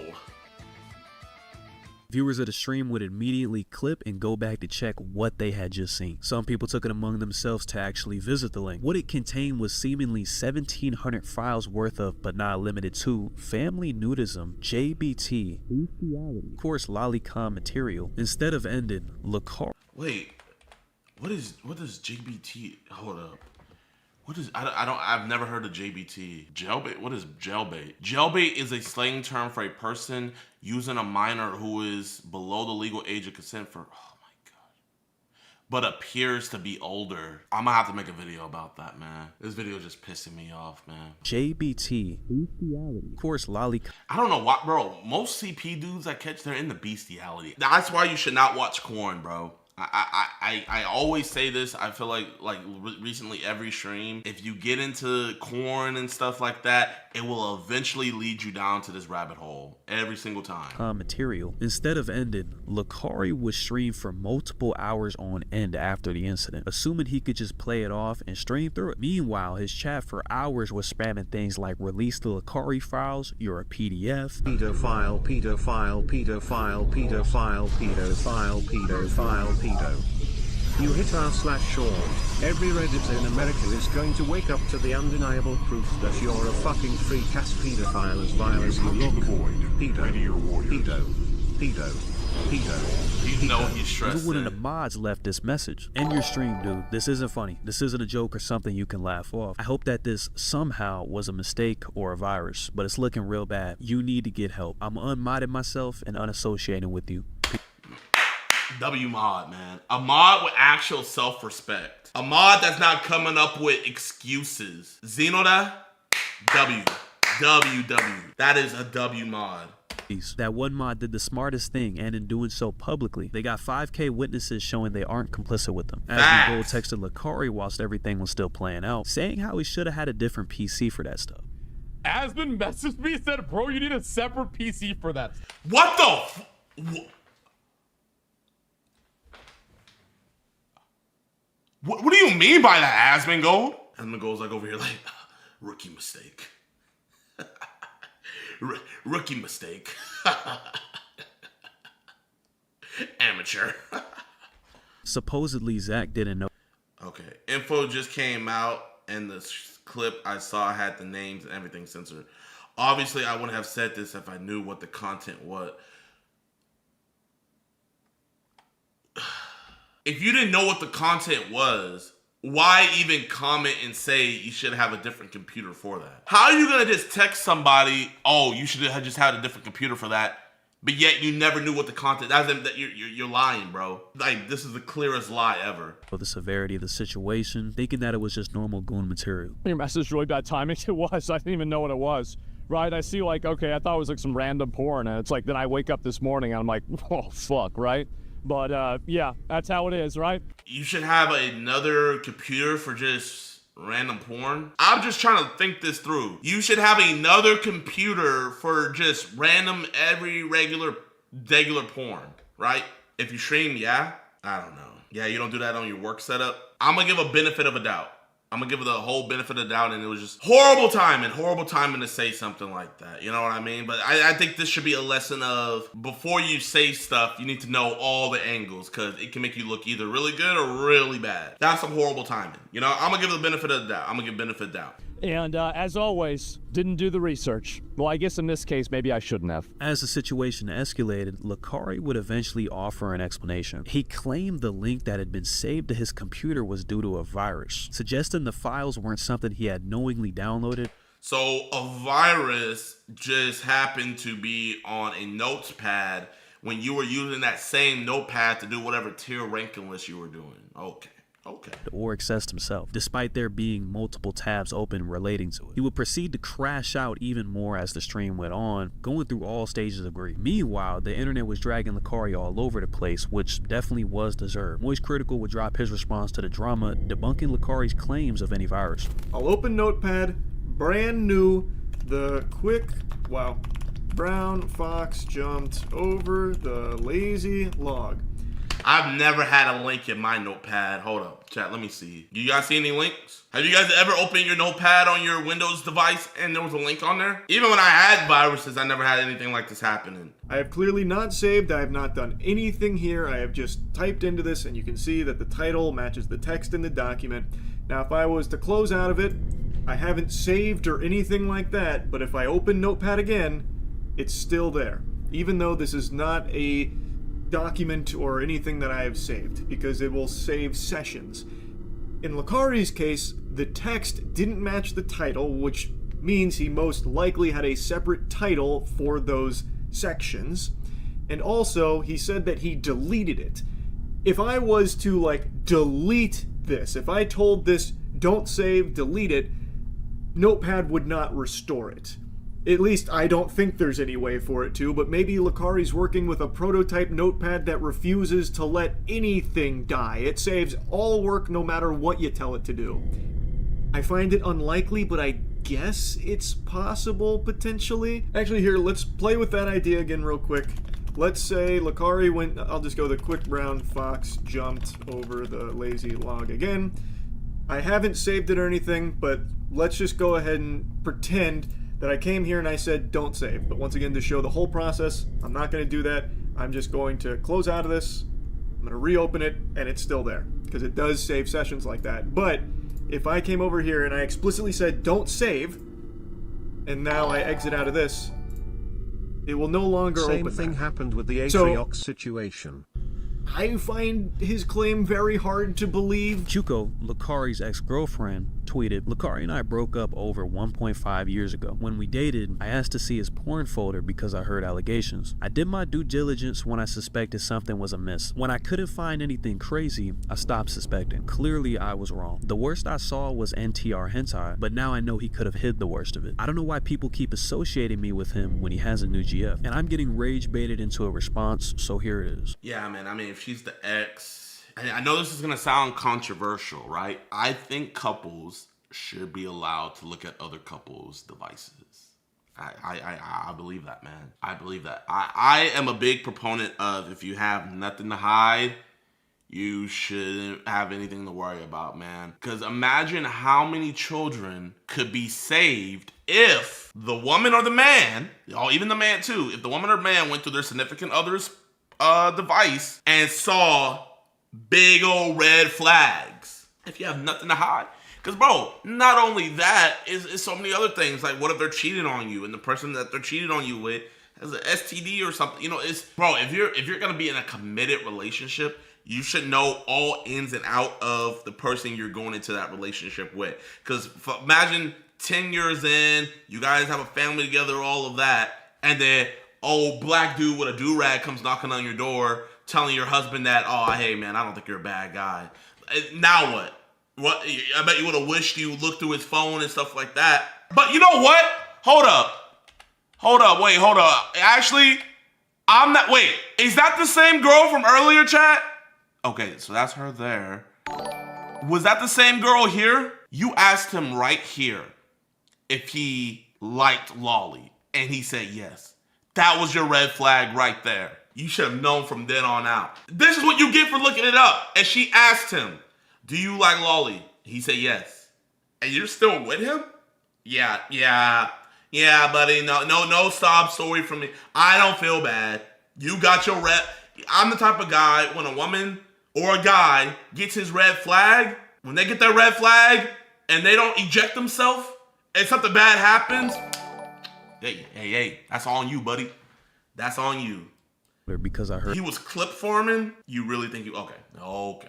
Allegations. I did my due diligence when I suspected something was amiss. When I couldn't find anything crazy, I stopped suspecting. Clearly, I was wrong. The worst I saw was NTR hentai, but now I know he could have hid the worst of it. I don't know why people keep associating me with him when he has a new GF, and I'm getting rage baited into a response, so here it is, with the video attached of her explaining said event. You're not gonna tell them everything, are you? So, yesterday, I asked Lucari how much of a degen he truly is. Because I don't think he's actually. What is this voice, bro? Like, this is not a real, genuine person's voice. Actually, that degenerate. I think he's like faking it. And he was like, "No, I'm definitely a degen." And I was like, "Okay, prove it. Screen share me your folder." And he's like, "Are you?" Lucari, you're getting cucked, bro. Like, I want to see it. Another day in the office for you, though. Show me the folder. And he spent like 20 minutes compiling, and it turns out he's got like 10 different folders, because what happens is after a certain while he abandons a folder and starts a new one. Women and men, do not marry somebody if they have a corn condition or a corn addiction and they're not making steps to remedy it or get off of it. leave them. You have a partner in of yourself that you can have for yourself, and you still need to watch other people. Like, there's actually something wrong with you, man. Like, genuinely. And that's okay. But if you're not making steps to remedy that and fix yourself, then your significant other needs to leave and find somebody else. They have to. So he has pictures from like 6 years ago that he doesn't even remember he has. And so I'll deal with we spent like an hour or two going through 6 years of pictures. Asmongold revealed that he had just recorded an episode of his podcast, All Craft, with Lakari just the night before. And we're gonna go through everything, man. We are. And yeah, what's this here? Sorry, look like? Yeah, Lakari. I know. I just, bro, we just did a podcast with him. Oh my god. I remember last night, like I didn't know really what was going on, right? But so we literally did a podcast with Akari. I'm not even kidding you. It was not yesterday. It was the day before. It was literally the day before yesterday. We did a podcast with them. And like last night, I was like, oh, we need to for sure upload this. But now I'm looking at what happened. I'm like, oh, maybe not, right? And this is what I mean by like, people don't really, it's like, people just look at this like, oh, big streamer got it. It's like they care more about it being a streamer caught up with this stuff, man. No, I just look at this as like a dude caught up with this. It's sick. That's disgusting that you want to watch children being hurt. What's wrong with you, bro? Because I look at it like this. If you're watching that, you have no control over yourself. You have no control over your mind nor body. So what's gonna happen when you have a kid and you're all alone, nobody's watching? That kid can't verbalize or remember what's gonna happen to them. They're not gonna be able to control yourself. And so, yeah, wow, holy shit. Well, I mean, if he gets investigated, they're gonna find out all of his links. And so I say, you know what? I welcome that. You know, I have nothing to do with it. So why would I be worried? So that's my outlook on it. It's not a big deal to me. Obviously, I'm not involved, and so I had nothing to do with it. So yeah. Bro, what are you yapping about? Like, obviously, I'm not involved. So I have nothing to do with it. Like, no one's saying you're involved. Yeah, sure. They talk whatever shit they want. But anyway, yeah, you gotta farm it like a crop. Well, maybe someone's saying he's involved. You know, I know a lot of people on Twitter don't like him. I'm not gonna really farm this one a lot. I mean, I've known Lakari 8 years, right? And it's just like, I'm gonna be real, like the shit just really stresses me out, man. No, F all that. F all that. Now, Asmon, if Hassan got caught up with some shit, if some links popped up for Hassan, we're gonna see on Asmongold clips, video after video after video. What do you mean I'm not gonna farm this? I'm not gonna really talk about the BS. No. What you mean, bro? Expose that. I want it to just be done with, bro. I look at it like this, man. Like the Bible says, do not be a respecter of person, right? If someone close to me that came up, man, you know what? I'm gonna be real, man. I would probably cry. I would probably cry on stream, cussing them out. That would be me, man. But I ain't gonna just, you know, oh man, I don't want to talk about it. They care about the image of themselves and not the real problem. I feel like the way he is talking about it. It's because bro, people don't care about this stuff, man. It's all a front. It's all a front. People don't care, man. People don't care, bro. It sucks. It does. Really sucks. XQC criticized Asmongold for his response not being bold enough. I don't know what else to say, right? I mean, like, honestly, it does. Like, I don't really fuck. It's heavy. Yeah, it's heavy. Like, and I don't want to get involved in it. I don't want to make. Well, you don't want. Okay, I don't want to get involved with it, but I'm gonna text him while he's on stream, giving him advice. Now that it is a risk to my brand, I don't want to talk about it anymore. Now that it's gonna hurt my pockets, I don't want to talk about it anymore. Now that it was actually somebody that I was cool with, and I actually messed with, and I actually feel bad for, I don't want to talk about it anymore. I'm gonna be real, guys. I've already got one defamation lawsuit in the chamber, I don't need to be double barreling this shit, okay? I don't need to be dual wielding these. So I don't want to talk about whether something is, what happened, what. Check, I don't even have a social. So now, we're worried about getting sued. Okay. Read on this. I can really normally like read people. I don't know what the fuck he's saying.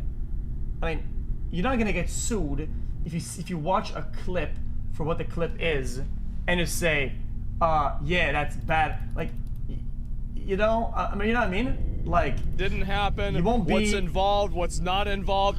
I'm gonna be real. No, now free speech is gone. Now, all of a sudden, now we don't have no more free speech, man. Now we can't speak our minds anymore, chat. Oh. Like, I don't want to have anything to do with this shit. And so, yeah. Now that it's hitting too close to home, why can't it have been Hassan? What the frick? What if it was Hassan?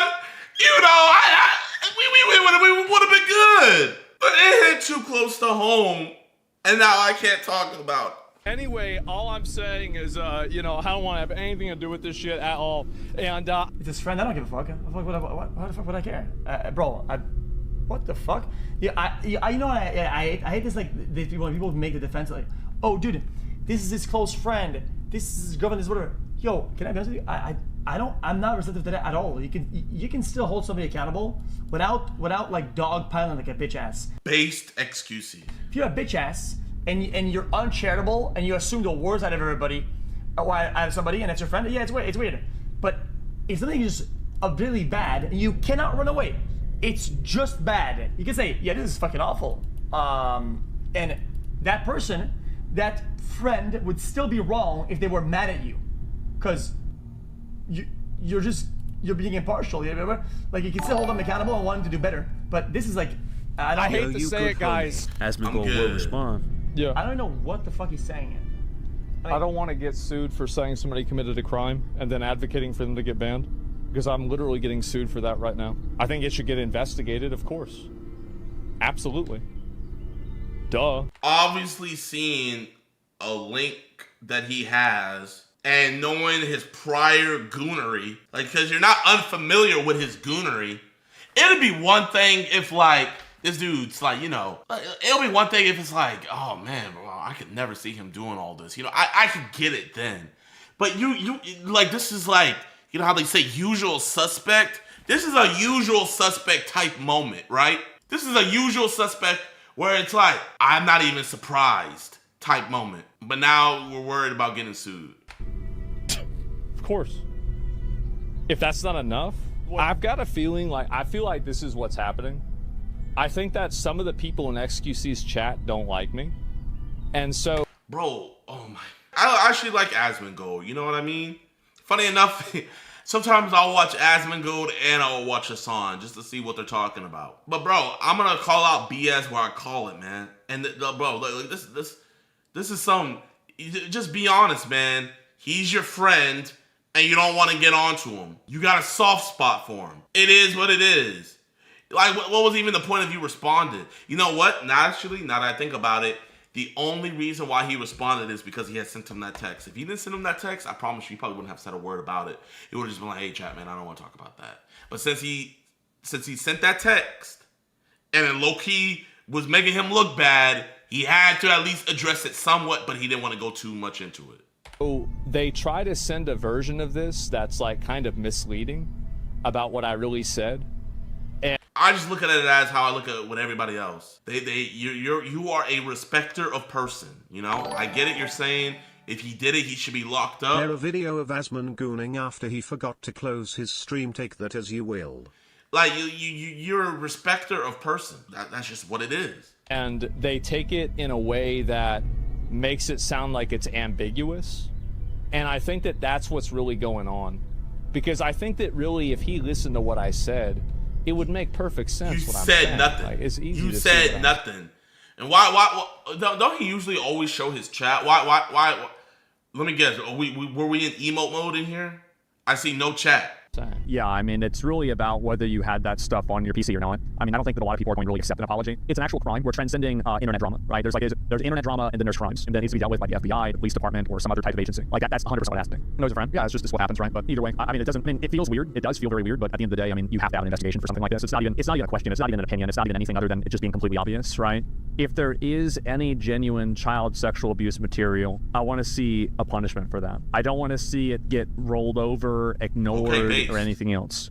Like, that's the most important thing to me. Not internet drama, not whether he gets banned or not. No.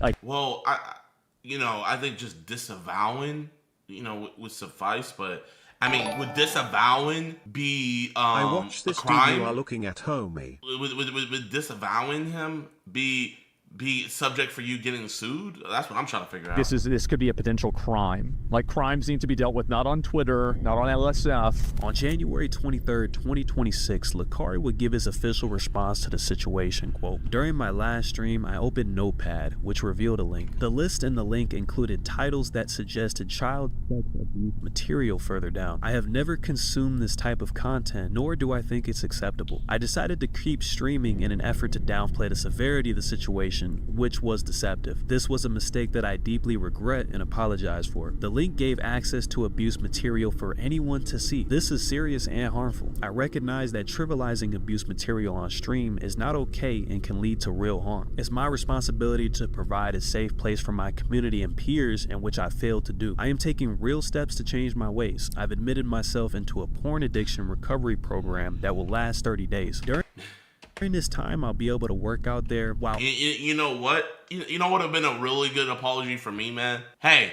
y'all, there was nothing on this. I am going to give my entire PC and my drives to my local police department. I'm going to drop it off here. When they turn it on, they'll see that it's all there. I think that would have sufficed a lot of people. I would have just recorded myself taking my whole system, right? Like, if I was streaming and everybody in my chat was saying that, I would have been like, all right, chat, here, we're going to go IRL mode. All right.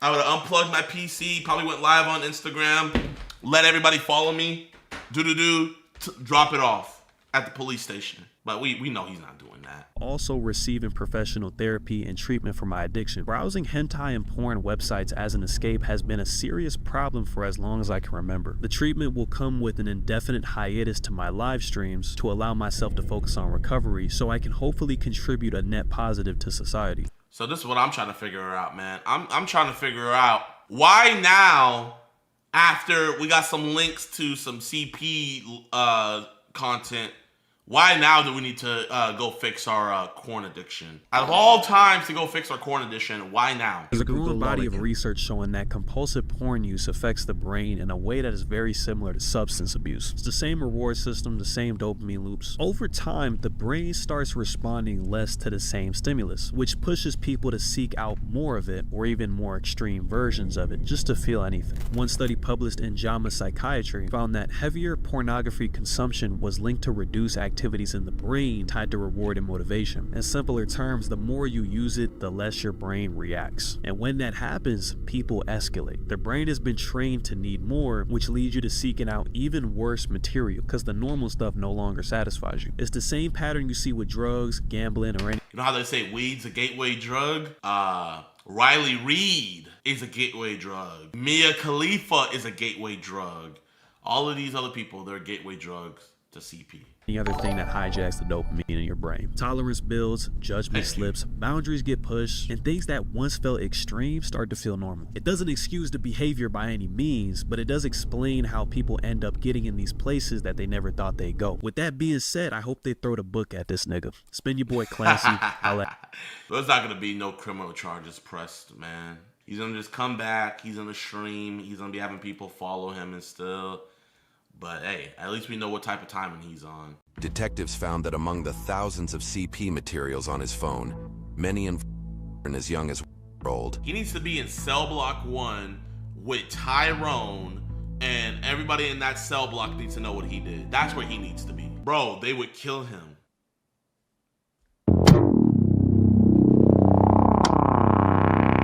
We want to talk to you about tonight about something you put on social media.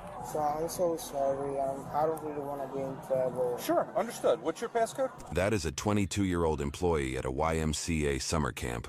And what officers were about to uncover on his phone was as disturbing as it gets. How you doing? Good, how are you? Just so you know, we're being audio video recorded. It's fine. This cavity works here. He approached me about 15-20 minutes ago regarding a matter. There's somebody that's on his Snapchat. The company's been here 1 or 2 times, and he's trying to distribute. Okay. Is he here now? He's trying to distribute. He is IRL dealing? Okay. Is he here tonight? No. Okay. Step over my car, man. How old are you? No, you're good. So give me a little more background. We came up here. They seemed like cool people. We exchanged contact information, just Snapchat. Okay. And he was posting on his story that he's selling. Okay. Do you have Bro, that's a W man's. That's a W man's, bro. And you know what's crazy? We find so many preds in their following list. Guess what they're following? Cheese pizza accounts. It just makes it so easy for us to catch them. You little dummies. You little nonces. You make it so easy.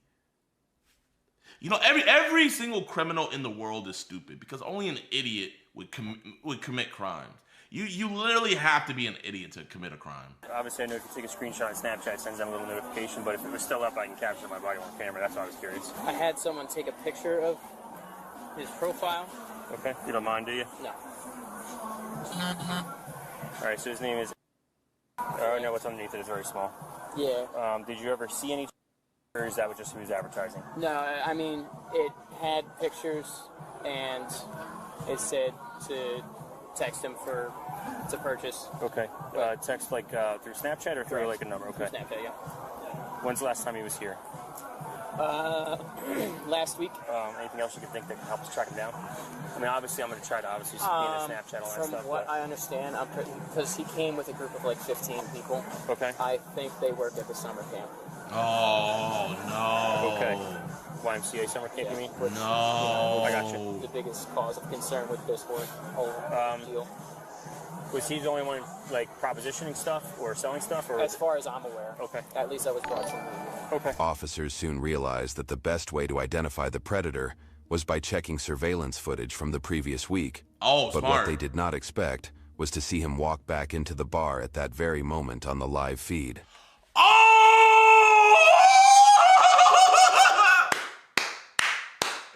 Yo! W timing! One wrong move, and he could delete all the evidence in a blink. Facts. So they had only one shot at catching him. Yeah, he just came in. He's here right now. Yeah, he's here right now. Do you know where he is located? Yo. They're at the front door. Is that him outside right there in that smiley shirt? That's who I thought. Is he wearing a smiley shirt? The Nirvana shirt? Yes. He's wearing skinny jeans. He's touching his chin right now. Alright, So that's him right there. ASCD came in with that whole group. Does he have a tattoo on his left arm? I know. I'm trying to be as discreet as possible for you. Black shirt, yellow writing would be pretty obvious. He's wearing the black shirt with the yellow writing, right? Okay. ASCD came with that whole group. Is he there with that entire group? Okay. Are you sure it's not the kid in the hat in front of the door right now? Okay, so it's definitely black shirt, yellow writing. Okay. That's him. Step over to our car? Yeah. Now he's walking away. How you doing, sir? You want to step over to our police car real quick and talk to us? Oh my god. You have ID on you? Bro. Black dude. Chat, man, it's everybody, man. It's not. People ask me, like, what race is it, bro? It's everybody, bro. Everybody is stricken. Every race and culture is stricken with this sickness. I'm from Okay. Where are you working at, man? in the camp. Which camp? Oh, if I say he was a black dude, I know black. I Dominican. I Dominican, papi. Look at the hair. Look at the hair, papi. I know black. I Dominican. So, hey, black people, This is a W for us. He Dominican. He's not black. YMCA camp? How long you been there for? Like, Just keep your hands out your pocket. okay, 1 month. Okay. You come here often? Sometimes, yeah, like 3 times. What times, what days do you think that was? Friday, last Friday. Okay. And the other Friday. Okay. You ever been here on a Saturday? No. Never? I don't remember. You don't remember? So you think you've only been here on Fridays? Okay. You talked to anyone here when you've been here? Yeah, we talked to people. Okay. You make any new friends or anything?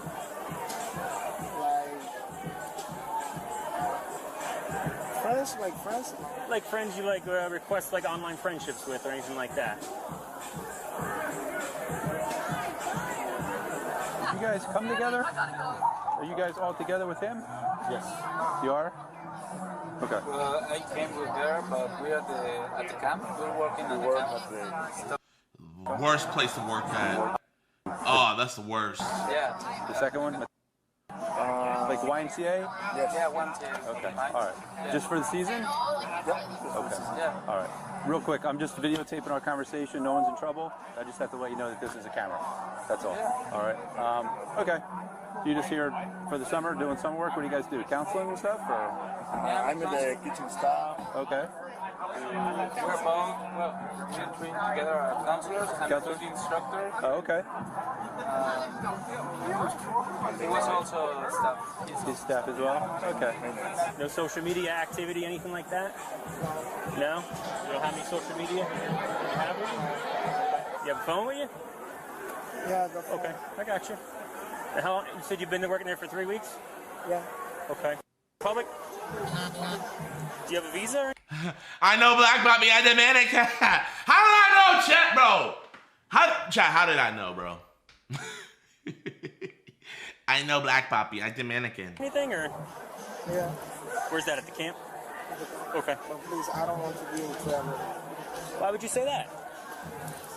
I know, so because here with the police, so I just come out to have some fun. Yeah, we're just talking. I'm just wondering why you would say you don't want to be in any trouble. Is there something you did that you think you might be in trouble? No? So why would you want to say that you don't want to be in any trouble? I don't know. I don't know the system in here in the country. Okay. Is this your first year here? Or you been here before? Mine is second. Second? Yeah, but I was here in 2008. I don't think they have anything to do with it. Yeah. Okay. No one's in trouble. We just had a couple questions on something that happened a little while back. No big deal. People say people do stuff all the time. We just got to make sure it's not. The colleagues obviously had no idea they were hanging out with a serial predator who had been selling CP involving... Well, you know what? Wait. Video possession of a female with a dog snout between her.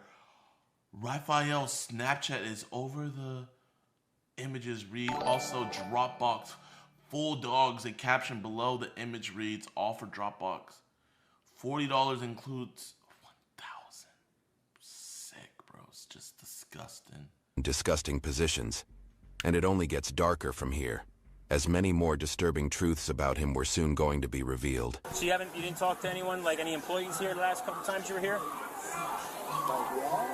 No, no security guards, anything like that? Friends. Okay. Who's the people with you? They camp workers as well? Yeah. Did they come with you every time you've been here, or is it different people? Yeah, no, they call me. Okay. My something, stomach hurts, chat. We're looking into some serious allegations. Allegations? Uh-huh.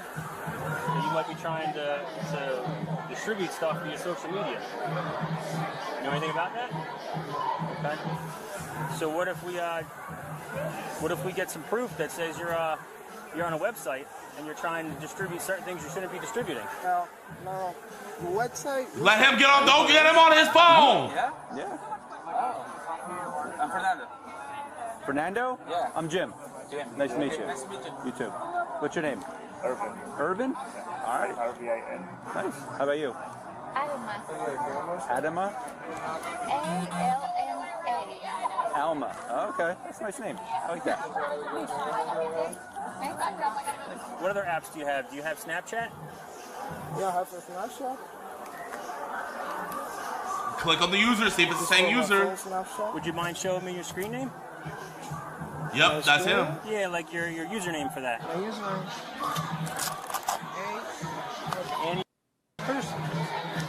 That's him. Now is it like GG's? Like a hiring service? Yo, for some patrolmen to take this as seriously as they are, man, let's give them a round of applause. Like, you don't see patrolmen usually go this above and beyond. So, hey, he needs to be up for detective, man. Great job. Apply to, and then they just find a spot wherever, or did you pick this place to come to? For first time, they picked me up. Okay.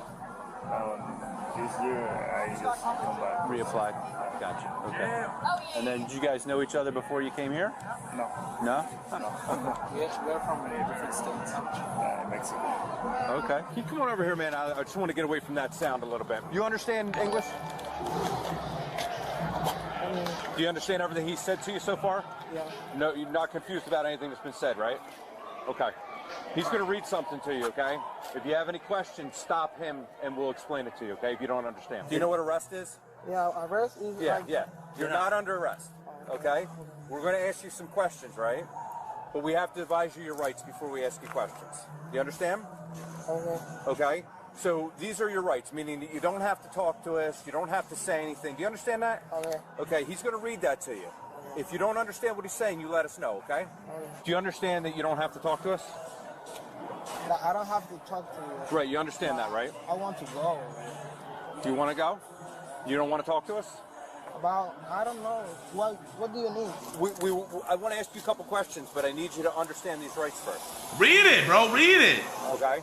If you tell us that you understand this, and you do in fact understand these rights, then we can ask you those questions that I want to ask you. No, I don't understand really well.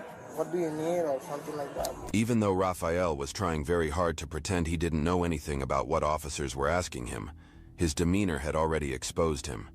He was never going to forget what would happen in the next few minutes. We want to talk to you tonight about something you put on social media. Tonight? Not tonight, earlier this week. About something you posted on Snapchat. That's what we want to talk to you about. Oh, bro, I know he want to get rid of that phone. Okay. Automatically. You know what that is? It's illegal. It's illegal. Oh, he just told on himself. Oh, GG's. They never said anything about anything being illegal, so his lawyer can't say, well, my client didn't. No, he said it's illegal, right? GG's. Right? It's about... Right? So, where are you getting this that you want to give people access to? In the social media. Where's that? In the social media. Okay. Have you downloaded it to your phone? Yeah. Okay. And you've been trying to give it to other people? Yeah. Okay. So this is your cell phone, right? Yeah. Do you have a passcode for this cell phone? Yeah. Is it locked? Yeah. What's your passcode? GG's. So, GG's. Is it a thumbprint or is it a number? like the number. What is it? He doesn't want to give it. So I'm so sorry. I don't really want to be in trouble. Sure, understood. What's your passcode? GG's. You know, this is our trick to get their passcode. Hey, we just want to make sure that, like, the code for your phone, like a lot of people, they like to use CP-related numbers and stuff like that, numerology. I just want to make sure you're not into, like, that far deep. Like, what's your password? And then they'll, like, say whatever their password is and stuff like that. And it's like, okay, are you sure that doesn't have anything to do with CP-related, nothing like that? To your best, like, to the best of your knowledge. And they're like, no. And I was like, say your password one more time. And if they say the same one, then it's usually the same one. It's like, okay, I'm just making sure. And then, you know, we hit them with the, hey, we got the laptop where we could get all this deleted and stuff like that. You know, obviously you don't want to be, that's how I would have hit it. Hey, man, you don't want to be associated with this stuff anymore, right?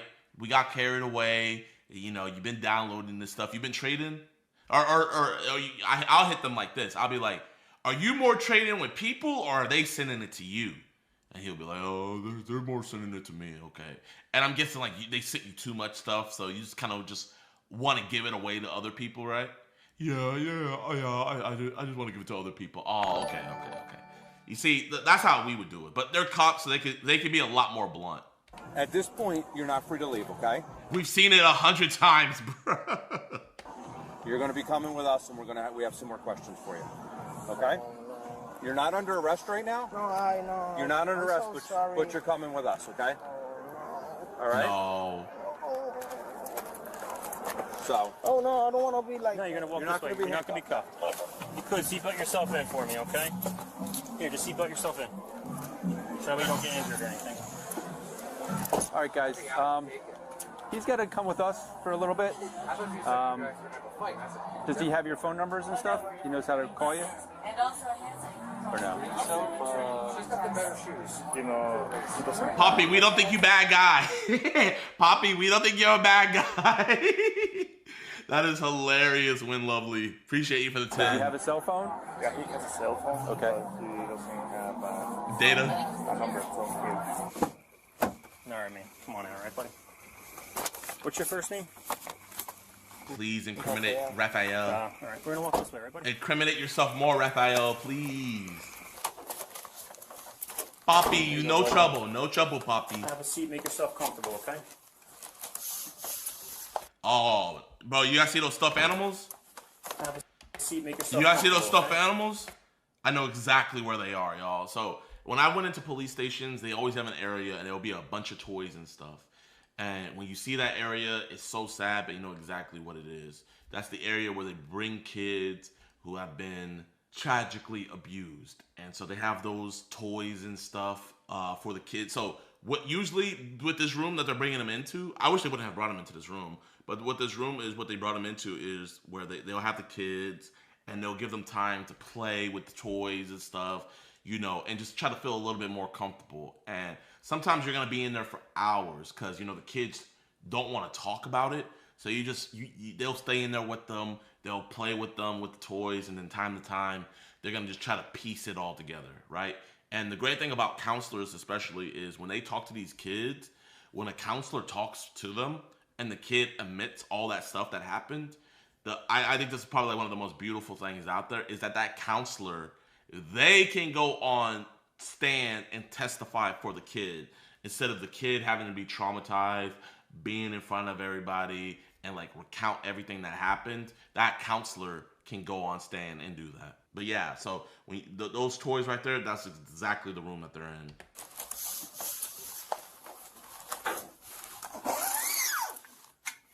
How do you find out that the camp's hiring? I was at the university. What university?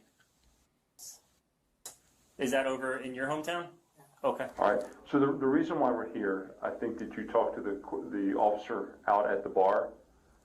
He expressed to you that there was some concerns with some images that might be on your phone. Did he express that to you? Like some. I shot some from some from. I don't understand. That I shared some posts like. Is it easier for you to answer in Spanish the questions I ask?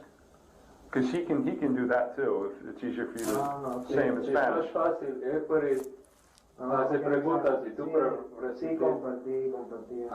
Oh, come on, bro, man. We couldn't have found somebody on the staff to translate for us? Okay, so you shared the video. Completely. Okay. Detectives knew that simply asking him about the CP material on his phone was not going to be enough to understand the extent of his predatory habits. They also had to determine whether he had been targeting at the YMCA summer camps as well. Facts. Because that could potentially mean the safety of hundreds of kids was at risk.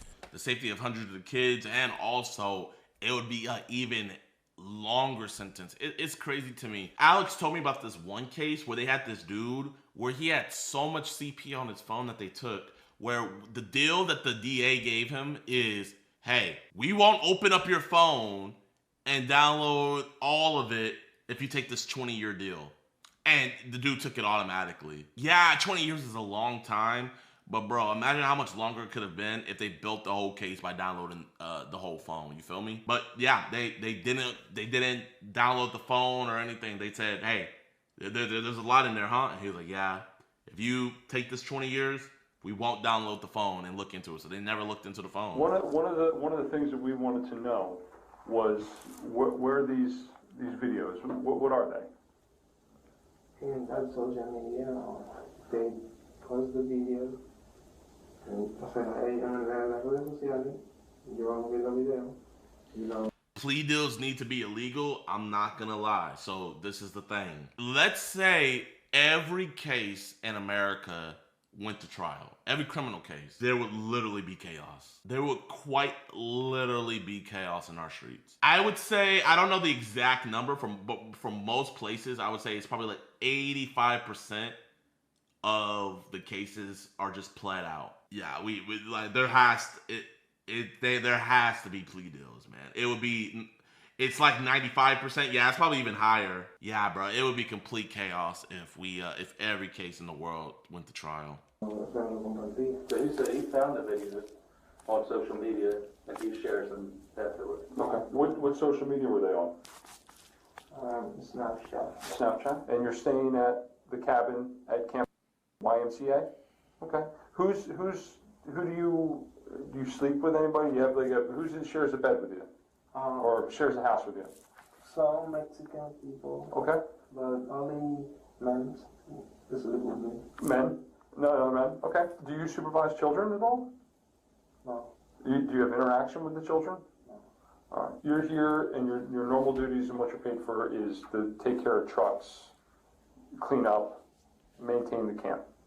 Is that correct? Yeah. And is that what everyone that's with you does as well? Yeah, I have somebody else with me. Okay. Like a team. Most of them are cleaners. Okay.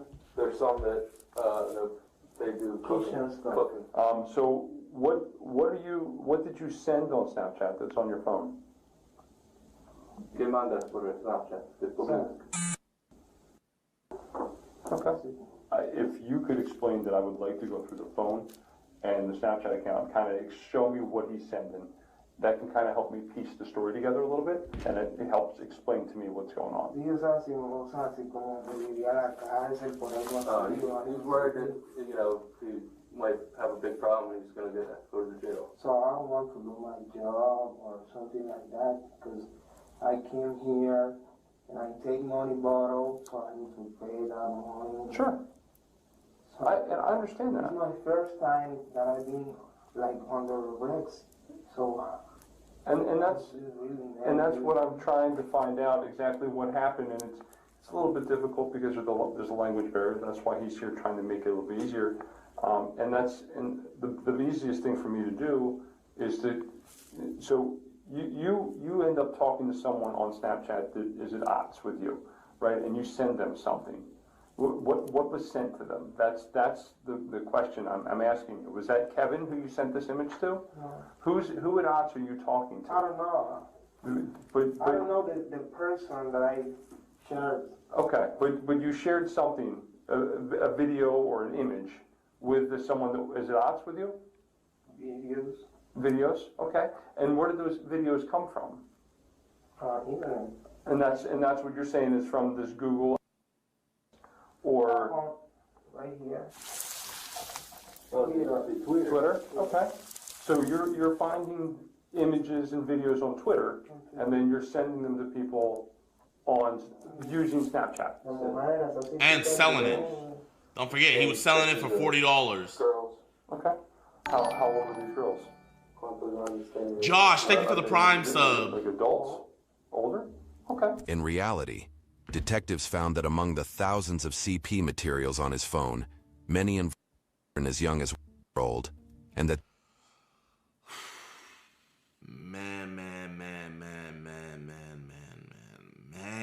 these pictures had been circulating since 2017, shared by him. This is how the unholy pictures and videos were described in the police reports. A video of female being held down and by an adult male, and a video of adult female. What? Video of a man.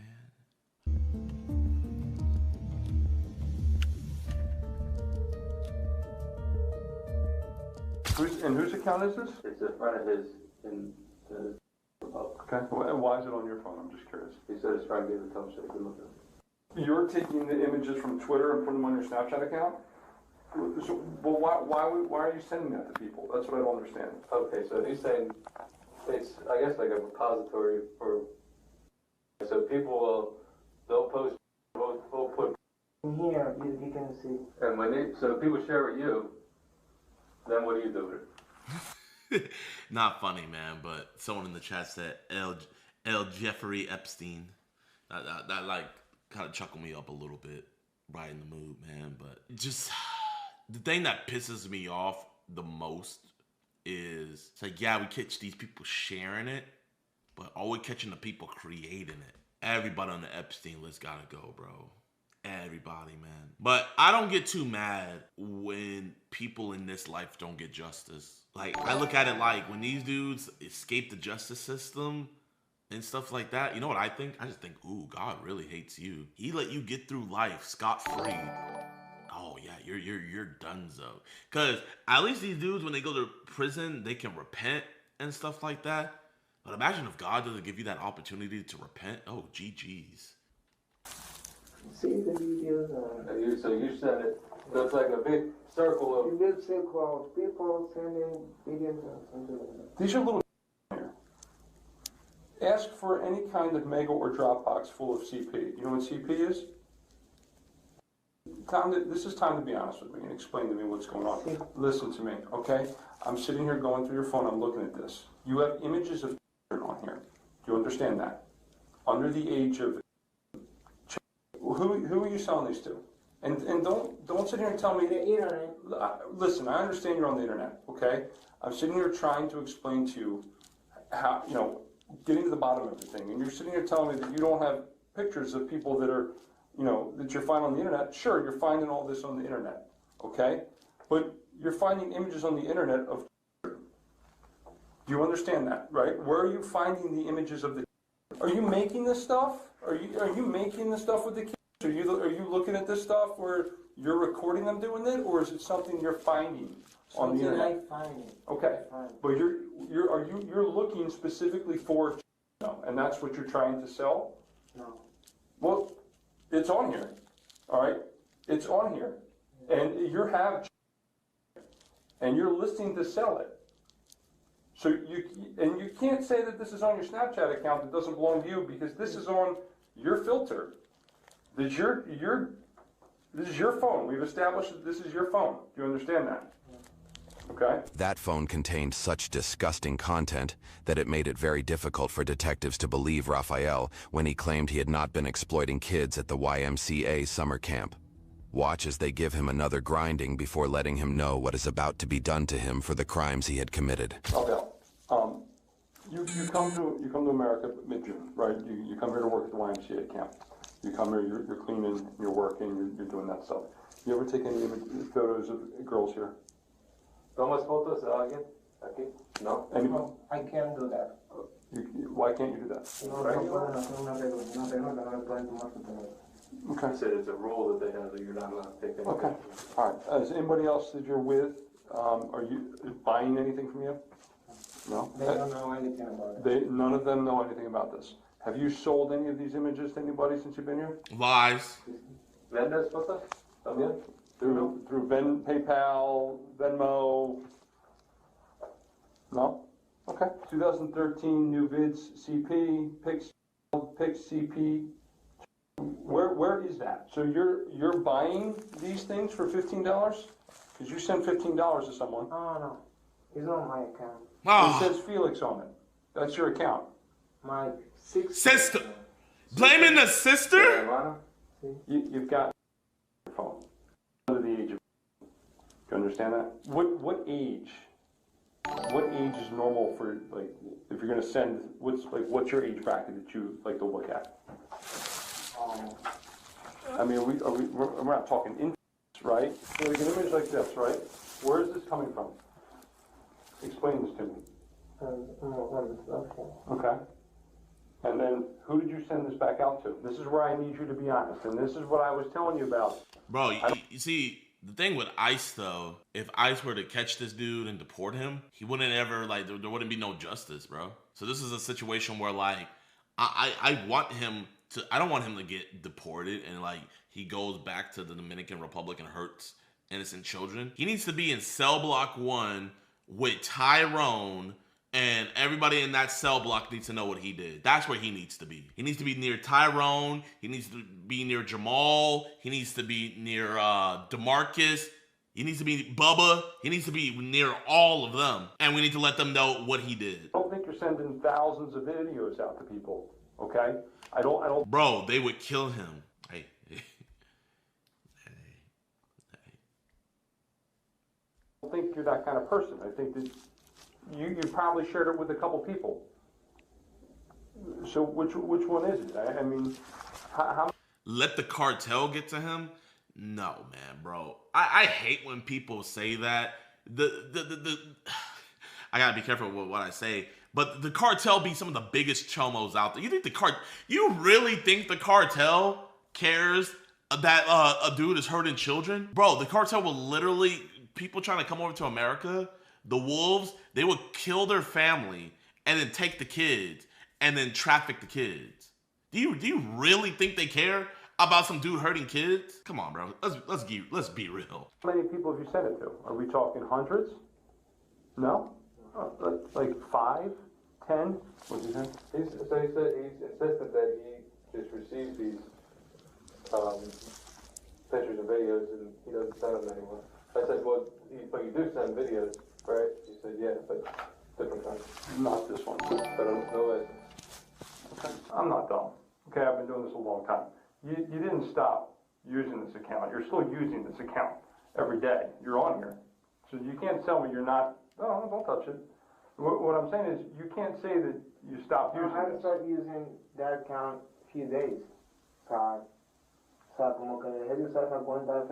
And that makes no sense at all because you've been using this account consistently, okay? And you're still sending.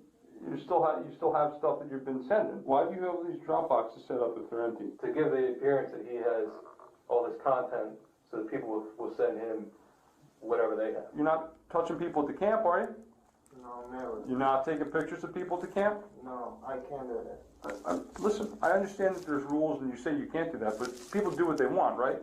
Like No, you like I don't do that because you can't see the pictures in there. I know. I'm not doubting that. I looked at your pictures. You let me look at your pictures. No, he said that's all he's doing is just trying to get more. Just more and more. Now, what's your intention for getting more and saving more? Is this just for you to have, or are you taking it back to the public with you? No. No? You're not. No one else is getting this stuff at the camp too, right? Just you? Not in el campo. ¿Sabes otra gente que tiene este tipo de cosas? Solo tú.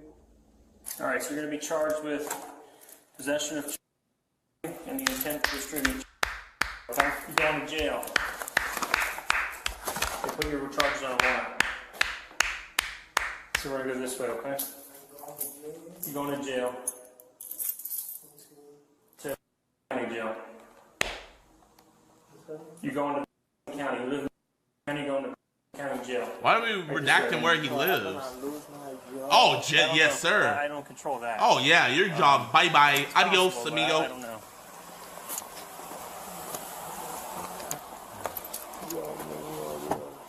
Here you go, man. Watch yourself get in, okay? Here, let me put this flashlight on for you.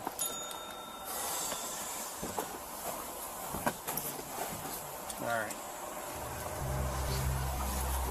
He of course lost his job and was charged with the following. I wish one of these body cam channels would find our pred catch and make like a video with the body cam footage from one of our pred catches, man. Like, I don't know if it's just hard for them to find or whatnot, but man, that would be awesome.